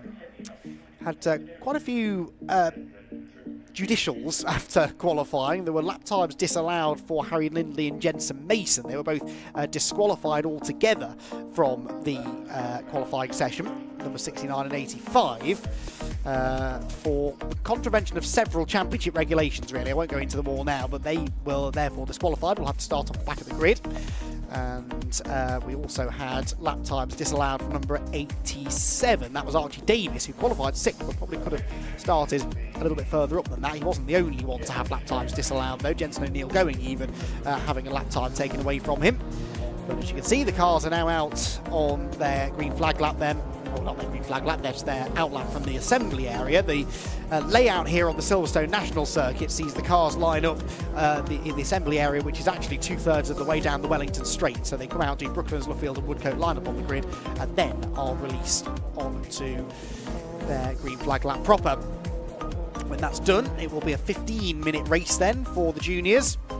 And I believe we can take a look at how they're going to line up for it any moment now, with, as I said, Finn Leslie in the red number 26 car, setting the fastest time, but only by 37 thousandths of a second was he quicker than Jacob Hodgkiss, who will line up alongside him. Then Jensen O'Neill going the points leader starts 3rd, alongside Alfie Garford, Billy Blockley and Archie Davis together on row number 3. 4th row of the grid then is where we'll find Josh Watts and Thomas Merritt. Henry Foote and Daniela Sutton complete the top 10, with Callie Clifford and Jack Burgess on row number 6. 7th row of the grid for Ben Doherty and Maggie Webster. Hayden Gray and Jack Sant are on row 8. Row 9 for Atlanta Le Breton and Aaron Beattie, with George Foxlow 19th on the grid. And we should then have Jensen Mason and Harry Lindley at the back. Those are the 2 who had their qualifying lap times disallowed for various Motorsport UK regulation contraventions. So, grid is set. more or less. Just got the last couple of cars being filtered into position at the back of that grid, and then we'll be good to go. 15 minutes the journey for the Brscc Fiesta Junior Championship. This 5th event of the season. But actually, because of the fact that every one of these final 3 events of the year are triple headers, we're actually only just into the second half of the season as far as number of races are concerned. So still plenty of time with 50 points available per race win. That is 450 points still on offer between now and the end of the championship. So a very good chance that we will have a bit more chopping and changing of the order before then. So Jensen O'Neill going then 10 points clear of Finn Leslie after the drop scores, and Tommy Harfield is then a further 30 points back. Now Tommy Harfield is going to be starting this race where he says, I don't actually recall seeing Harfield on the grid, did I? No, I don't think I did. So Tommy Harfield then is not racing by the looks of it this weekend. That's a shame. So he's going to drop out of contention realistically for the championship. He could use these as drop scores, I guess. What was he dropping before? He had a non-start back at Brands Hatch and a 14-pointer from Oulton Park. So yeah, can't really afford to have any more poor finishes, can he? And so this will probably take him out of contention. Jensen Mason is then a further 41 points back. So realistically, it's now Jensen O'Neill going versus Finn Leslie for the championship. Who's going to get it? We'll have to wait and see. But yeah, the 2 drivers who will start on the inside of rows 1 and 2 respectively, except the other way round. Points leader O'Neill going starting 3rd, and Finn Leslie 2nd in the championship, starting on pole position. Richard John Neal back with me, ready for a second dose of junior racing action and another very finely poised championship, more so even than Ginetta's, in fact, with just 10 points separating Jensen O'Neill going and Finn Leslie. But as I was just saying, this is the venue, of course, at which Finn claimed a victory as a guest driver 12 months ago, his first win in the category.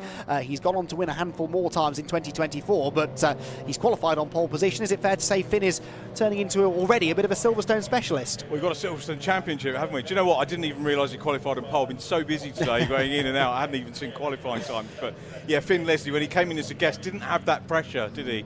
And I can say that, but the youngster was just quick. Yeah.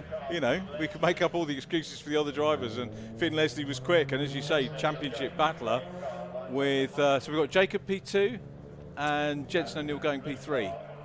Yes. Now, Jensen's got an asterisk. You've probably covered this off already. If you haven't, I apologise. What's the asterisk at track limits for Jensen? Lap times disallowed, yes. Okay. But whether they were his quickest laps, I'm not sure. But he had lap times taken away from him. Right. As a result of that, he wasn't the only one, as you can probably imagine. Hopefully that's not something that's going to rear its ugly head in the race. We want a good, clean race, no track limits, penalties. Let them settle it out between themselves on the circuit. And hopefully we'll get a good show here from the juniors. The Fiesta juniors then, the Brscc's very own junior racing category, which has been providing lots of opportunities for talented youngsters for well over a decade now. Who's going to come out on top then in this first race of 3 this weekend at Silverstone? Finn Leslie on pole, Jacob Hodgkiss on the inside of him, and then Jensen O'Neill going starting from 3rd. The championship leader, can he make a good start? A challenge for the lead into Cops Corner. The lights go out now, away we go.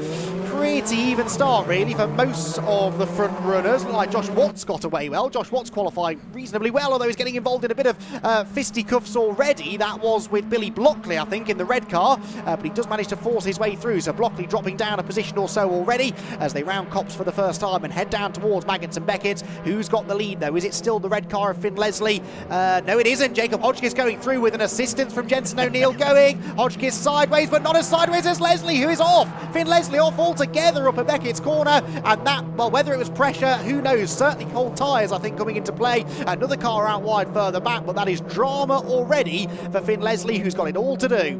Wow, didn't expect that, did we, at Beckett's on the first lap? And even stranger maybe to see the 2 erstwhile championship rivals working together. Jensen O'Neill going, helping Jacob Hodgkiss around with a little bit of draft.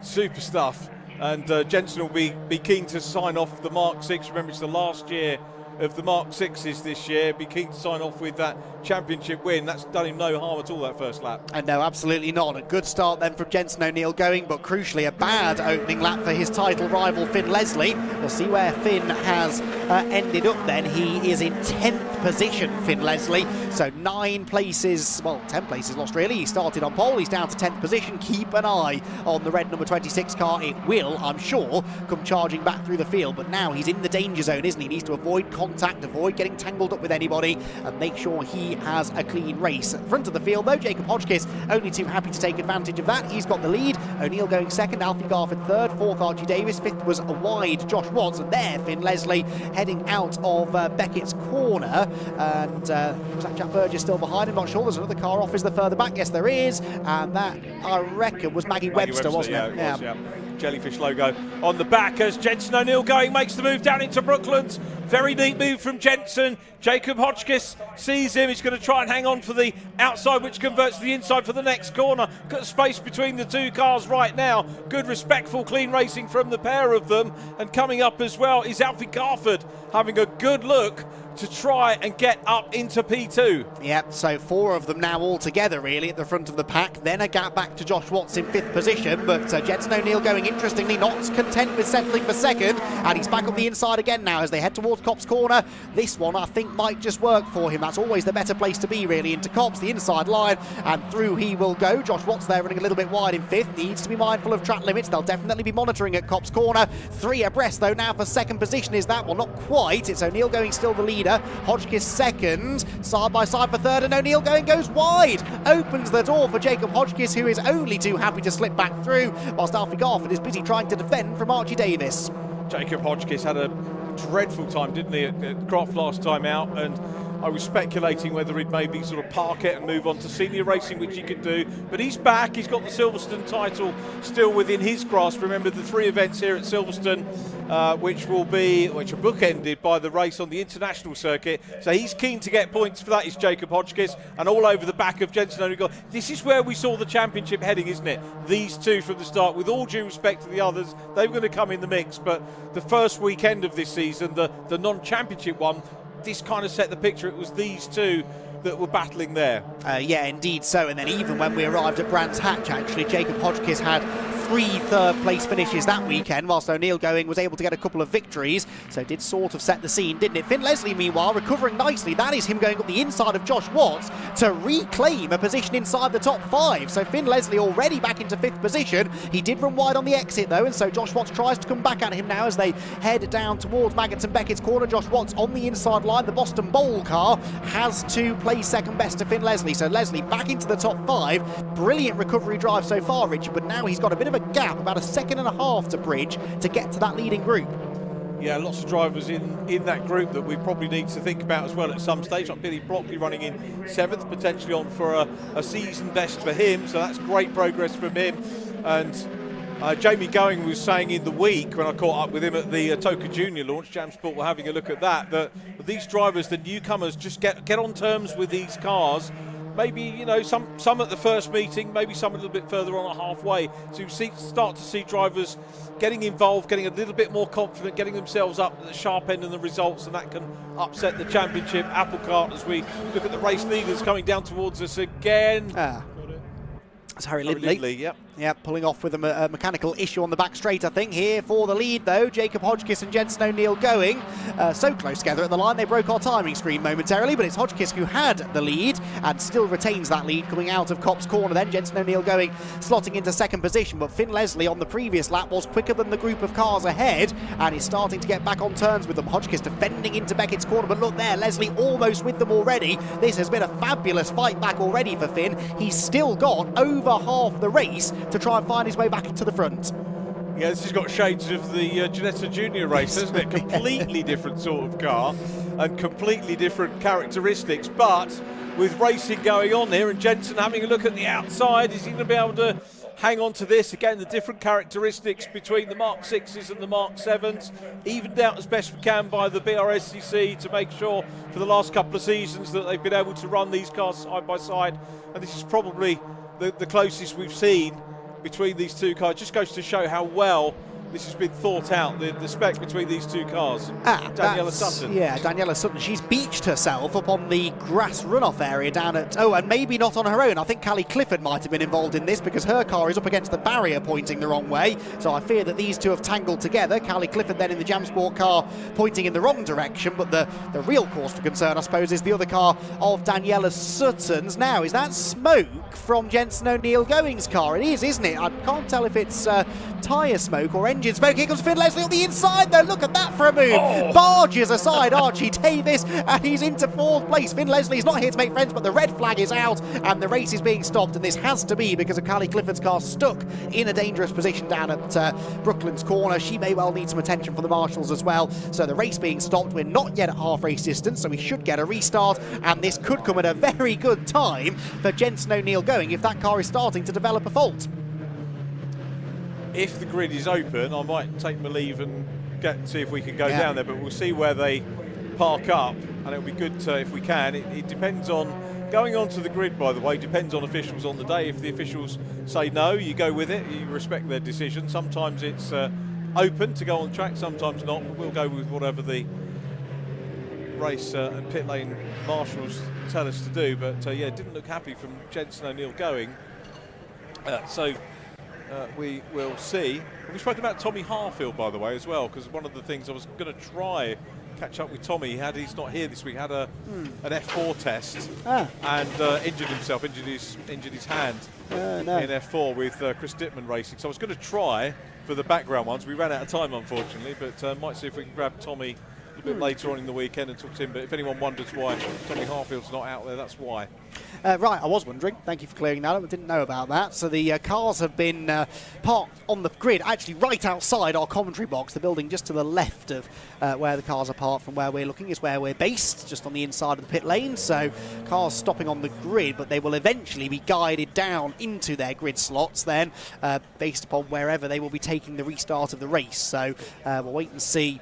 They've got to first of all figure out the order, of course, that will be in, because we've done more than 2 laps, so it's not the original grid order that we go into. It will be the order they were running usually at the time of the red flag. If the race ends because of a red flag, then of course the result goes back a lap. But I think when it's this situation, it's just whatever the positions were at the end of the previous lap. So marshals clearing team members off the pit wall. And that says to me I won't be allowed on because it's going to regrid. So the last thing I want is me sticking microphones in people's faces when they're trying to move cars into the starting positions. Quite possible, quite possible. We'll see what we can do then, shall we? We're going to take a very quick break here from Silverstone whilst the marshals do their thing and get the cars guided into their grid positions. We'll be back, hopefully with a restart for the Fiesta Juniors in just a few minutes.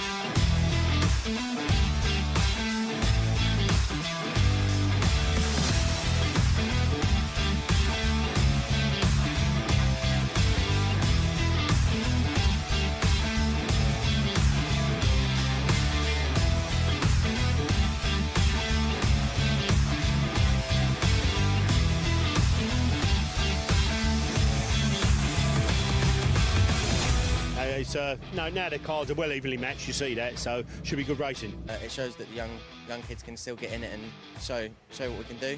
I'm feeling like I can really push it in the corners and get the most out of it. And these cars are just fantastic. They really are fantastic to drive. They're just coming out here, having fun, being fast, really.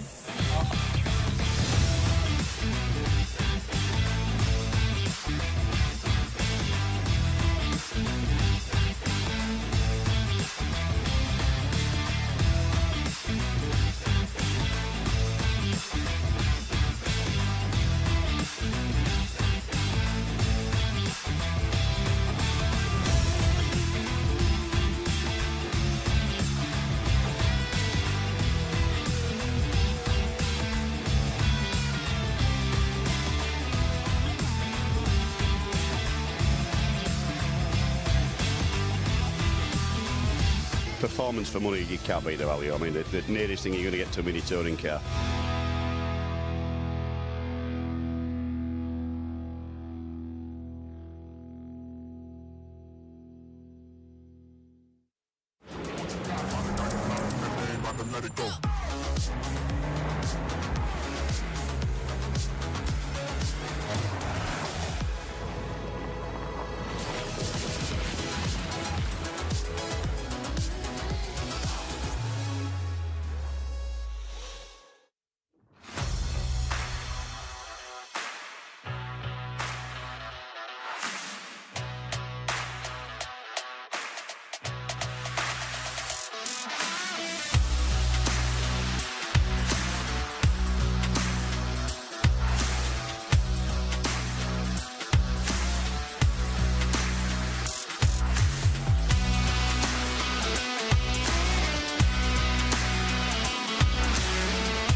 The driving standards have just been absolutely outstanding this weekend throughout the whole field. Whichever package it is, Mark 1, Mark 3s, it offers fantastic close racing. They're all quite even, the cars at the front, so lowish power. These boys are incredible to race against. They don't give you an inch. They're not overly expensive to run. Again, will draw people to it. It's not just about the racing, it's about the experience as well. It's affordable, you know, anyone can come and have a go.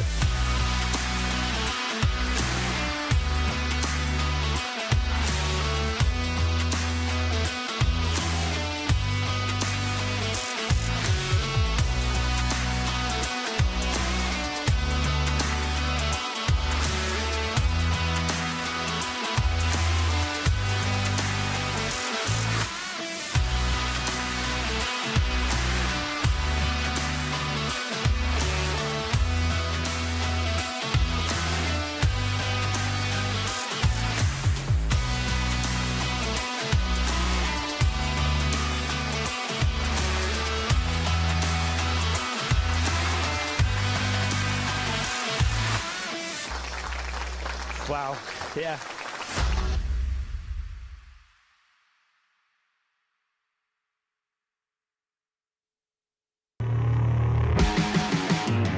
Got so much weight on my shoulders,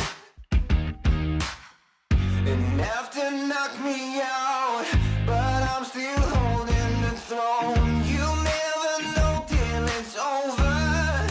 You want honest man, but you don't understand. I won't be here when you wake up again. You want an honest man, but you don't understand. I won't be here when you wake up again.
But no, now the cars are well evenly matched, you see that, so should be good racing. It shows that the young kids can still get in it and show what we can do.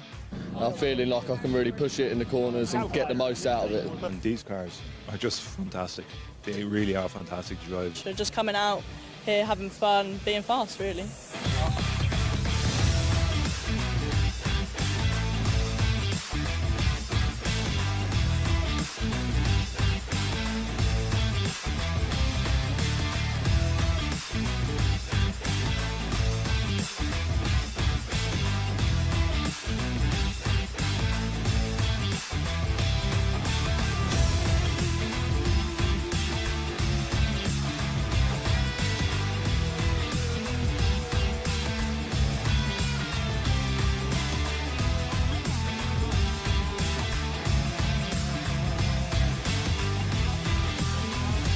Performance for money, you can't beat the value. I mean, the nearest thing you're going to get to a mini touring car.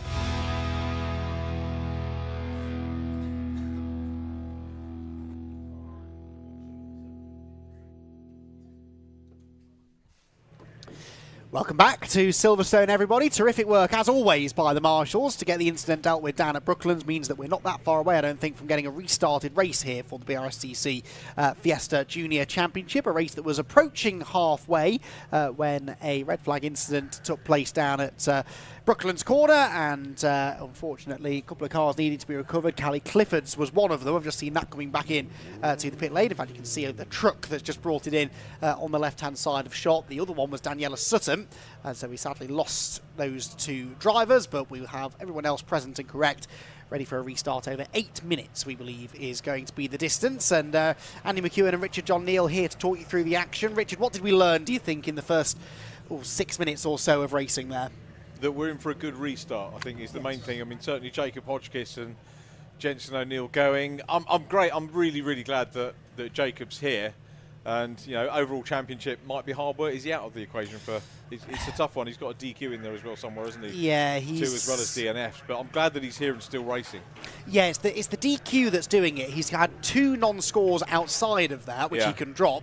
He can't drop the DQ. That's the problem. So he is on 267 points. Jensen O'Neill going points leader on 340, and that's after drops. So, yeah, the championship might be a tough ask, but he could still get into the top 3 and still win some more races. You know, might catch a few eyes. Win the champion of Silverstone as well. And that, of course, because although that first round wasn't an overall championship round, it is part of the Silverstone Trophy. So, yes, which indeed. Is, nice, and we look forward to doing 2 lots of maths that day. Yes, we do. Yes, that's always my favourite part of a finals weekend. This is the part of the year, I think I say this every year, it's the part of the year that I love, though, because I love it when we get into the nitty-gritty of a championship fight, and, you know, we're trying to work out the points. What I don't enjoy is working out the points, but I like the drama that comes with it. So it's always handy if I've got someone more intelligent than me sat next to me with a calculator to do the maths. So we'll try and get... You mean Scott? Yeah, I was thinking of Scott as it happens. Yes, we'll try and get him involved at the end of the year, maybe. But yes, you're quite right. Silverstone, the champion of Silverstone, saw a win at the start of the season for Jensen O'Neill going in race 1 and Jacob Hodgkiss in race 2. But Hodgkiss had a second place finish in race 1. He's still following this, which means that he leads the championship, the champion of Silverstone championship, by 8 points. I think some of that maybe made sense, but it was that long ago, I'd confess I'd forgotten about it actually, because that was back in March, wasn't it? And now we've got the last 2 rounds within a month and a half or so of each other. There is also a championship for each class of car, the Mark 6 and Mark 7. The cars are very evenly matched, but there is still, officially speaking, a separate championship for each. The Mark 7s being led by Finn Leslie from Tommy Harfield by 30 points. In the Mark 6s, Jensen O'Neill, going, you won't be shocked to hear, is over 100 points clear of Callie Clifford. So realistically, it's the champion of Silverstone and the overall championship battles that we are most focused on. And yeah, going to be interesting to see who manages to come out on top. I like things like the champion of Silverstone. That always used to be a thing up in my neck of the woods in probably lots of categories, but I particularly remember Formula Ford racing having a champion of Oulton and a champion of Anglesey, and I kind of miss things like that because it does bring people out for one-off events who maybe can't afford to do the full season, didn't want to commit to a full season. End of the year particularly, grid sizes can dwindle sometimes because of that, can't they? Whereas something like that, as you say, Jacob Hodgkiss may not have been on the grid at all this weekend had it not been for that initiative. So yeah, I'm a big fan of it. Me too. It's a great thing to do when you're oversubscribed as well. You know, you can run into regional championships. And back in the day, we had everybody getting together at the end of the year for the festival, which we're looking forward to the Gerrit Van Cowen Festival. Are you down for the festival this year? I will be there. Good. I'm actually going to having an evening with Graham Fuller and Alan Bowles in a couple of weeks to talk about some little filming bits that we can That'd be good. Try and do. Which is exciting. It would just be nice to spend an evening with those two because great company, you know. There's some stories to tell. But yeah, the Gerrit Van Cowen Festival this year. I think that was the first year I sat and properly watched it. The Gerrit won it 50 years ago, which was it really? Which wow. is you don't look old enough. Quite scary, isn't it? I feel old enough to. Yeah. Right then, these 40, not 50. I was just doing the maths. Being half genuine when I said that. 40 years ago. Sorry, Gerrit as well, bless him. Yes, well, all of this long before the time of the drivers in the Fiesta Junior Championship, that's for sure. But hopefully they'll educate themselves before we get to that season-ending event for the Brscc. Right then, Fiesta Junior action about to burst back into life here at Silverstone. Jacob Hodgkiss leads us away for an 8-minute restart in this first race of the weekend on the Silverstone National Circuit, and Jacob Hodgkiss looking to try and hold on to the lead, but Jensen O'Neill going has had a better start, and so Jensen immediately jumps through into first position as they round Copse Corner for the first time, but I don't expect Jacob Hodgkiss to settle into the wheel tracks for too long here of the race leader. He will want to try and get through as quickly as he can, although he's not had a good run through the first corner, has he? Drops back towards the fight for third, which is immediately side by side behind him then, and in fact that was a bit of a lunge from Alfie Garford up the inside of Archie Davis, who uses plenty of the runoff area to keep his foot down and try and carry the momentum down the Wellington Straight. But good to see a clean run through the first few corners and a brilliant start there from Jensen O'Neill going. Archie Davies, one of the drivers that is being singled out as really clicking with these cars, and suddenly jumped into the top half of the grid, got pole position at Croft, and here he is battling for podium positions now, which is great to see. Alfie Garford P3 at the moment. This is going to free up Jensen O'Neill going and Jacob Hodgkiss to maybe renew battle. Hodgkiss is the chaser right now, but closer. Probably good news for that breather for Finn Leslie as well. He's still in fifth. Yes, he is, and would probably have liked to have gained a position or two by now, but he is on the tail of that third place squabble. The trouble here, though, is that the top two are getting away, and they are getting away from each other, so there's not, at the moment, much prospect of a battle for the lead, which would delay the top two, and perhaps play into the hands of those behind, as Josh Watts gets very sideways over the exit curve there at Copse Corner. A couple of others running wide in the background too, but Finn Leslie, the red number 26 car, needs to try and get a move on here. He's looking up the inside of Archie Davies, clatters into the side of him. I'm sure we've seen this already, and out of Beckett's they go. He makes the move stick, but again, in rather a robust fashion. Is that going to get looked at, do you think? Well, more than likely, yes. Although all is good now because Finn has flashed his hazard lights at Archie in apology, so I'm sure all is forgotten. Oh, yes, all okay, don't you? Dear chap. That was funny. So at least had the presence of mind to make some attempt at fixing the situation anyway. Yeah. Sometimes as a commentator you have to put your brakes on yourself, don't you? I just stopped an inappropriate RJM moment there. Well done. Thank goodness. Right then, out of Luffield we go, and we've got Finn Leslie then on the tail of the third place man, and as they come across the line, that lead gap has come down, hasn't it? Slightly, I would say, and Finn Leslie sets a fastest lap of the race, so turns out by using somebody else's brakes down at Beckett, you can carry a bit more speed through the corner and set a good lap time. Finn therefore picking up an extra point as well, and will now look to try and maybe not do exactly the same, but find a way past Alfie Garford perhaps at the same place. Here we go, he's looking to the inside line, he is late on the brakes, there's a chink of an opening, and well, same again. Yeah, pretty much the same again. Through he goes into third position, and Finn Leslie is into the podium places. He is, well, I think more drivers should try that, honestly. I think that would resolve an awful lot of angst in the paddock, wouldn't it, that? Father Dugmore. As I said last time, Ted, it won't happen again. That was very, very almost predictable, wasn't it? Now, I wonder whether Alfie Garford might try and pay him back here if he gets half a chance, because he was thinking about it into Brooklands. There's Josh Watts meanwhile, and he's leaning on Billy Blockley slightly, who, in fairness, was very bravely going around the outside, and it might just work for him. He's got the inside line through Luffield Corner, and that is Billy Blockley into the top six, and Josh Watts there, Richard, getting eased out wide, might lose more places. Yeah, nice to see Billy running strongly here, and great to see Watts up in the sharp end of the grid as well as they go across the line with 4 minutes remaining. O'Neill going from Hodgkiss, Finn Leslie in third place with that fastest lap. It'll be interesting all of the... Alfie Garford.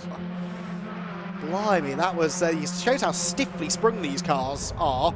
The Mark 6s were famous for that. The Mark 7s, when they came out, looked a bit more softer and spongier maybe, but they've clearly honed the setup on them now to make them quick. A fast car is often not a comfortable one, is it? But, oh my word! Out of absolutely nowhere comes Jensen Mason with Josh Watts in tow, and they both were very late on the brakes. I think that was Thomas Merritt, wasn't it, they were battling with? And Tom did a good job to avoid them, really. Yep, Tom, one of many drivers. They're getting like the Toka package guys now. They're feeding the information through, sending me bits and bobs, always wanting to have a chat, bless them. It's absolutely the right thing to do. Yeah. No, absolutely. Make friends with the commentators, and we'll always have plenty of nice things to say about you. Josh Watts, unfortunately, his race is unravelling a bit. He's just been overtaken by Jack Burgess, was that? I wonder whether Josh has got a problem. He's quite slow through Brooklands. George Foxlow there on the outside of Henry Foote as well. Josh Watts continuing, but that Boston Bowl liveried car fading a little. And that's a shame. It was a promising qualifying run for Josh, wasn't it? And doesn't look like he'll be rewarded with a top 10 or even in this race. Leaders out of Cops Corner, nose to tail now, so Jacob Hodgkiss then has caught Jensen O'Neill going. What can he do about finding a way through? Finn Leslie behind them was quicker again on that lap though, and that's before these two start battling, so you have to say there's a good chance Finn Leslie will get onto turns with these two, and we know already that he will not pull any punches. If he sees a chance to get up there and claim a race victory, he's going to go for it. He will certainly go for it. I've just been having a look. I was confused with George Foxlow's colour on the timing tower. Didn't realise it was back in the 6. Ah, yes, he is. You're right. He had a Mark 7, hadn't he? Yeah. Early on in the year, yeah. Good point. Second highest of the Mark 6s then. Of course, the Mark 6 class led by Jensen O'Neill going, but is he going to be the overall race leader for much longer? Not if Jacob Hodgkiss has anything to do about it. Tries the outside at Brooklands, but couldn't quite make the move stick, then snatches the brake and opens the door for Finn Leslie, who sticks his nose in the gap. That time, I think, was fairly up the inside of Jacob Hodgkiss, who gives him one back anyway. And as they head through Woodcote Corner, Finn Leslie now with a golden opportunity to move into second place and go on to challenge his big championship rival. Yeah, this could be some defining moments here. Only got 1:52 on the clock, so it's not got long to play out as Leslie in red, left of shot through on the inside. He's certainly been in the rubs in this one. Keep your eyes on track limits, gentlemen. Well, he didn't want to let Hodgkiss back on there, did he? And I think that was probably smart racing. It just didn't look very smart at that sort of speed, but he managed to sort of box Hodgkiss off the road without ever actually making any contact with him. So he's up into second position now then. Hodgkiss down to third, but that little side-by-side exchange, Richard, has just given Jensen O'Neill going a little bit of a cushion. Oh, Josh Watts, unfortunately, out of the race. That we sort of saw coming, didn't we? Did suspect that car was maybe running into mechanical issues, but has Finn Leslie got the time and the speed to catch Jensen O'Neill going? I think we're about to start the final lap. Yeah, we are. He's going to get embroiled in a battle if he's not careful. Alfie Garford coming up in the mix as well. Jacob Hodgkiss, he'll want to hang on to a podium. He'll want to be further up on the podium. But once you get embroiled, it can let the guys ahead go further ahead. Oh, no! Oh, and that could have broken the rear left suspension, has it? No, I think they've just about got away with it. Alfie Garford and Jacob Hodgkiss leaning on each other there. And Garford very lucky if he's not damaged the left rear corner of that car. But the way it spat sideways looked as though he had, but holds on to third place. Provisional result when we get there. What makes you say that? It might not be over yet either, because there's only 6/10 between the leaders. Finn Leslie on the previous lap was a 10th faster than Jensen O'Neill going. Has he got time to get there?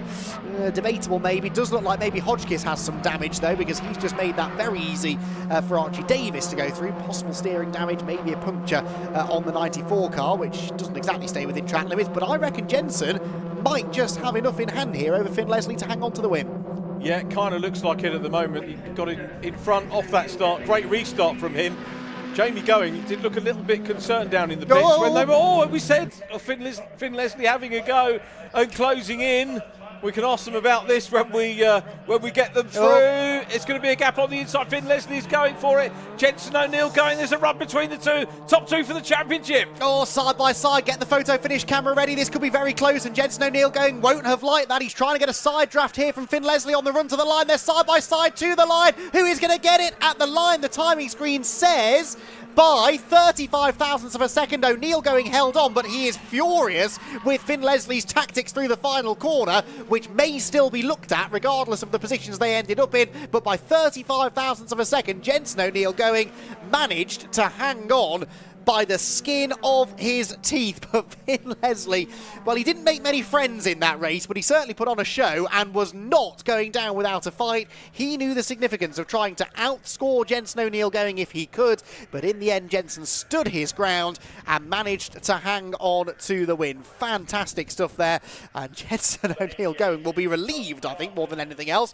to have held on to the victory. Now, I don't envy Richard John Neal having to get in between those two in a moment in the podium interviews. This could be well worth staying tuned for, but Jenson O'Neill going the winner by 35 thousandths over Finn Leslie in second, Alfie Garford third, and Archie Davis in fourth position. Thomas Merritt was fifth ahead of Billy Blockley sixth, then Jacob Hodgkiss, Jenson Mason, Jack Burgess and Henry Foote completing the top 10. George Foxlow was 11th, Ben Doughty was 12th ahead of Jack Sant and Hayden Gray. Then Atlanta Breton, Maggie Webster, Aaron Beattie and Josh Watts, as we saw, pulling off to the side of the road, was the only retirement from the restarted race, but of course we lost a couple in the initial run of the race. Callie Clifford, Daniela Sutton and Harry Lindley, unfortunately all failing to take the restart. So a couple of walking wounded then, making their way back around to the pit lane and Parc Ferme area. And a reminder that we still have 3 more races to bring you today. The Demon Tweaks Audi TT Cup Championship are out next. Then it will be the turn of the TCR UK Championship drivers to hit the track. And the Milltek Sports Civic Cup will have their second race of the day at the end of the day. Now, how are we doing for time? We are still, I think, about 15-20 minutes ahead of time at the moment. So the timings, if you're looking along on TSL or on the Brscc website, they are all very provisional. They can change quite a bit. So the best thing to do if you're waiting to watch a specific race out of those final 3 is just to stay tuned and enjoy whatever other racing we've got to show you over the next hour and a half or so. Right then, time to hear from our podium finishers. Let's head down to Richard John Neal, who we wish the very best of luck. Always fascinating to see the reactions of the drivers, and Finn and Jenson having a little chat over here. We'll grab our. I'm gonna be very rude and go in first here and have a word with Jenson O'Neill going. Jenson, well done. It's like I see you regularly now. She's well done. That was what did you go and say to Finn? Just well done. A great race, but the whole race been suffering from lap 3. No power steering and the brake fluid boiled. No so way. I've had. Is that what the smoke was? Yeah, barely any brakes and no power steering whatsoever. So yeah, and then a couple hits, but it's racing. We didn't get a chance to catch up with you. You had a podium position at Croft, and I needed to right that particular wrong. After Croft, the damage that you were poorly with the fumes, weren't you, at Croft? Yeah, so we had an issue with the engine in that last race, and it was filled my car out with fumes. So I got carbon monoxide poisoning, and let's just say for a whole week, my mum babysitted me. So it's a nice week for me, let's say. We're glad you're okay with that, but I think you had the wherewithal to get yourself to the medical centre, didn't you, straight at the end of the race, which is why we didn't see you on the podium. You've got to look after your health first. No, I pulled off because I just felt so unwell. But yeah, it happened, and we've won again. So hopefully we can carry on this weekend, and then main goal is to win the championship. But we'll just see how it goes. Good fight with Finn, and hopefully some more to come. Potentially championship battle. We saw you racing with Jacob in the early stages, and at the start of the year when we were on the other side of Silverstone, we were saying it's going to be between you two, and now it's between you and Finn. So we've seen all of you three sort of, well, those two dicing with you at various stages, and you're holding your nerve well and enjoying it. And as you say, a little bit of contact is racing, so no problem from your side. No, I'm not really bothered, but it's racing. Nice one, Jenson. Well done. We'll see you a little bit later on in the weekend. Let's grab Finn Leslie over for P2. Finn. Here comes Finn, just grabbing a little bit of water. And Finn, let's get you over. Good to see you. Do your overalls up if you want, but we're more interested in the chat. You've got sponsors on there, which is all good. So first lap of the original start. Let's take you back there. What happened? It was a Beckett's. You ran a bit wide? Yeah, I mean, the car was quite oversteery, so I went into there and it was just different to what it was in qualifying, and it just caught me out, my mistake. And then, yeah, worked my way back through. Nearly got there in the end, but, there's 2 more races tomorrow. We were having a little chuckle because a couple of the passes, again, you did, I can't remember if it was Beckett's or coming into Brooklands, you were going through, and there was a wee bit of contact as you dived through, a bit of a karting move, and then did you flick the lights to apologise? Yeah, I mean, I didn't mean to. Obviously, the car wasn't how it should be, but Well, I guess that's evidence from the first lap, isn't it? You had that wide one. just kept going. I couldn't do anything about it, but yeah. But to charge back from 5th place, mega race from you, and on the line side by side there with Jensen, and it's you two at the moment for the championship. Yeah, I mean, it stayed the same, maybe 1 point up, so, you know, it's not the end of the world, and we go in tomorrow. How much did you have in your mind that, you know, you'd come here and won before? Obviously, you came as a, you know, non-championship driver last year, made your debut, impressed everybody greatly that time, so you know you're quick round here. Yeah, I know I am. It's just, you know, annoying. So we pulled it by a decent margin and then, you know, not to convert it into a win. We look forward to seeing you for race 2. Thanks for coming over.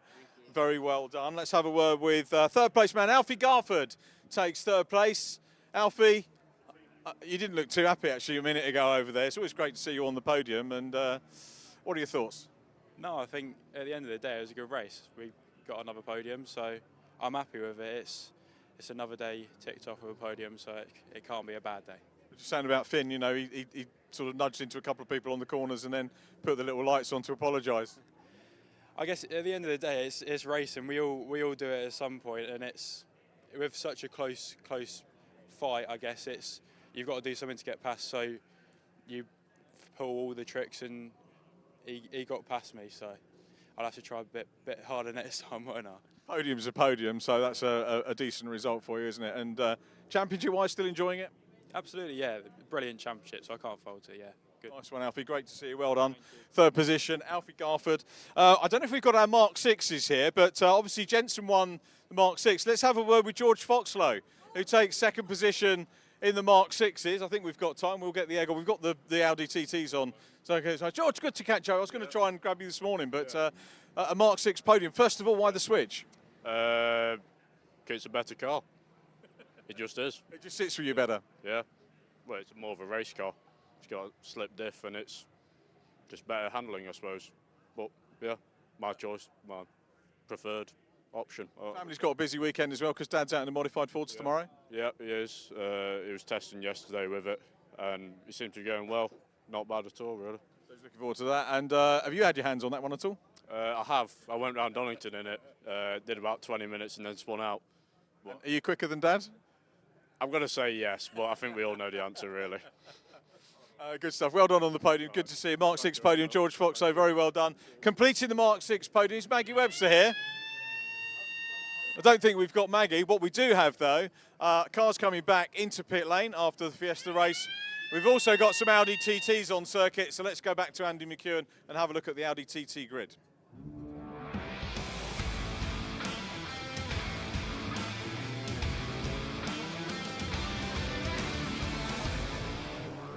Thanks, Richard. Yes, the TTs, look at that for timing, already leaving the grid and heading out onto their green flag lap. We've got 29 of them who qualified earlier on. I think one may have qualified out of session as well, so we hopefully have 30 of these identical Demon Tweaks Audi TT Cup Championship cars out on track, and they were headed in qualifying by 0.3 of a second. That's an absolute age in Silverstone terms, by Bradley Burns, former European tin top star, who has been slowly but surely getting to grips with these TTs this year. He was on pole position ahead of Jason Pelosi, who starts alongside him. Matt Luff, the points leader before the drop scores are calculated, starts from 3rd on the grid alongside Luke Handley. And then it will be Steve Foden, the reigning Mazda MX-5 champion, and Carl Swift, former TCR UK race winner, who starts from 6th. Now, Carl Swift didn't race with us, or didn't finish either of the races, I should say, at Oulton Park, but he's using them as dropped scores, so he's actually the championship leader, starting from 6th on the grid. Then Ross McCarr and Will Stacey starting together on row 4, row 5, Sam Heading and Charles Budd, with Adam Blair and Paul Lucy on row number 6. 7th row for the Masters pole sitter, Sean Smith alongside Nick Brady, with Morgan Root and Daniel Budd, brother of Charlie as he's normally known, a bit further up the order. Then he will have Mark Rice and Sam Meager next in line behind him. Andrew Dyer and Jonathan Williams make up the 10th row of the grid, row 11, Daniel Chapman and Oliver Devine King. Ruby Smith and Mike Harris on row number 12, and the 13th row, Paul Savage and Patrick Booth, Tim Gray and David Richardson on row 14, and the back row of the grid, Joe Weaver and the driver who qualified out of session, which I believe will be Richard Forber. So Yes, Richard Forber, who's only done a couple of rounds this year, wasn't able to qualify, but has, I believe, now completed a few laps behind the safety car during the lunch break, and so has been able to tag along at the back of the grid. So the Audi TT Cup Championship then about to kick off. We've had one car down the pit lane, that's Charlie Budd, unfortunately. So Charlie, who was due to start 10th on the grid, he's in the pit lane with a problem before the race even gets underway. Richard John Neal back in the pit lane, back out of the pit lane and in the commentary box alongside me. And Richard, I'm sure, as excited as I am about this. What a success story this championship has been this year. Absolutely superb, isn't it? And we've even got a driver here, Ollie Divine King, first race, and really? he was with us at the Brscc inaugural Fiesta scholarship last year. Oh, wow. And rather than go Fiestas, he's actually come into Audi TTs. Right. And we wish him well. There's, again, an interview you might see later on in the 2 days coverage. He started 22nd, so we wish him well. I think we've got another newcomer as well, haven't we? But more of that anon. Indeed so, because the race is starting and Bradley Burns has launched the car from pole position and will be hoping to lead the pack into Copse Corner for the first time, which he does. Jason Pelosi trying to hang on to second, but Matt Luff steaming round the outside line, wants to try and put a car between himself and Carl Swift if he can. Carl, remember, only qualified 6th, the championship leader, with a bit of work to do. They head down towards Maggott and Beckett for the first time then, and Matt Luff, I believe, is up into second position, and one car out wide, that's Steve Foden, opens the door for a few others to come through. A slide for the number 21 of Sean Smith as well, and as he gathered it all together, had to be aware of his surroundings there. A few cars behind had a big run, and miraculously major contact was averted. Down the Wellington Straight they go. I mean, how they're going to sort this all out into Brooklands, I do not know. They're 2 and 3 abreast throughout the majority of the field, and a few of them leaving their braking just a little bit too late. They do. Mike Harris, the other newcomer, we needed to name check. Welcome to the grid, Mike. But Bradley Burns really finding his feet here, isn't he now? It's funny how the narrative of a season can change at one round, and it certainly did seem to for Bradley Burns at Croft, and he looks like he's really enjoying his racing.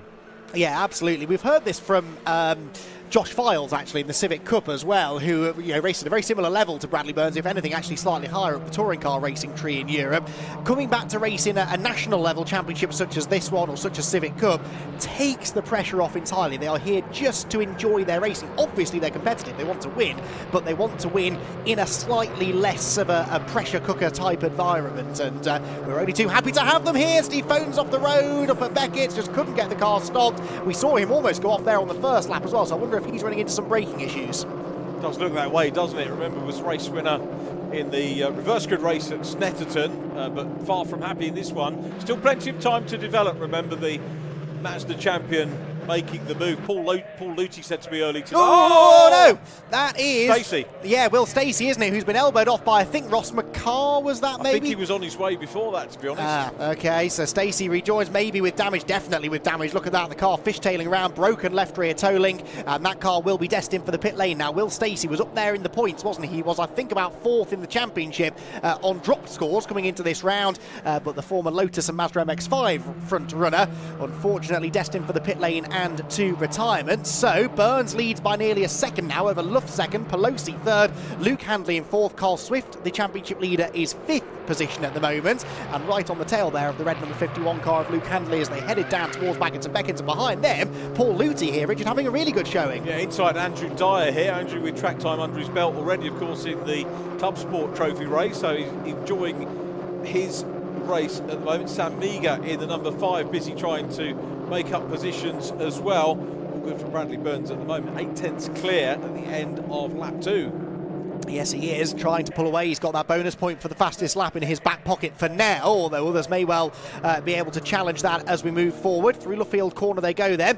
Carl Swift there with a different livery on that car now. Now, has Carl Swift got a new car since his Oulton Park accident? Because it's a different livery on that car, and I wasn't there at Croft to see it, so we think it might be still the same car as he had, just with a new livery put onto it. But anyway, that's why it took me a moment or two to ID him earlier on. But Carl Swift, 5th position at the moment, on the tail of Luke Handley and Jason Pelosi. That could be an interesting battle to watch.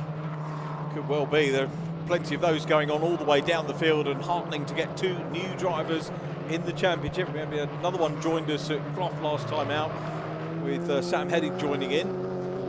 So this championship, people still being attracted to it, despite seeing how competitive and how difficult it is to come in. Caught a glimpse there of Sam Heading inside the top 10. He was a front runner in MX5 Super Cup as well for a few rounds earlier this year and back end of last year, I seem to remember. So a quick rear-wheel drive racer, easy for me to say, but really adapting himself nicely to front-wheel drive as well this weekend.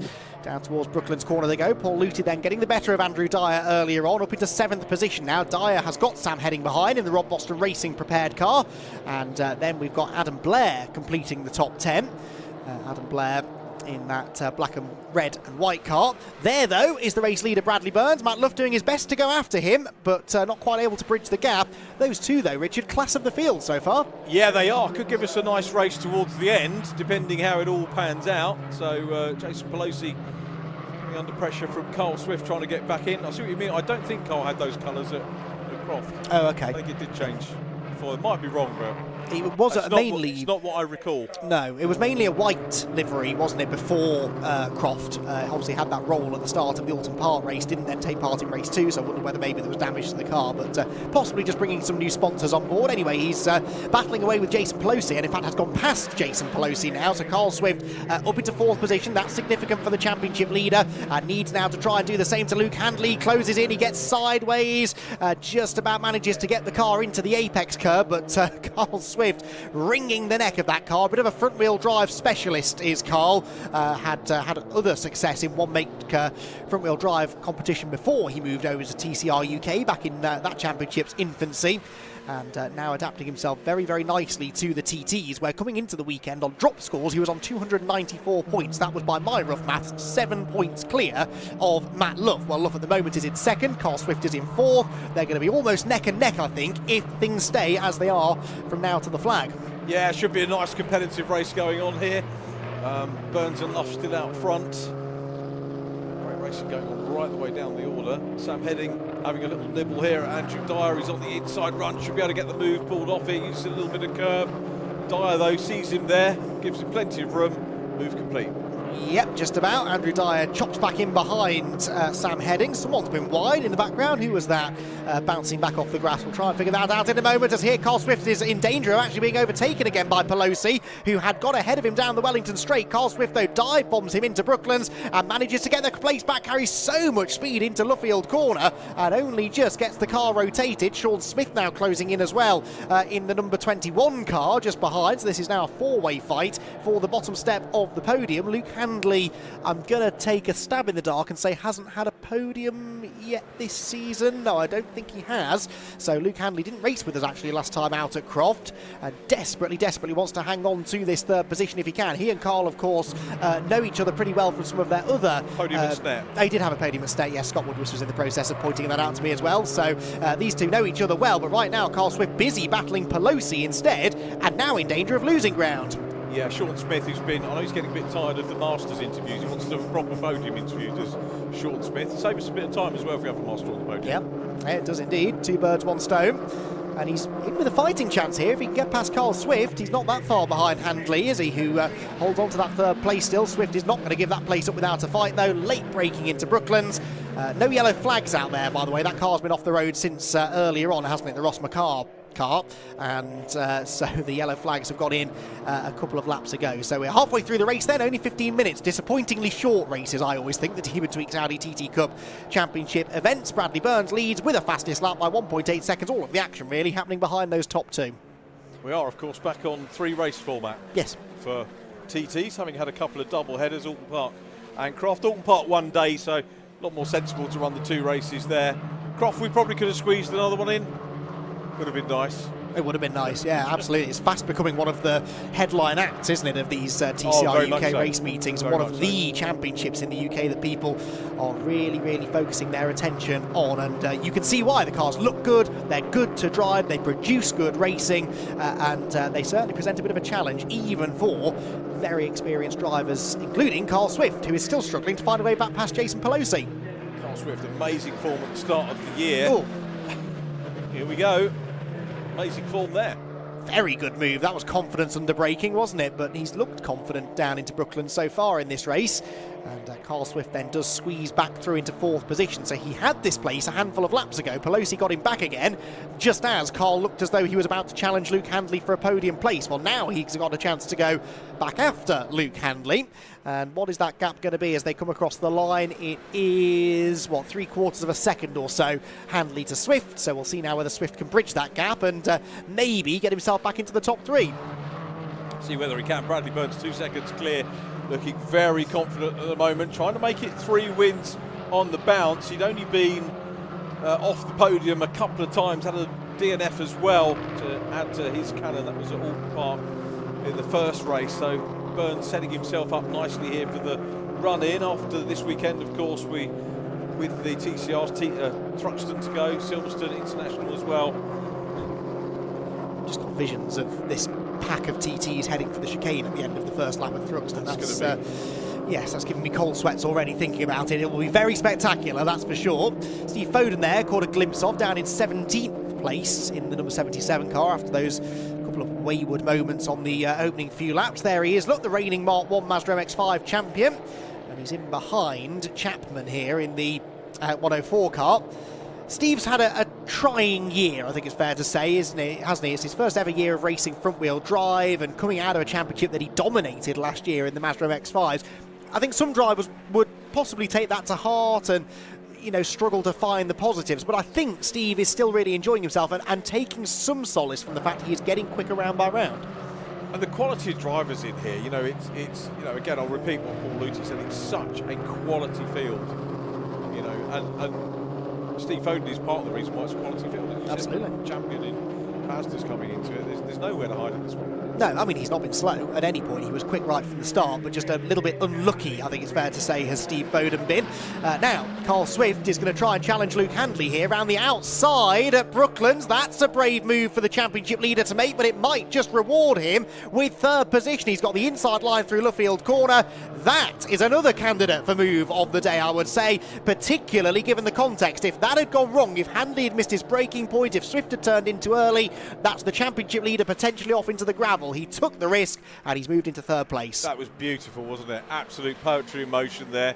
Where we saw the dive earlier on in the Ginetta junior race from Ethan, that was poetry, that one. Yeah. Not saying the other one wasn't. Oh. That one was committed, that was just perfection. But it can all go wrong again. Yes, well, the poetry very nearly didn't rhyme there as he came out of Copse because he had a huge tail slide over the exit curb. He's now sideways again into Beckett's corner, and Luke Handley sees an opportunity maybe to come back at him here as they accelerate out of Beckett's down the Wellington straight, but Carl Swift just needs to keep his head here. He's not going to catch the top 2, so just needs to focus on keeping Handley at arm's distance and not making any big mistakes. He's onto the brakes into Brooklands, keeps Handley behind him for now.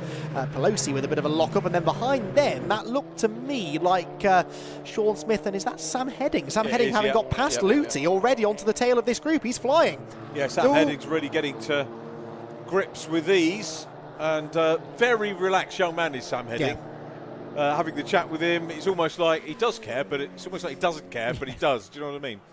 I know exactly what you mean, yeah, but that, you know, those kind of drivers can be the most dangerous ones. I don't mean dangerous, I mean the most from a competition perspective, you know what I mean, out on track. They are always icy cool and keep their cool under pressure, and Sam has gone past Sean Smith, so he's into 6th place now. Sam Heading started 9th, so he must have lost a few places at the start. That's fair enough, not used to front wheel drive, and getting these cars off the line can be a challenge, but now he is charging through the order as Paul Luty there drifts a bit wide and opens the door for Adam Blair. So Adam Blair now challenging for 8th position as they run wing mirror to wing mirror down the back straight towards the braking zone at Brooklands Corner. You don't really know where to look here, do you? Sean Smith is coming back at Sam Heading. Can't make that move stick into the left-hander. What's going on behind? Do we have Luty or do we have Adam Blair in behind this group? We'll find out in a moment or two, hopefully. It is Luty still in front, so Paul Luty then hangs on to 8th place for the time being as we're about to begin, I believe, the penultimate lap of the race. Yeah, I think we are. Do you know what? If you'd have said to me we'd have the likes of Adam Blair racing with Paul Luty and Sean Smith 18 months ago, I wouldn't have believed Joe. I'd have thought, what on earth would bring those three together? But it is the Demon Tweaks Audi TT Championship. Super stuff. Glad to see Adam Blair back. He lost out won the race with Steve Foden at Stetson, had a non-compliant part on it. It wasn't a regulation, it wasn't one that enhanced his car. It was just the wrong model or whatever. but he took his medicine and he's back with us racing, which is good to see. Sam Heading there, just fending off resurgent Jason Pelosi, who on a couple of occasions in this race, in fairness, I've noticed when overtaken, immediately tries to fight back, but Sam Heading manages to keep him at bay for now. There, meanwhile, is Bradley Burns. Remember him? He's leading the race by 3.7 seconds and has never really looked likely to lose it, has he? After that first couple of laps, once he broke away from Matt Luff, it just never looked like being caught, and Bradley Burns well on course now, you'd have to say, for another race victory, his third of the season and his third on the bounce, and that's an ominous run of form for a driver of Bradley Burns to be hitting mid-season. Ominous for the rest of them anyway. He'll be very happy, of course, that he's now starting to win with some regularity. Not got this one in the bag yet. He is one lap from home, but he's 4 seconds clear of Matt Luff, who is 5.3 seconds nearly clear of Carl Swift in third place. And here, Sam Heading, I don't think is going to have much of a challenge against Luke Handley, really. They've sort of separated themselves now, this group, as they head towards Beckett for the final time. Sets us up nicely, doesn't it, for the other 2 races of the weekend from the Demon Twig Saudi TT Cup. I know there are a lot of people watching this thinking, you know what, might come in next year, could be even bigger. Start of the year we were talking about having to split the drivers into groups. That might be a thing again in the future. Quite possible. You can see it coming, can't you? This championship growing in popularity all the time. 30 cars entered this weekend, and we know there are plenty more out there ready to come out and play later on in the season. Through Luffield Corner we go for the final time, though. Bradley Burns is going to claim a third victory on the bounce to well and truly put himself on terms with the championship leaders. Bradley Burns the winner. Matt Luff comes home in the end, a fairly lonely second, but at least we'll be happy for the points. Third place for Carl Swift, though, so Luff only 1 place ahead of Carl in the end, and won't therefore take too many of those 7 points out of him. Then he was adrift coming into this round. Then it is Luke Handley in 4th position, Sam Heading 5th, Jason Pelosi 6th, Sean Smith, Paul Lucy, Adam Blair and Andrew Dyer to complete the top 10. And an area motorsport 1, 2, 3, 4. They do have a habit of doing this, let's be honest, in the Milltek Sports Civic Cup, for example, and they've managed to do the same thing again now here in the Audi TT Cup Championship as well. And, well, they still have another race in the Civics to come later on where they could well be taking home some more silverware. So a successful day for Area Motorsports all round, really. And Bradley Burns, well, what a mid-season run he is putting together here. Came into this weekend on 281 points, so he was 13 points behind Carl Swift, but that race victory is going to mean that that gap comes down significantly. Burns the winner then for the 3rd time this season, and the 3rd race in a row, with Matt Luff in 2nd position, Carl Swift in 3rd, Luke Handley 4th, and Sam Heading in 5th position. Jason Pelosi was 6th ahead of Sean Smith, Paul Luty, Adam Blair and Andrew Dyer to complete the top 10. Then it was Sam Meager, Mark Rice, Jonathan Williams and Nick Brady in 14th. 15th in the end for Steve Foden after a couple of moments up at Beckett's in the early stages. Dan Chapman was 16th ahead of Richard Forber, Daniel Budd, Joe Weaver and Oliver Devine King, with Ruby Smith, Paul Savage, Mike Harris, Morgan Root and Tim Gray. Next, David Richardson was 26th, 27th then for Patrick Booth, although actually he was the first of the non-finishers, having had his dramas with Stacey and Ross McCart tangled up at Brooklands, and were both non-finishers as well. So fastest lap in that race went to Bradley Burns. He also, of course, got the bonus point for pole, so that will be 52 points, the maximum for Bradley. I remind myself, actually, yes, you do get a bonus point for pole position. I'm sure you do. So that will pretty much halve the deficit, I think, that he had to Carl Swift. So that has really tightened things up now at the front of the championship, and we can get all of the thoughts of our top 3 drivers by heading down into the pit lane to join Richard John Neal. We call this Victory Lane, but we're going to call it Victory Area for Victory Motorsport Area. Bradley Burns will get you over, and he's just going to deal with his racing kit, get that away, and here is Bradley. Well done, Bradley. We'll get you in front of the Brscc branding. And 3 wins on the bounce. And, you know, I've got to say that looked fairly comfortable. I said to Andy McEwen in the comms box, you really look to me like you're enjoying your racing right now. Yeah, it was good. I got an okay start and then just looked forward and carried on going. And, yeah, got a good result, crept away from Matt. But, yeah, now we have a reverse grid for tomorrow, so that should be really good fun. But a lot bit more racing, but a win's a win. Yeah, I was going to say, do you actually prefer? I mean, you've earned the win because you know you qualify well, you get out and you make the distance. But I guess you like to go wheel to wheel. Yeah, it'd be better tomorrow, definitely. Hopefully, don't know where it's starting, but yeah, tomorrow will be good coming back through the grid. I think it'll be much more fun than that, but it's good. It's good fun that, but yeah, hopefully tomorrow will be better. And something I've not really addressed before, and I apologise to the team, but Area Motorsport, a lockout here. Yeah, Area Motorsport, yeah, done a fantastic job as usual. Cars are faultless, 1, 2, 3. Yeah, thanks to the guys back there for sorting the cars out, doing everything, but yeah. And I mean, championship-wise, you obviously getting those wins at Croft, bringing the form here, comes sort of the right time, doesn't it, for points-wise towards the end of the year? Yeah, exactly. I don't know where I am, but yeah, good points. I don't know about what the lap times were like, but just try to look for consistent laps. So yeah. You got fastest lap as well, I think. Ah, perfect, even better. But yeah. So having said that, anything you would change on the car going into the second race? No, I'm pretty comfortable with it. We did a few tweaks for this race, and it feels really good. So I think we'll just look at the tyres and go again. Nice one, Bradley. Well done. Good win. We'll see you tomorrow. Good stuff. And let's get Matt Luff over for P2. Get a little round of applause from the area guys as well. Matt, can we grab you? Well done, Matt. Thank you very much. Thank you very much. Happy with that? Obviously, you wanted to be P1, so probably not overly happy with that, but you know, good for the team. Yeah, no, it's good for the team. 1, 2, 3. Yeah, I mean, Brad just had the legs on me there. I think I was just saying over there, I think he was doing a better job at managing the temperature. When my car was getting hot, I don't think he was getting as hot. He was doing a good job managing the brakes and the tyres. So as that race went on, the gap just widened. I mean, it's a good points finish for me. I closed a bit on championship leader Carl. I think we're pretty much bang on now. I think we're all three of us being about exactly the same points. So yeah, it's making for an interesting championship anyway.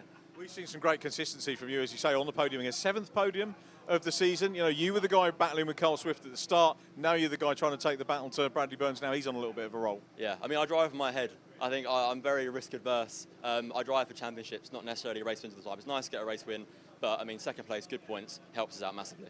Nice one. Well done, Matt. Good to see you. Congratulations for that. Well done. Let's get Carl Swift in. Carl, can we grab your 3rd position? Another podium interview. Interesting race that, and I said in the Ginetta Junior race there was a move that Ethan put on which was great, but your move as well was poetry compared to that, getting up past Luke Handley. Yeah, the outside around Brooklands. It felt good, to be fair. I didn't know it was going to come off. I just went for it, but yeah, it came off lovely. Probably looked the part in front of the crowd as well, so happy with that. Had a cracking race though from P6. Bit of a not so great qualifying for me, so a good race there with 3 good guys. Enjoyed that.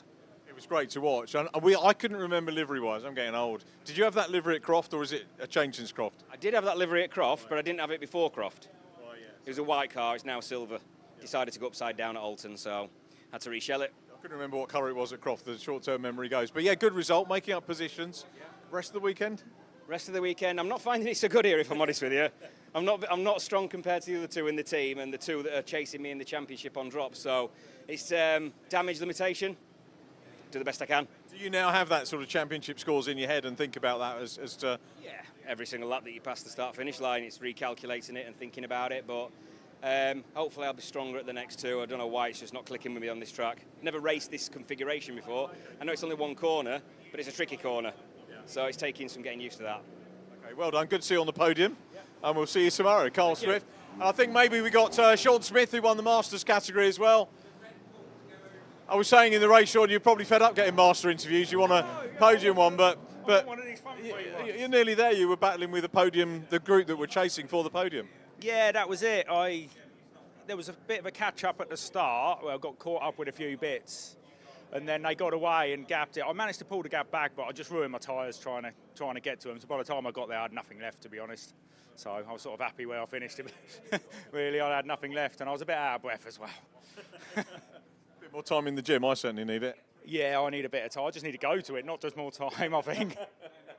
Yeah, me too. I was saying on the in the commentary, if you'd have said to me, you know, 18 months ago, we're going to see a championship with Sean Smith, Matt Luff, Carl Swift and Paul Luty in it, I'd have said, where would that come from? But it's brought you all together and it's mega. Yeah, it's it. It's really good. I mean, these top 3 are so quick anyway. So just getting to them and keeping with them was nice this time.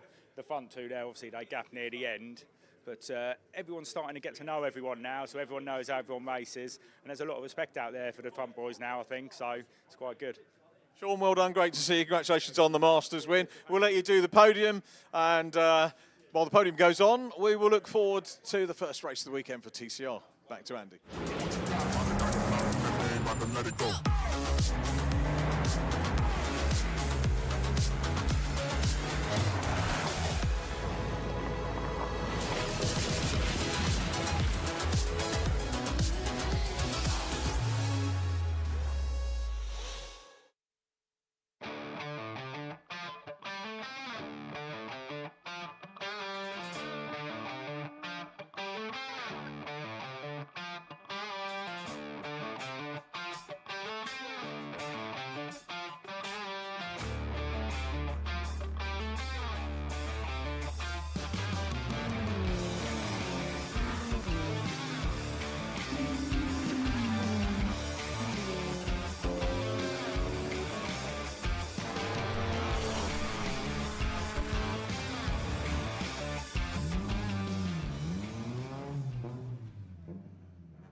Next year, BT switch off their old analogue network for good.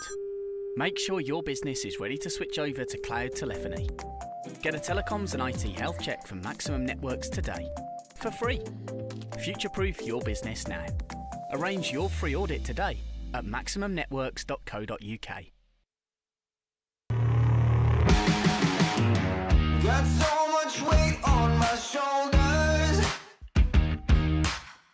enough to knock me out, but I'm still holding the throne. You'll never know till it's over.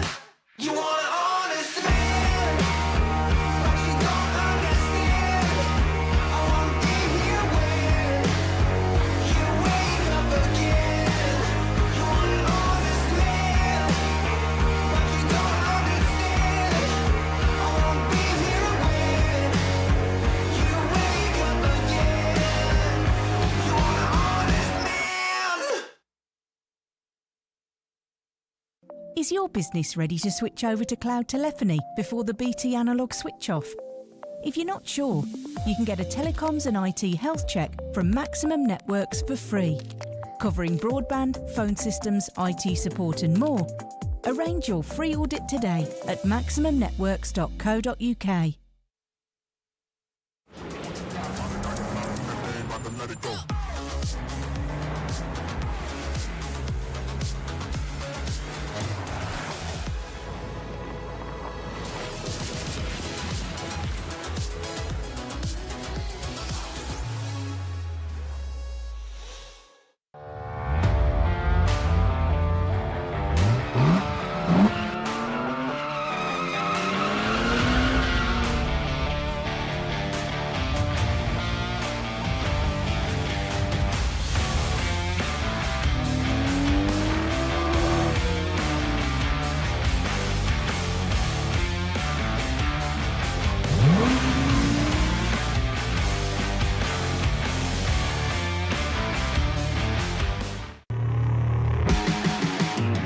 Got so much weight on my shoulders,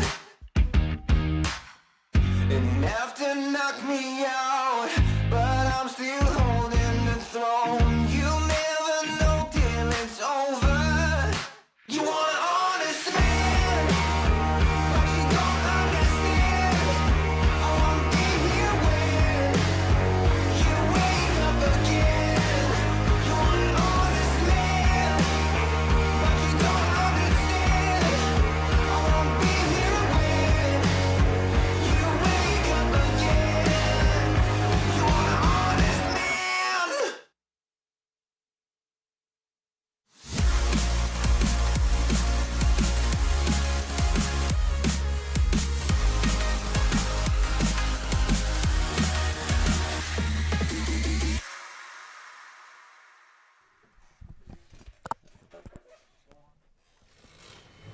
Good afternoon, everybody. Welcome to the Silverstone National Circuit, where our first of 3 races this weekend in the TCR UK Championship for 2024 are about to get underway after a very competitive qualifying session this morning, as we often seem to get here on this short circuit.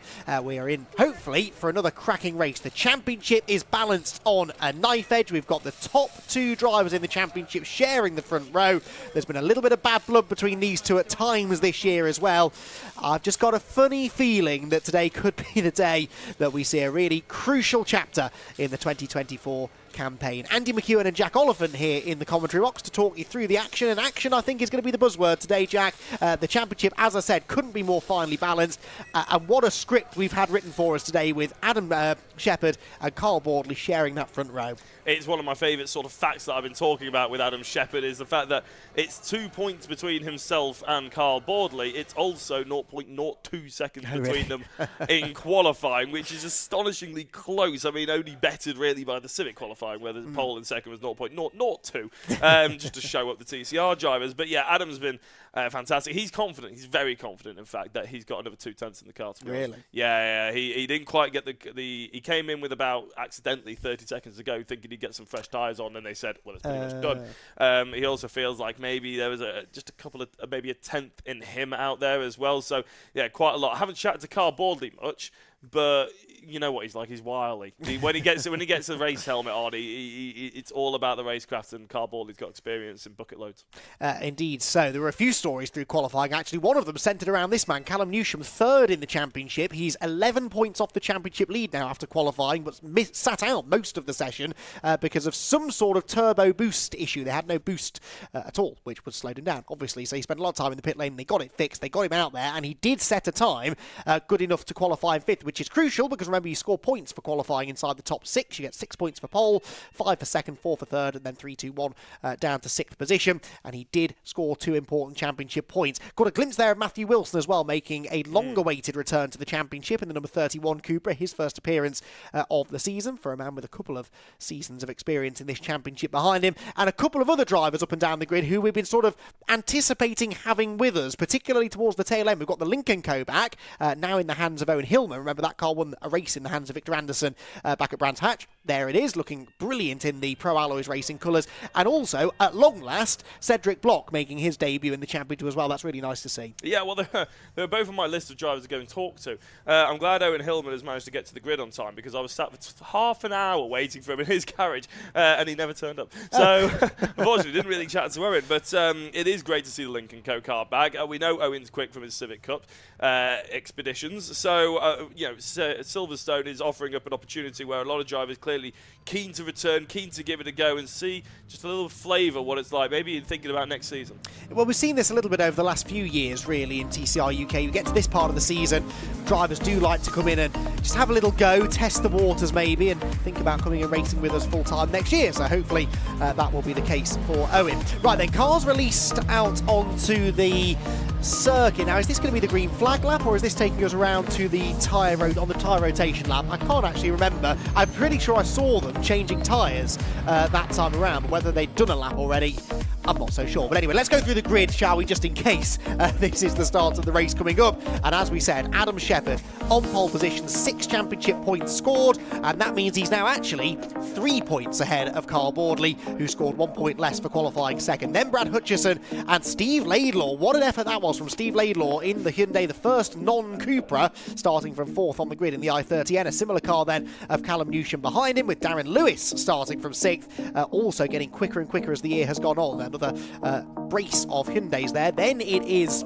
Sam Laidlaw with Matthew Wilson starting 8th on his return to the championship. Will Powell just inside the top 10 is the first of the Hondas, and Brad Thurston then completes that top 10 ahead of Rick Kerry and Owen Hillman in the Lincoln Co starting from 12th. Then it's Will Beach and Cedric Block, debutant in the championship. Cedric with Luke Sargent at the back of the grid because of a change of car. He's in about his 47th different TCR car that he's driven over the last couple of years or so.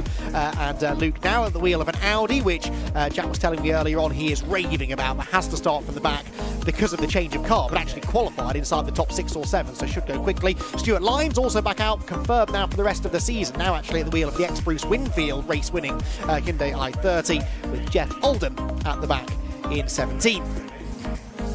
So the cars then warming their tyres up, weaving around, heading through Brooklands and Luffield, and yeah, a fantastic group of cars at the front. I should correct myself actually, Steve Laidlaw is no longer in a Hyundai, he is now in a Cupra. It's Sam Laidlaw who's in the Hyundai. Easy mistake to make, I suppose. So it's actually a Cupra 1, 2, 3, 4, but this has traditionally been a good Hyundai track, so I wonder what pace Callum Newsham in particular might have now that they've sorted that turbo issue. Yeah, Stephen Laidlaw actually, he said he was in the Cupra, and sort of correcting himself there. It's actually Luke Sargent's old Cupra. Oh, is it? Yeah, Luke Sargent sold it to him because Sargent wasn't going to do the rest of the season.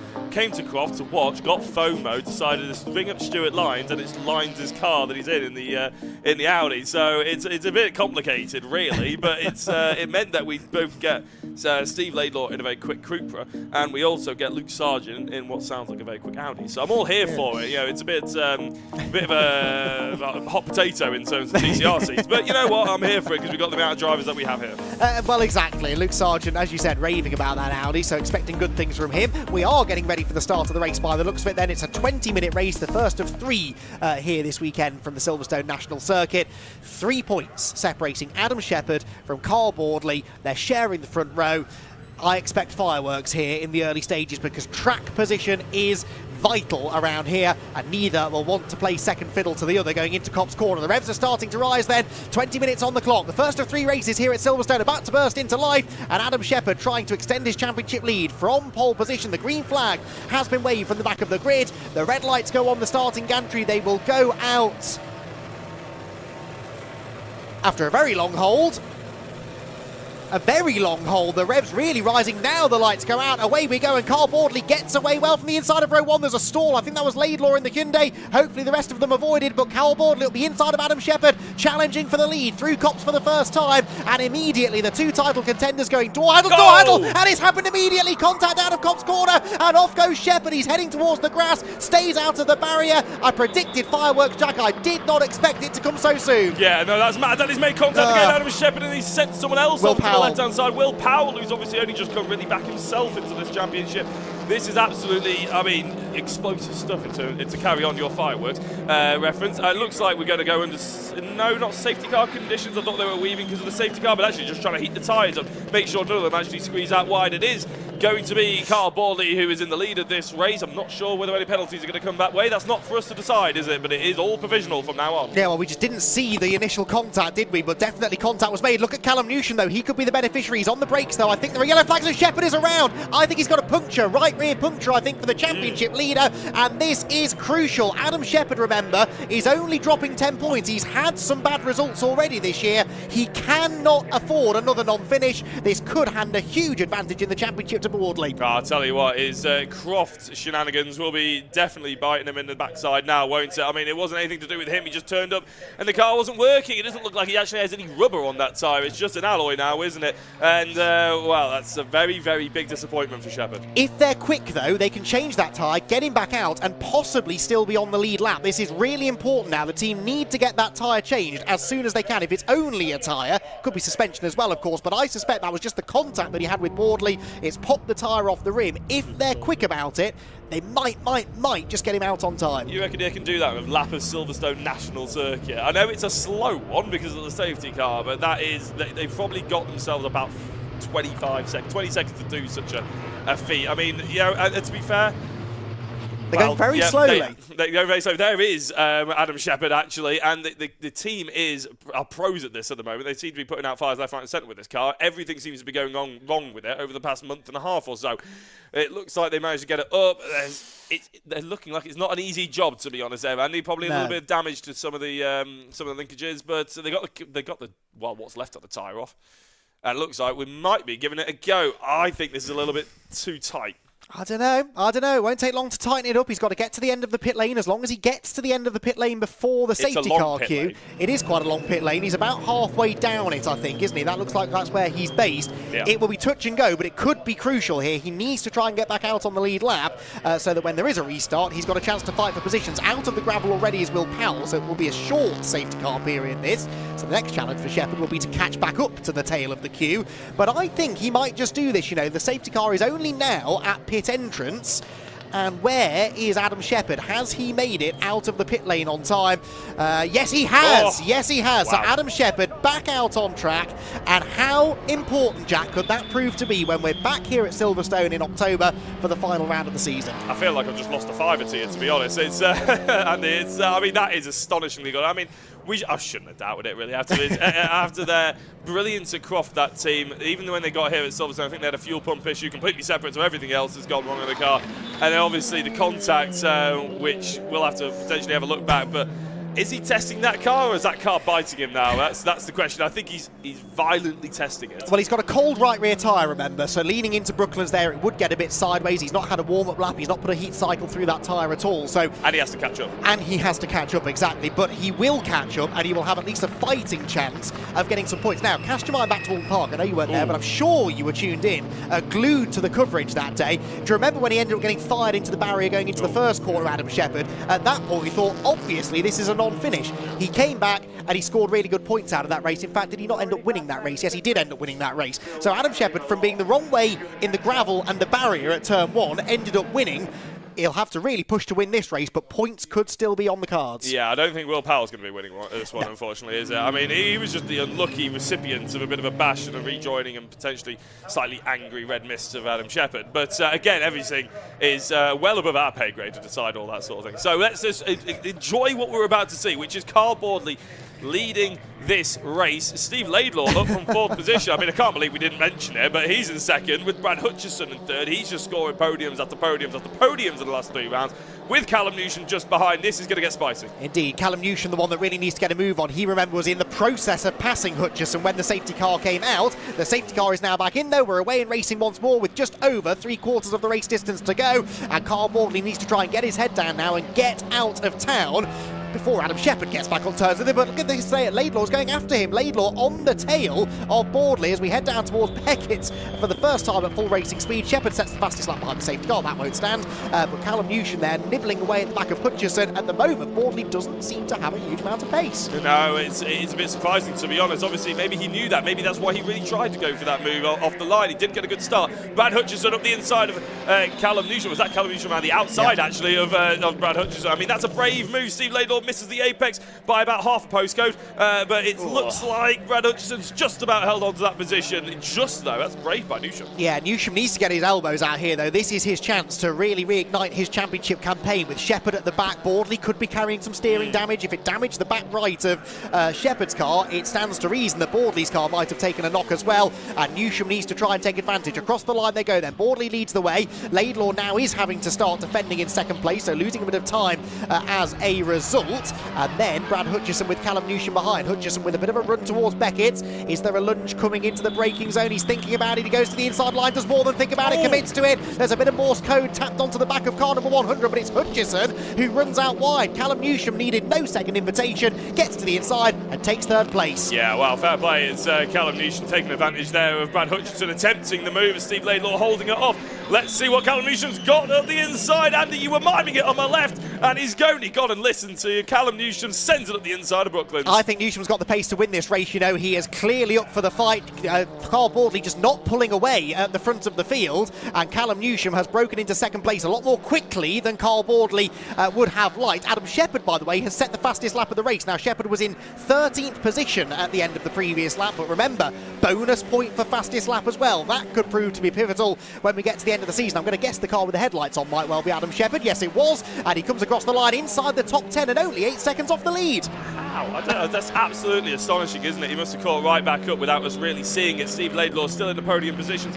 It is worth noting that in terms of competition weight to be added, Callum Newsham has 40, whereas Carl Boardley only has 30. So actually Callum Newsham, potentially with the extra competition weight, is still catching him up by the looks of it. You are just double checking my standards there, and I think it's because maybe you're having a look at Adam Shepherd with 0 competition weight. Exactly, because he had a nightmare at Croft. Yes. So that, you know, you win some, you lose some. He lost a lot of points, but lost a lot of weight as well. Coming into this weekend, Laidlaw was sideways in the background. Did he hold on to 3rd place? Maybe not. Hutchison to the outside, but I'm sure that Laidlaw will make that a very wide coupe Supra coming off the corner. There we go.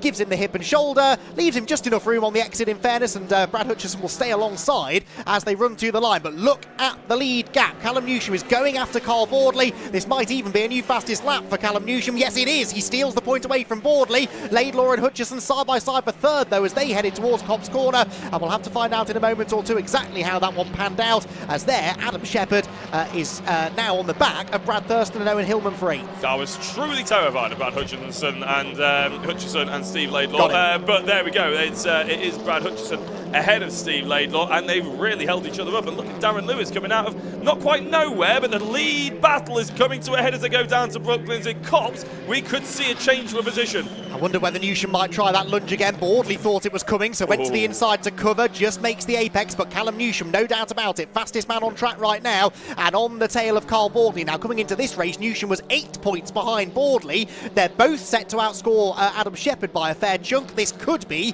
for the championship lead if Newsham can go through, or certainly it would close him in on the championship leader by the end of this race. Remember, it's a 5-point difference between finishing first and finishing second in this race, and he's got the fastest lap, so this could be a really big moment if and when he decides to go for the move. Yeah, and it is when, isn't it? Not rather if, because Callum Newsham, we know, likes to try and win races. Carl Boardley only needs to score points, and he'll find that Adam Shepherd all the way down the order is points are there to be gained. Whether it's first, whether it's second, it's still all worthy to get.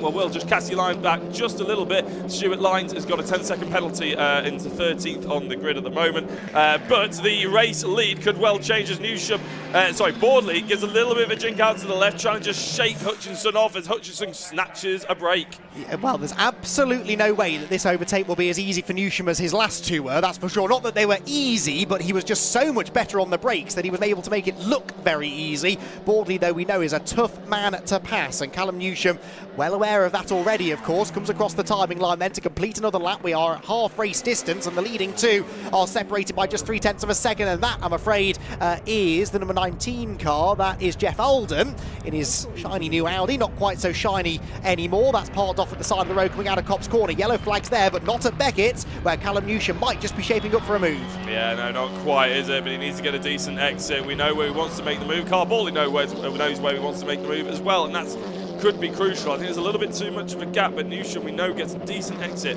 out of the second and third corner. So as they go down, second corner, not third corner, of course. It's only one big one, isn't it? But as they go down towards Brooklands, so big lock up from Boardley. Does make it back for the later apex, but there's a little bit of weakness there, and Newsham probably smelling that, and he's trying to change his line a little bit, go for the qualifying line, straighten that car up, go for that late apex, see what he can do into Cops. You do feel, though, that if the move is to come, it will be because of a mistake from Boardley rather than a lunge from Newsham, because I think in the braking zones, Boardley is just about confident enough to fend off a challenge from Newsham.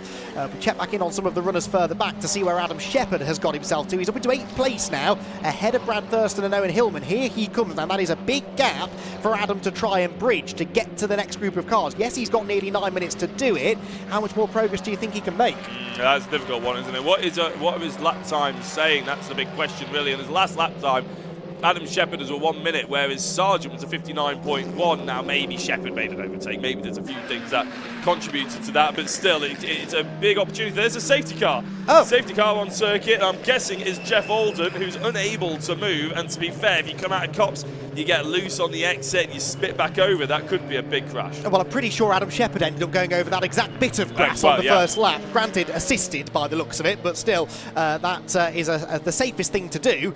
Who does this benefit? Oh, Adam Shepherd. Every day of the week. I thought you were just saying it to you can answer yourself. I'm not that much. I thought that was an easy enough question even for you, Jack. Just about got there. Thanks very much, Andy. Adam Shepherd catching right back up to Luke Sargent. I mean, he's got to have the red mist, the anger, the bit between his teeth, whatever you want to call it, whatever he needs to channel. Top 5 is no longer out of the question. A podium is no longer out of the question. And I would love to interview both of them on the podium. I wouldn't, actually. I'm going to say you're more than welcome to take that one, Jack. Yeah, do you know what? If he could salvage a top 5 out of this race, I think he'd be very, very satisfied indeed. He won't be in the moment, but I think when he gets back to his hotel this evening, or maybe he stays at the track, I don't know, but when he has a chance to reflect on this race, if Adam Shepherd can score top 5 points, he'll be pretty satisfied with that. The problem with this, of course, is it's going to take a lap or so to get the race back underway, so he'll have limited time left to do anything. Very slow, though. Well, he's going to, and there's smoke from the back of the car. I also thought I saw him flicking the windscreen wipers on, which was a little bit odd, but there's definitely smoke from the back of Adam Shepherd's Cupra. Now, and he's not weaving, is he? So he's clearly distracted by something that's going on inside the cockpit that he's not bothering to keep the tyres warm, unlike everybody else. Let's have a little look then. Down towards us he comes. He's looking down. You can see him looking down at something inside the cockpit as well. So overheating maybe when he's been on the grass, remember. I did not see them clearing grass out of the radiator. All of the focus was on changing that tyre to get him out on the lead lap. I wonder if it's overheated. Yeah, but we also didn't really see that much of the car. We only saw the camera focus in on that rear right, didn't we? Yeah, so I don't see much grass, but he has gone grass cutting. So realistically, there will be some in there somewhere, and that could well be a problem. He's not looking like he's going to come in. Smoke seems to have dissipated, but oh no, it's not. It's right there, isn't it? It's very evident, actually. That could be a bit of a kick in the teeth for Adam Shepherd, because this is a bit of a saving grace for him. Well, it may still be, because if this had happened under green flag conditions, would he have survived another 7.5 minutes of whatever this drama is? Behind the safety car, he can manage it, and this recovery is not being dealt with quite as quickly as the Will Powell recovery earlier on, because this car needs a lift. There must be damaged suspension on the Jeff Oulton Audi, so it needs a lift onto the back of the flatbed truck. Then they've got to get the flatbed truck off the track. That will take perhaps another lap behind the safety car, but that Cupra is definitely still smoky as it heads through Copse Corner, and at least, if nothing else, this is giving Adam Shepherd some chance to diagnose the problem and figure out exactly what he needs to do. Yeah, that's, as I said, it's a big problem for him, really, isn't it? Because, as I said, it could have been a saving grace. But here we are. Adam Shepherd will have to just try and figure it out as he goes along. Bit of troubleshooting, not really what you need when you're halfway through a TCR race, and especially if you probably head's not quite in the road, in the sort of mode of, okay, it's not exactly a test day, is it? We need to go out there and score some points. But he is still scoring some decent points. He's got Matthew Wilson ahead. I was chatting to Matthew, actually, in an interview earlier on. You'll be able to catch that on the social media channels, on TCR UK, on all Facebook, Twitter, and everything like that. Very nice guy. He's been away doing some endurance racing in his TCR. So he's still been in the car, and he just decided, you know what, I got a podium here last time I raced in the TCR UK at Silverstone. I'm going to come back and try and repeat the antics and see what I've learned from my endurance racing and see if there's any chance of maybe a realistic opportunity to go into next year. Yeah, well, oh, he's moving. Yeah, so he's weaving around now, is Adam Shepherd. Yes, you're absolutely right. Good to have Matthew Wilson back on the grid. He was a good character. Was starting to, I felt, really make big steps forward, actually, at the end of last year. So I was a bit disappointed to not have him on the grid full-time this season, but nice to have him with us, at least for Silverstone. And maybe he'll get the bug again and decide to join us again in 2025. There he is, look, going through Luffield Corner. Possibly the best looking car on the grid, I have to say. A very, very well presented car, that, as was his old one, but I prefer this livery actually, with a yellow, something a bit NASCAR about it, which probably is why it appeals to my inner American. Right, that smoke from the back of Shepherd's car is still there, but this Audi very shortly will not be there on the exit of Copse Corner, so we might be going racing at the end of this lap. Well, you would think that you only have to move it slightly in, because you're near the pit exit there, aren't you? But we'll have to wait and see. Obviously, the fantastic marshals know a lot better than we do, Andy, and they are a brilliant bunch, aren't they, the Orange Army? We have to give them the shout out and appreciation every time we come racing, because they're all volunteers around here, of course, and there is no way we'd be able to race without the brilliant help that they provide, and they always seem to do it with a smile on their face, no matter how annoyed the driver who's just crashed their £100,000 car is right next to them. They're always nice and cheery, and I have to say, on occasion, you have mentioned that I maybe have ended up in a tyre barrier once or twice. Oh, really? Yeah, I think missed that. No, I think you mentioned it at least 40,000 times. But whenever I did, especially at Crofton, I was like so annoyed and so angry. And all of a sudden, you know, there's the Orange Army sat next to you. Do you want a cup of tea? Custard cream for you, love. That might make you smile. And you go, yeah, all right, okay, you got to put a nice face on. So they do a fantastic job, and obviously they do a brilliant job at clearing up this sort of stuff as well. So we can go racing, hopefully, for the last 2 minutes. Indeed so. Well, yes, cardboardly weaving around in anticipation. Let's see if the lights go out. They will probably go out halfway down the Wellington Straight, which they do right on cue. Look at that timing. And so the safety car, the Jaguar safety car, will head to pit lane. and we have a showdown on our hands here. Has Callum Newsham been able to use this tyre productively to come up with a plan of attack, or has Carl Bordley maybe been able to just cool everything down, cool the tyres, the brakes, and maybe himself down, and put himself in a defensive mode to keep one of his big title rivals at bay? This could be a fascinating sprint to the finish here in the first of 3 races this weekend for TCR UK, and Carl Bordley's gone early. Cool. That was a really smart restart. Years of experience there of rolling starts, of course, from his short oval years. He absolutely nailed the restart, although then runs a bit wide through Luffield corner, and Callum Newsham will regain a bit of that lost ground. So out of the final turn they go. No overtaking, remember, until they cross the timing line, which is just on the exit of Woodcote corner. So just about now they're doing that. Shepherd was already up the inside, actually, of Luke Sargent, but must not overtake him before the line. He did not. That's good stuff. And he's on the inside line of the Audi into Copse corner, and surely will go through. Yeah, there we go. Up the inside, and nicely done by Adam Shepherd to gain himself into 7th. Oh, he's a little bit shaky, but he did spend most of that safety car period not warming his tyres up and only cooling them down. So now he really has to deal with the fact that he's got to warm them up as well as attack forward. I can't wait to see Newsham. He's going to have to send it, isn't he? He might have to take a lap to warm everything up and get back into position, but he is going to have to go for it at some point, because that's just what Callum Newsham does. Yeah, absolutely. Twice a winner last time out at Croft. He's on 3 wins for the season now, and wants and needs a 4th. He's already closed back in on Bordley, I would say. So anything that Carl gained on the restart has been lost again. And I think we're going to get across the line this time with just about time for 2 more laps. So 2 more times around the Silverstone National Circuit for Callum Newsham to try and find a way through. Across the line they will go. They're separated by half a second. So Newsham on that lap was fractionally quicker, a 1/10 of a second faster than Bordley, but crucially getting himself back within striking range. Whilst here for 3rd place, Steve Laidlaw has not given up on his chance of a podium. Big fan of Steve Laidlaw, to be honest, in this race. He did really well in terms of his podium positions, and he hasn't let the dream die either. As he goes up the inside, it's almost Brad Hutchinson almost dived out of the way of it, but Steve Laidlaw, I think, just showing his nose in there, making sure he knows he's going to be in with a bit of a fight. Is Newsham close enough to have a lunge on Carl Bordley? I don't think so. That would be overly ambitious, to say the least, but he is going to have one more lap, I'd say. Carl Bordley snatches the break on the inside. He made the apex. He's fine. Everything looks more dramatic than it actually is, but you're right. The fight for 1st and the fight for 3rd are almost as dramatic as each other. As is often the case in TCR UK, you need 3 sets of eyes to follow all of the action. We've got 1 more lap to go, then across the line they will go. Carl Bordley leads Callum Newsham. It was by half a second. It's down to 3/10 of a second though, and Newsham is not going to go down without a fight here. He knows the significance of getting these extra points. Potentially 6 more points he could score than Carl Bordley in this race, and he is right on the reigning champion as they head towards Beckett's for the final time. Bordley will surely have to cover the inside line, because Callum Newsham will take any opportunity to get up alongside and challenge for the lead. Inch perfect from both of them over the apex curve though, as they head for the Wellington Straight for the final time. Yeah, I was waiting, to be honest, for Carl Bordley to potentially lock up, maybe make a mistake. I think Callum Newsham was hoping for it. He's looking at the inside, he's filling the mirrors of Carl Bordley. Is he going to make a late break for it? No, he's far too far back. Yeah, flashed the lights, tried to distract Carl Bordley. Nothing will distract the reigning champion though,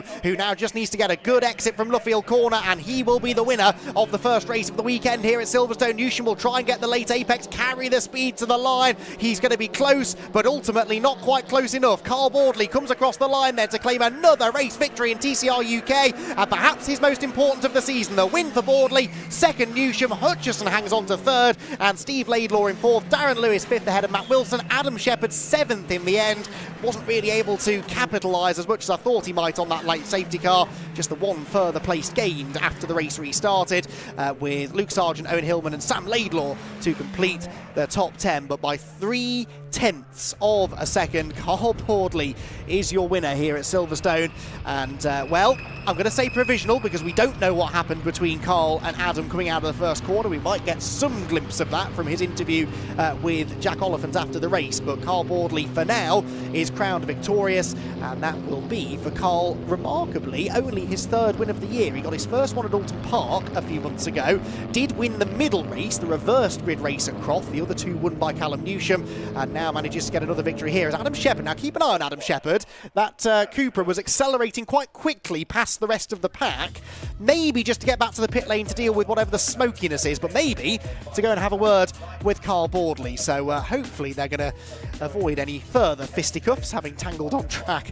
at the start of the race. Boardley then provisionally is the race winner. Callum Newsham comes home in second, and Brad Hutchison will be back on the podium again in third place. Steve Laidlaw fourth, Darren Lewis fifth, ahead of Matt Wilson, Adam Shepherd, Luke Sargent, Owen Hillman and Sam Laidlaw in 10th. Brad Thurston was 11th, Rick Kerry was 12th, Will Beach 13th. Kerry, by the way, winning in the Gen 1 Cup. That was important to note because by 0.3 of a second he got the better of Will Beach, and they were pretty close together in the Gen 1 Cup Championship standing. Cedric Block gets a class podium on his debut in the championship in the Audi in 14th position.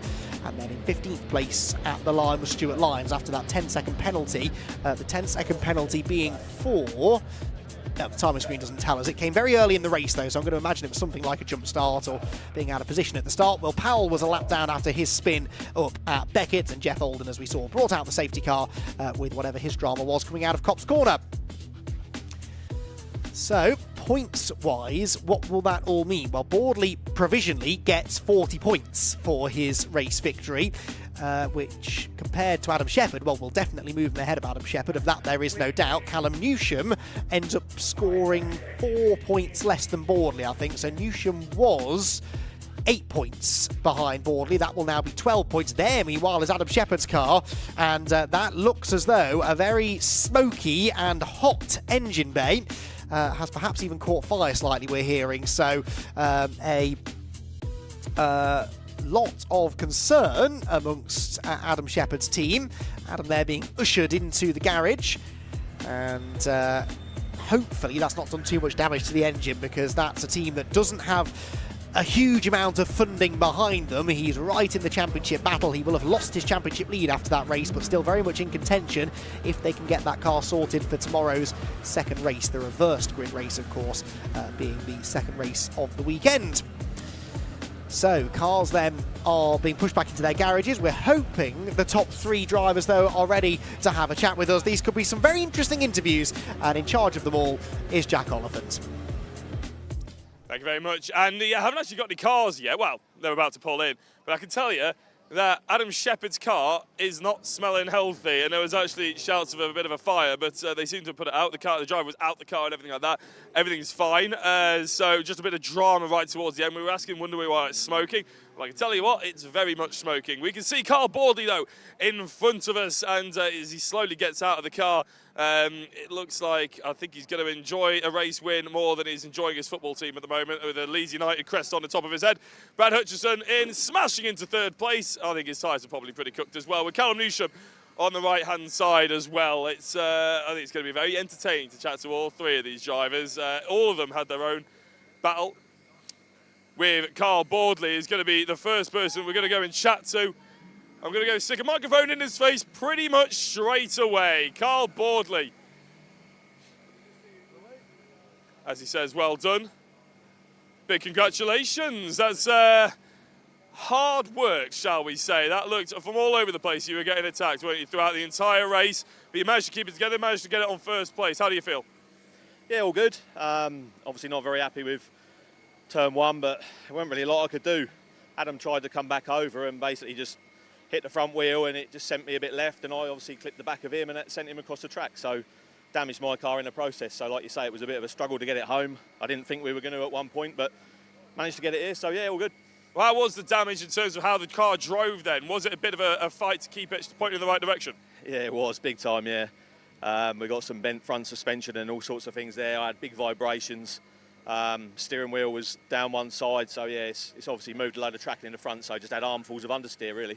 How much was that playing on your mind when you had one of the most aggressive drivers coming up behind you in Callum Newsham? He loves a lunge, and we even saw it in that race.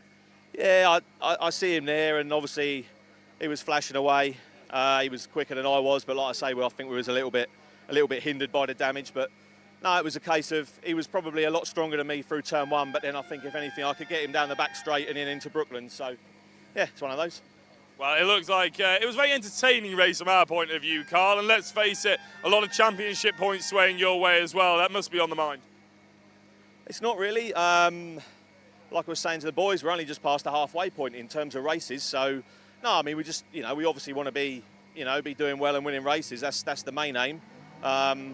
What happens after that, points-wise, we'll take what comes our way. Fantastic. So, what we're going to do is we're going to wrap up with you because we've got the Milltek Sports Civic Cup. Thank you very much, Carl. Big congratulations on the TCR win.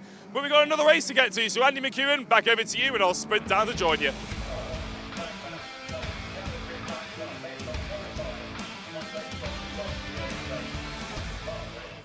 Yes, thank you, Jack. It's a busy end to the day for Jack Oliphant, who tells me he's been busy working, getting social media interviews done all day. I think he's been sat back with a cup of tea watching the racing, to be honest, and I can't say I'd blame him, but 2 races back-to-back for him to join me in the commentary box for, because we're about to conclude day 1 here at Silverstone with our second race of the day for the Milltek Sport Civic Cup. They had a race earlier on today, remember, which was the race from Oulton that wasn't able to happen on the day. Now, though, we're into the Silverstone event proper, the second of 4 races this weekend, essentially, but this one, the grid based upon the qualifying session earlier on, and it saw Will Redford start from... We'll see him start from pole position. He did a 1 minute 5.189, 2 1,000ths of a second quicker. Blink of an eye stuff between himself and Josh Files, who starts second on the grid. The reigning champion and current championship leader Max Edmondson starts third, ahead of Harvey Caton, with Lewis Kent, double former TCR UK champ, starting 5th, and Dave Marshall, who flew from the back of the grid, remember, in that first race earlier on, starting now from 6th. Alistair Camp, in another one of the rapid FN2s, will be starting from 7th alongside Josh Bromley in 8th. Row 5 for Daniel Petters and Jack Riddell, with Spencer Stevenson and Wesley Swain on row 6. 7th row for Alex Kite, who started at the front of the grid earlier on today. Then Jamie Petters starting alongside him in 14th. Row 8 for Gary Townsend and Mark Hughes. And the 9th row, Dennis Strandberg, former Scandinavian touring car driver, but also had a stint in the British Touring Car Championship about 10 years ago, starting 17th on his Civic Cup racing debut with Anthony Gannon for company. 10th row for Adam Durant and Jordan Brennan. They complete the top 20. Then the 11th row, Harry England and Scott Smith, with Aidan Hassan and William Butt on row number 12. Row 13, Jackson White and Simon Welch, and they will bring up the rear on a 26-car grid. Championship-wise then, after the race earlier on today, Max Edmondson managing to consolidate his position in the championship, I think it's fair to say, with that solid if unspectacular result, but he did at least only lose 2 points to Josh Files, and so the gap between the two of them is still a reasonably significant one. 33 points I have it between the two of them in the reigning champion Max Edmondson's favour, but Josh Files starts this one from the second place on the grid, with Edmondson lining up third, so they'll be together, but who knows what will happen at the end of the 15 minutes. Worth reminding you as well, Will Redford did actually run towards the front in that race earlier on today, but seemed to just run out of a little bit of speed in the middle part of the race. Did manage to hang on to second place, but was coming under big threat from the cars behind. What can he do now, though, from pole position? Well, we're about to find out. The revs are rising.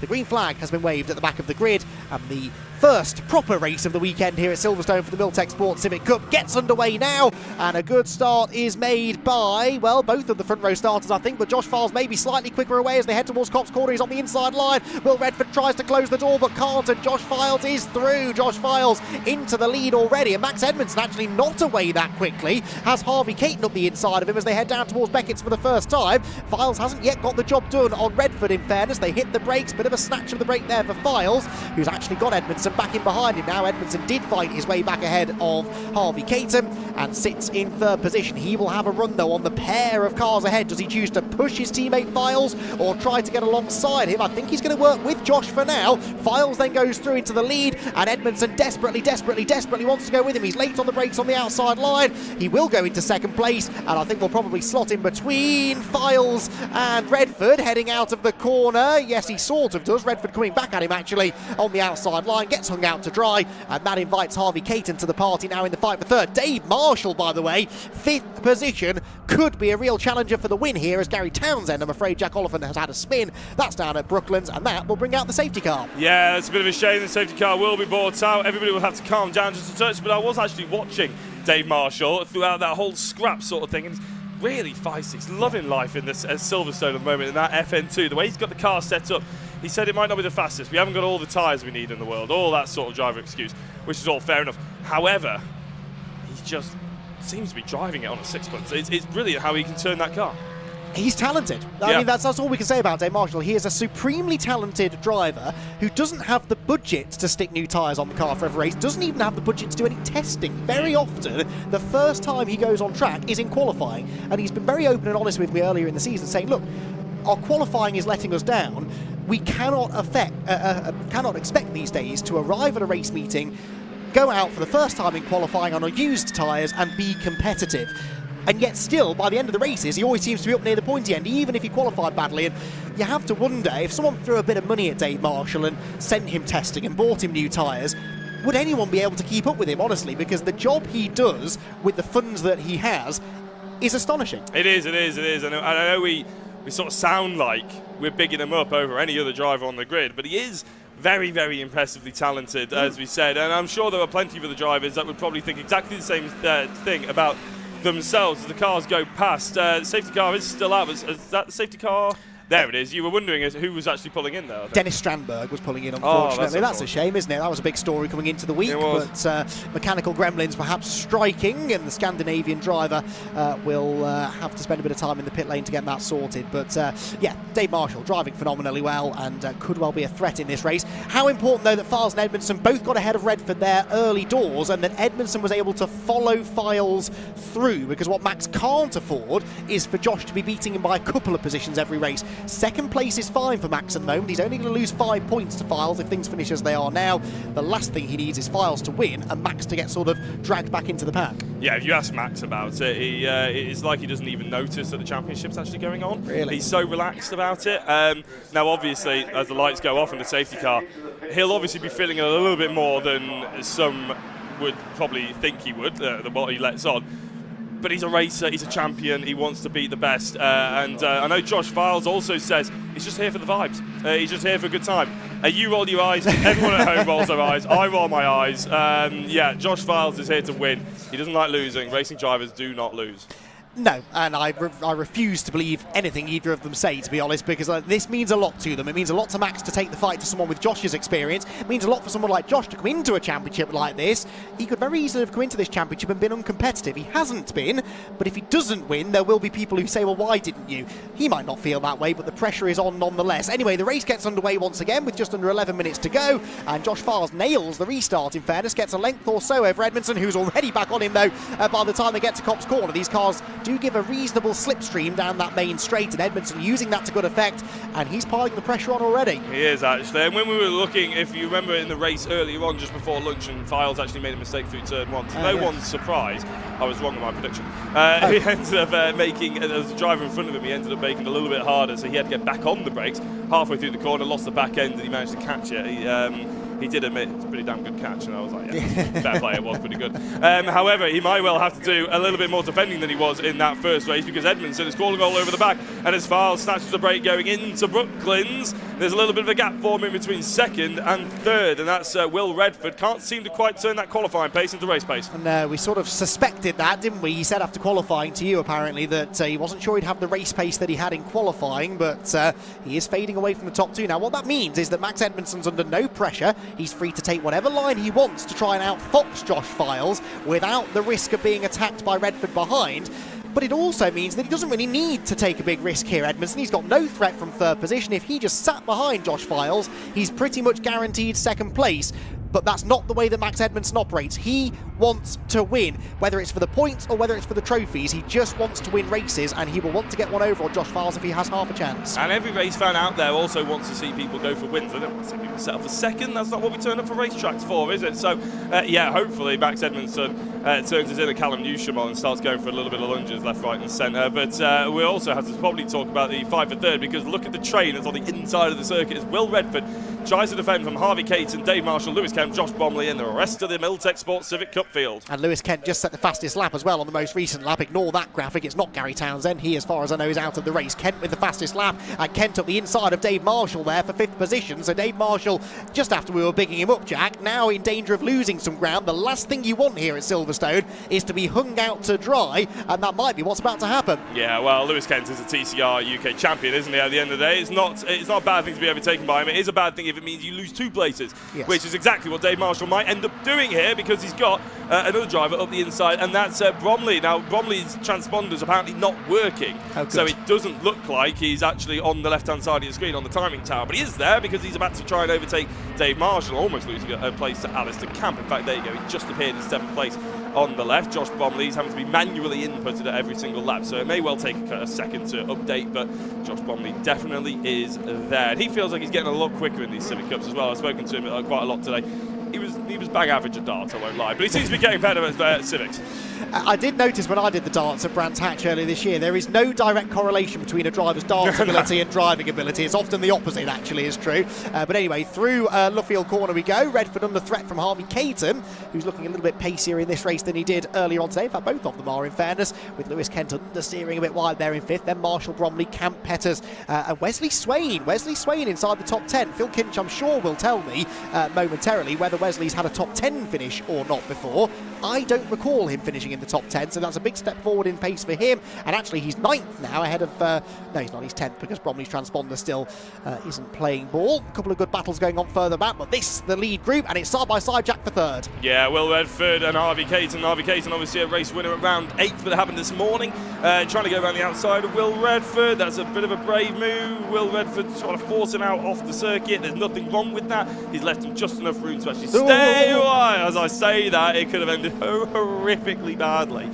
Commentator's curse wouldn't even manage it. But Lewis Kent's probably looking at this and thinking, yeah, you just carry on, I'm going to pick you guys off. He'll know exactly where to put his car as Caton up the inside of Redford once more. Yeah, he's over the curb, he's got the inside line, he's got the move made. So Harvey Caton, the race winner, finally in the Civic Cup, is up into 3rd, but then runs a bit wide. Redford sees a chance to get his nose back up the inside, and Harvey Caton, I think, is just going to have the momentum on corner exit to fend him off. And then, as you quite rightly said, double former TCR UK champion Lewis Kent right behind him. This, remember, is where Lewis made his debut in this championship just under 12 months ago. So Lewis has at least had a bit of experience in a Civic Cup car here at Silverstone in the past, and would love to reward the Area Motorsport team with a podium finish in this race. Out of Copse Corner goes his Area Motorsport teammate, Alistair Camp. At the back of that queue, there's a screech of tyres, and we don't know who it was, but we'll try and figure that one out if we can. Someone was pointing the wrong way. Hopefully they gathered it together. Josh Bromley with a late brake around the outside on Dave Marshall. He would have hit that brake over the curb while he's still on the curb. Still managed to get the car slowed down, and may well have made this move stick around the outside, which is possibly one of the moves of the day, actually, from Bromley. And he's got a really good run on not only Dave Marshall, but potentially Lewis Kent just ahead. Alistair Camp's dragging. In fact, Lewis Kent has actually got past Will Redford. Yeah. Will Redford's dropped down into 5th position, I believe that is, as Caton goes a little too wide. What can the Area Motorsport teammate of Lewis Kent do around the outside? He's going to leave the door open for Will Redford, the Ben Sharp racing machine, trying to take the fight to Area Motorsport as much as he can. He feels like he's got it on his shoulders at the moment to take the battle and topple them, but it doesn't seem to be working out just yet for him. Now you can see there, Lewis didn't want to go to the outside of Caton, did he? Because he knew this would open the door for Redford, and it did. So Redford on the inside now into Copse Corner. Lewis Kent will have to slot back in behind him as Marshall and Bromley are still side by side in their ongoing battle for 6th position. Heading down towards Beckett's we go then. So Caton 3rd, 4th Redford, 5th Kent, 6th is either Alistair Camp or Josh Bromley now. Camp has got past Dave Marshall. Bromley over the curb. This time he can't get the car stopped, and Alistair Camp might be about to gain 2 places in 1. Yeah, well, that's what happens if by Josh Bromley. If you hit the brakes whilst you're on some dirt, you don't seem to manage to stop. To be fair, I was amazed he even got anywhere near close to the corner as Alistair Camp is trying to squeeze on the inside. Dave Marshall actually trying to look up the inside. There's like, again, where do you look? Because the battle for the race lead, Andy, is starting to heat up with Josh Files and Max Edmondson. I can't make my mind up whether Edmondson is content to sit here and he's just putting the pressure on Files, or whether he's actively looking for a way through. We'll find out, I suppose, in the next few minutes. Out wide goes Lewis Kent there. Josh Bromley then did manage to keep Alistair Camp behind, and now looking to try and gain another place as they head down towards Copse Corner. 4.25 minutes to go. There are the leading two, Files, Edmondson. Right, well, go on, give us your expert view here, Jack. What do you think? Is Edmondson trying to find a way through, or just filling the mirrors of the race leader? I think you're filling the mirrors. What do we always used to say, Andy? It was a psychological race move where you're sort of just trying to put the driver off ahead rather than actually trying to force any kind of space. As we see going into, I mean, who's lunging who here? I think it's Campy's trying to hold off on the position from Josh Bromley. Bromley again around the outside. He's dedicated, if nothing else, to try and make this move stick. To be fair, he's done it once out of 7. I'm not sure entirely whether it's going to happen again, but I reckon Dave Marshall, if he really wanted to, could lunge both of them. Bromley in the middle of the circuit. Marshall's not going to try that one, thank goodness. But he is going to try and lunge on Alistair Camp. Bromley's gone wide, and it looks like Marshall's gone through. Oh, what opportunistic driving from Dave Marshall. Bromley got it all wrong. He was just too late on the brakes, and Marshall picked up 2 places in one fell swoop. 3, actually, because he's passed Lewis Kent on this lap as well. And Dave Marshall, right place, right time. Not always been the luckiest driver I've known, Dave Marshall, but he had a fair slice of good fortune there to get through into 4th position. He's having to defend that 4th place already, though, from 5th place, excuse me, from Alistair Camp as they head towards Copse Corner. He's on the inside line. Campy tries the outside, and the former champion will not be allowed through just yet. We've got 3 minutes of this race to go. Bromley, guess where he's going? To the outside into Beckett's. Is it going to work this time, Jack? Bromley loves it, doesn't he? He's just going around the outside every single time. He didn't hit the brakes on the grass, though, that time, which means he might just about make the corner. Oh, no, he's actually further away than when he did hit the grass. Speaking of hitting the grass, Lewis Kent on the inside of Daniel Petters. Obviously, Daniel back to the series for a part-time sort of gig this year, really, but he's hoping to be back fully for next year, and that's why we love to see the 2 Petters brothers, because they probably get stuck in. Is that a massive move by Alistair Camp? Late on the brakes by Dave Marshall. He didn't see it coming. You didn't see it coming. I didn't see it coming. Josh Bromley's even so surprised he locked the brakes up. And Dave Marshall's wondering what all the fuss was about, because he's not let Camp through. He's not going to lose the place, and Camp has to settle back in behind. But that was certainly a good effort from Alistair Camp. I'll give him that. And he got fully alongside Dave Marshall from quite some distance back as they went into the braking zone. Right, leaders go through with 2 minutes and 7 seconds to go. 2 more laps then, I reckon. If Edmondson's going to make a move, Jack, it has to be sometime soon. Yeah, I was going to say, I think he's probably pretty content. If he would have made the move, he probably would have done something a little bit more aggressive by now. Having said that, a last lap lunge is never off the table, is it, with Max? He's a winner, he's a born winner, and he wants to prove that he's the best, but he doesn't need to prove it in this particular race. He can prove it by winning a championship, which is much more impressive than winning one particular race here at Silverstone. So I think he's doing well. Josh Files is controlling the race. Haven't really seen him make many mistakes either, to be fair. It's not like Max isn't just not bothered at all. He's just sort of waiting for Josh to make a mistake. Josh hasn't done so, and there's still some of the quickest cars out there on circuit. I mean, Josh Files does have the fastest lap, and even looking at their last laps, they were operating in the 105.7s. Everybody else is in the 106s pretty much. In fact, yeah, they are the only 2 drivers in the 105s. Yeah, they've been the class of the field, haven't they, really, in this race? That's for sure. Marshall sideways going through Luffield Corner. He does like a loose car, but that was maybe a little bit too loose and almost opened the door for Alistair Camp as Lewis Kent and Daniel Petters are rubbing panels again as they head through Woodcote Corner with Kent on the inside heading towards Copse for the final time. Right, Edmondson on the tail of Josh Files. If the move's coming, he is close enough now to think about it. Certainly still pushing. He goes well beyond track limits there coming out of Copse Corner, but didn't really seem to gain anything out of that. No, and remember in the last race when he took too many track limits, he ended up getting the penalty. No one seems to have got the track limits penalty on this particular occasion, but Edmondson does have to think about that a little bit. He's pushed the envelope one too many times earlier in the day. He doesn't want to get on the wrong side of the clock again.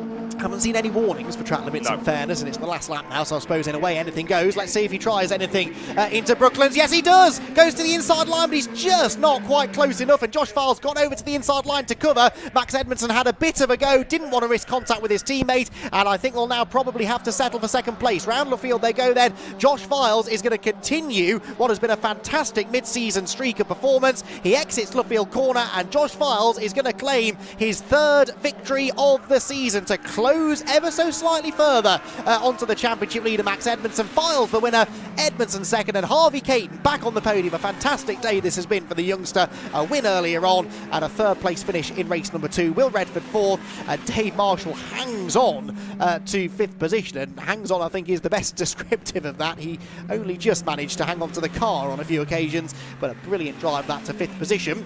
Ironically, only 1 place higher actually than he started the race, whereas the race earlier on today he came from 17th to finish all the way inside the top 6 or so. But anyway, he'll still be happy enough to be the top FN2 car home. Last few stragglers coming through, but Josh Files very, very pleased with that indeed. Josh claimed, remember, a couple of victories at Snetterton. Circuit where he's always gone well, in fairness. He won a race there in TCR UK, or was second actually in a race in TCR UK last year. and managed to get 2 race victories, had a whole host of podium finishes. In fact, hasn't finished off the podium at all this season, apart from the reverse grid race at Brands Hatch. So he's been very consistent, but Max Edmondson has been able to win more races so far. Files, though, perhaps starting to do something about that. A 3rd victory of the season comes here at Silverstone for Josh, with his Area Motorsport teammates Max Edmondson and Harvey Caton in behind. Then it was Will Redford in 4th position, Dave Marshall 5th, the first FN2 car home, with Alistair Camp in 6th. Josh Bromley round the outside. Josh Bromley, as he was for much of that race, comes home in 7th, Lewis Kent in 8th, Daniel Petters 9th, and Spencer Stevenson completes the top 10. Then it was Jack Riddell, Wesley Swain, Alex Kite and Mark Hughes in 14th position, 15th Harry England, 16th Jordan Brennan, 17th Adam Durant with Aidan Hassan, Jamie Petters and Scott Smith completing the top 20. Then it was Simon Welch, Jackson White, Anthony Gannon, Gary Townsend was a lap down after his spin, whilst William Butt, Dennis Strandberg and I think a couple of others failed to finish the race. Dennis Strandberg I think was the first retirement, wasn't he, at the early stages. So Edmondson loses a few more points to Files, another 6 points actually lost there, because it was a win and a fastest lap for Josh Files. So what did I say that gap was? About 37 points, I think I said. Yes, 37 points, and it will come down ever so slightly, but it's still a good margin that Max Edmondson enjoys.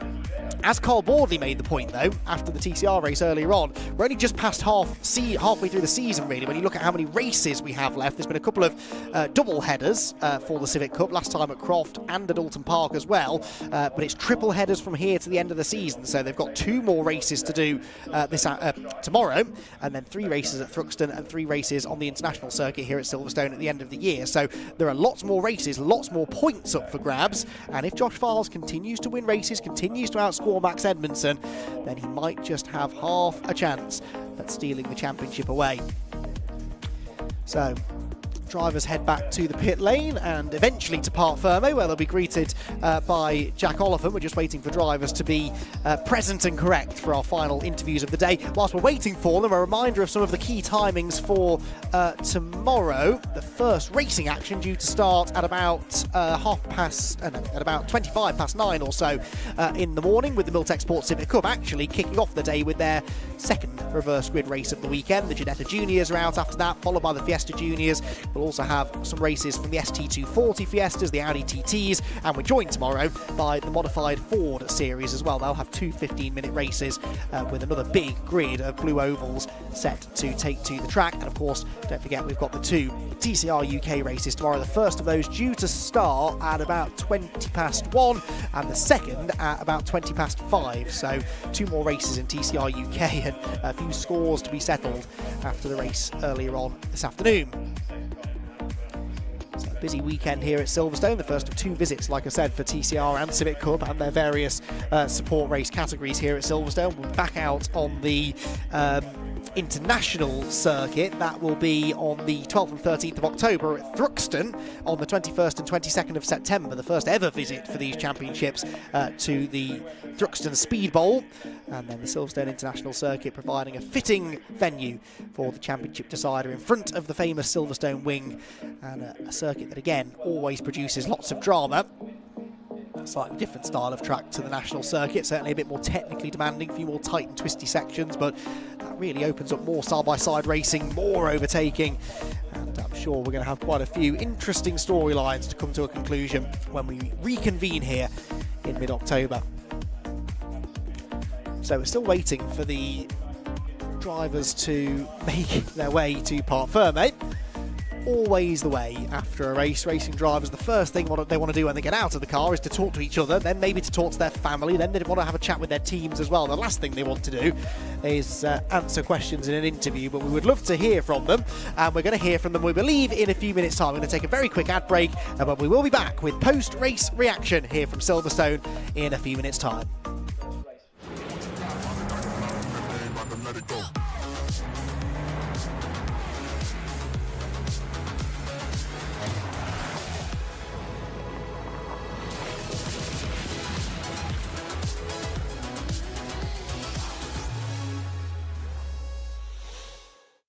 Is your business ready to switch over to cloud telephony before the BT analog switch off? If you're not sure, you can get a telecoms and IT health check from Maximum Networks for free, covering broadband, phone systems, IT support and more. Arrange your free audit today at maximumnetworks.co.uk. Are they an advert break? Right, so the sun is setting here at Silverstone, and I believe I have the last race winner of the day here on Saturday. It's Josh Files. I mean, Josh, you just said to me off camera, you're a little bit warmer after that one. I mean, that Max Edmondson really kept you honest, didn't he? But you were absolutely pinned for the entire race. Yeah, I mean, obviously I got a good start, which helps, and I got Will off the line, so that was good. The safety car was a bit rubbish, but you know, it is one of those things. And then it was just absolutely quali lap after quali lap with Max sitting right on my bumper. I knew he wouldn't do anything stupid because he doesn't need to at this moment, but yeah, he made a bit of a lunge at the last lap there, but yeah, I had it covered. So, but yeah, you just can't break the toe in these. So it's really good. It was a really good race. I was going to say, there's something that must be so intrinsically rewarding about getting a race victory in a class like this, because the standard is so high. All right, the cars are old, but they're so hard to race, aren't they? To put quali lap into quali lap to quali lap, the consistency is so hard.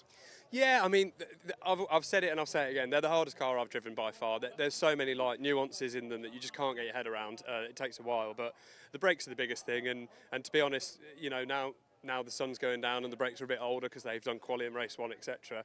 They're starting to go off a little bit, and so you're sort of like not quite sure if you've got a pedal or not. So it makes it different. It makes it difficult for everyone. It means that every lap's different. You never know what's going to happen next. So yeah, they're definitely fun and hard, but very rewarding. I was going to say, you two were actually towards the end the only drivers operating in the 105s. I mean, to keep pushing in those lap times when I know a lot of people were fighting behind, is it mentally draining no matter what class, no matter what car you're racing in? Put it this way, I wouldn't want to do a 20-minute race in one. But yeah, no, I mean, you know, obviously Max is pushing like hell behind me as well, so you can't afford to slip up. So he's pushing me along. I know I'm pushing him along, so hopefully at least it makes for a good duel. Oh, yeah, made for a hell of a stream, that's for sure. Josh Files, congratulations on the race victory. We're going to bring in second place, which is Max Edmondson, who is just over to my right-hand side having a little bit of a chat. I mean, Max, we said in the commentary you didn't really need to make any kind of massive lunges. You gave it a good go at the end there, though, didn't you? No, my plan was to obviously sit behind and work together with him 90% of the race, and then on the last lap I would just go for it. But he didn't put a last lap board out, so I just sat there the whole race. And then I came out the last corner, I was like, right, this will probably be last lap. And then there was one more, and then that was the last lap. I was going to say, to be fair, I think you crossed the line with exactly 1 minute and 5 seconds to go on the final lap, so they probably just chucked the checkered flag out for you, which was a bit of a shame. But yeah, I was expecting a board, and then I was just gone balls to the wall, but I'm happy with P2. The pace was there. It was good, clean, enjoyable racing. I just said to Josh, actually, that you two were the only people operating in the 105s. I mean, that's, considering qualifying was so close, to have the out-and-out race pace between the two of you must be quite satisfying going into tomorrow. Yeah, it's confident, but obviously this track you can get held up quite easily, and obviously everyone can get a run out of a corner or a toe or a side draft or a slipstream or whatever. But yeah, just need to get our heads down tomorrow and see what happens. Job done for today then? That's it, so. Absolutely fantastic. Max Edmondson, second place for the Civic Cup. Now, I believe Harvey Caton is the next driver I have to have a chat to, and I don't mind, because he was an absolute delight in race one. After winning earlier in the day, third place, double podium. Has this gone much better for you in racing in the Civic Cup before? No, not really. I mean, I think this is the first ever round I've had 2 podiums in one round, so yeah, it's a good result again. Good point haul, and glad I could get through to the podium at the end, so yeah, it was a good race. I was going to say, good point haul all round. Is that something you're actually looking for now, rather than just out-and-out, you know, race wins or trophies or anything like that, individual race pride? It's actually you're looking for those championship and getting that good practice in. I mean, I'm quite, I think I'm sick for something in the championship right now, so I'm trying to make my way up and hopefully get on the podium is what I'm aiming for. So this is definitely a good round for that, and hopefully there's more to come, so yeah. He wants an invite to that awards evening, don't you, Harvey? That's what you want to get to, I can imagine. I mean, slightly bang average at darts, but really, like the Civic Cup is really driving a car. You are coming into your own today. I mean, do you feel like this was coming throughout the entire season, or is it almost a switch been flicked? I mean, it's definitely been a slow coming up through it. Definitely had to learn some things, keeping my head cool when I'm near the front, and just making sure that I manage the car better as well. And with the battling as well, sometimes I've made stupid choices, and you just got to make sure you make the right choices the whole way through the race, because it means all the difference at the end. So yeah. Absolutely brilliant. And if you want to see Harvey and the rest of the Civic Cup drivers do the darts, and by all means go to the social media throughout the coming weeks. Right, Harvey, big congratulations on the 3rd place and the 1st place, obviously a little earlier on. Right, we have got a couple more people to chat to. Goodyear Diamond Award is Mark Hughes. I feel like I'm chatting to Mark more and more every single weekend. I'm absolutely enjoying it. Mark. That's a good thing. Oh, no, yeah, I feel like we're getting closer. Yeah. How was it for you then? I mean, obviously, you had a couple of people around you sort of fall off the track, shall we say. I'm not entirely sure what happened to them, but you ended up obviously coming out on top. Yeah, Mr. Townsend locked his brakes up into turn 3, which obviously brought out the safety car. Locked his back brakes up, and I don't think he could get the car restarted again. So, but yeah, apart from that, track was a bit weird. I wonder when it was really hot. Not quite as much grip, I didn't feel, but I had a good run. So a lot of tyres have been around this track, haven't it? It's been very hot today, so maybe the rubber was just a bit over the top in terms of temperature. Maybe the air was such a difference. I'm not really sure, but it didn't feel as good as earlier. No, definitely didn't. Didn't quite feel as sharp as earlier. Yeah, definitely. I think it maybe is probably all the heat on the tarmac. It's probably really hot. Well, I mean, in terms of racing spectacle, it was just as exciting as earlier on. But we'll have a chat to you a little later. Goodyear Diamond Award, obviously, is your aim. It's what you've gotten twice today so far. You confident going into Sunday? Yeah. We'll take it as another day and see what happens. But yeah, the car's on song. Yeah, I'm looking forward to it. Absolutely brilliant. Congratulations on the race. Right, last driver that we need to speak to is the Paul Winfield Trophy, and it's Josh Bromley. Josh, congratulations. You may have been without a working transponder, but at least you got on to the Paul Winfield Trophy. It's quite hard to keep an eye on you, to be honest, until you started late breaking everybody around the outside of every single corner. I mean, what are you thinking going up there on the grass? Oh, we had a little go at it, didn't we? It was a really fun race, I must admit. I think me and Alistair spent most of it door to door, and fair play to him. He left me room. I think we touched mirrors once, and that was it. So it was brilliant racing. I was going to say, you, Ali, Dave Marshall, Lewis Kent obviously in there as well. That gaggle is what we spent most of our time losing our voice over. It was absolutely stunning. You'll have to watch it back. But do you feel like you've really graduated up to another class here in Civic Cup, because all of a sudden you're fighting them lot really closely? Yeah, we've had quite a few issues this year, and luck sometimes hasn't gone away, but this weekend, touch wood, it's been really good, and we've got the car switched on. I think I've learnt a lot as well, so yeah, we're moving in the right direction. Absolutely right. We'll go and get you your podium. We'll go and get you your trophy in a second. It's about that time that we round out the stream. If you just had if it just wet your whistle for more Brscc, TCR and Milltek Sports Civic Cup action, then by all means, tune in tomorrow. Wherever you're watching this, if you just turn it back on tomorrow, 9 AM roughly, it's going to be more and more door-to-door action for all the races that you've seen today. My name's been Jack Oliphant. We've had Richard John Neal also on the cams and Annie McEwen in the box as per usual. We'll see you at 9 AM.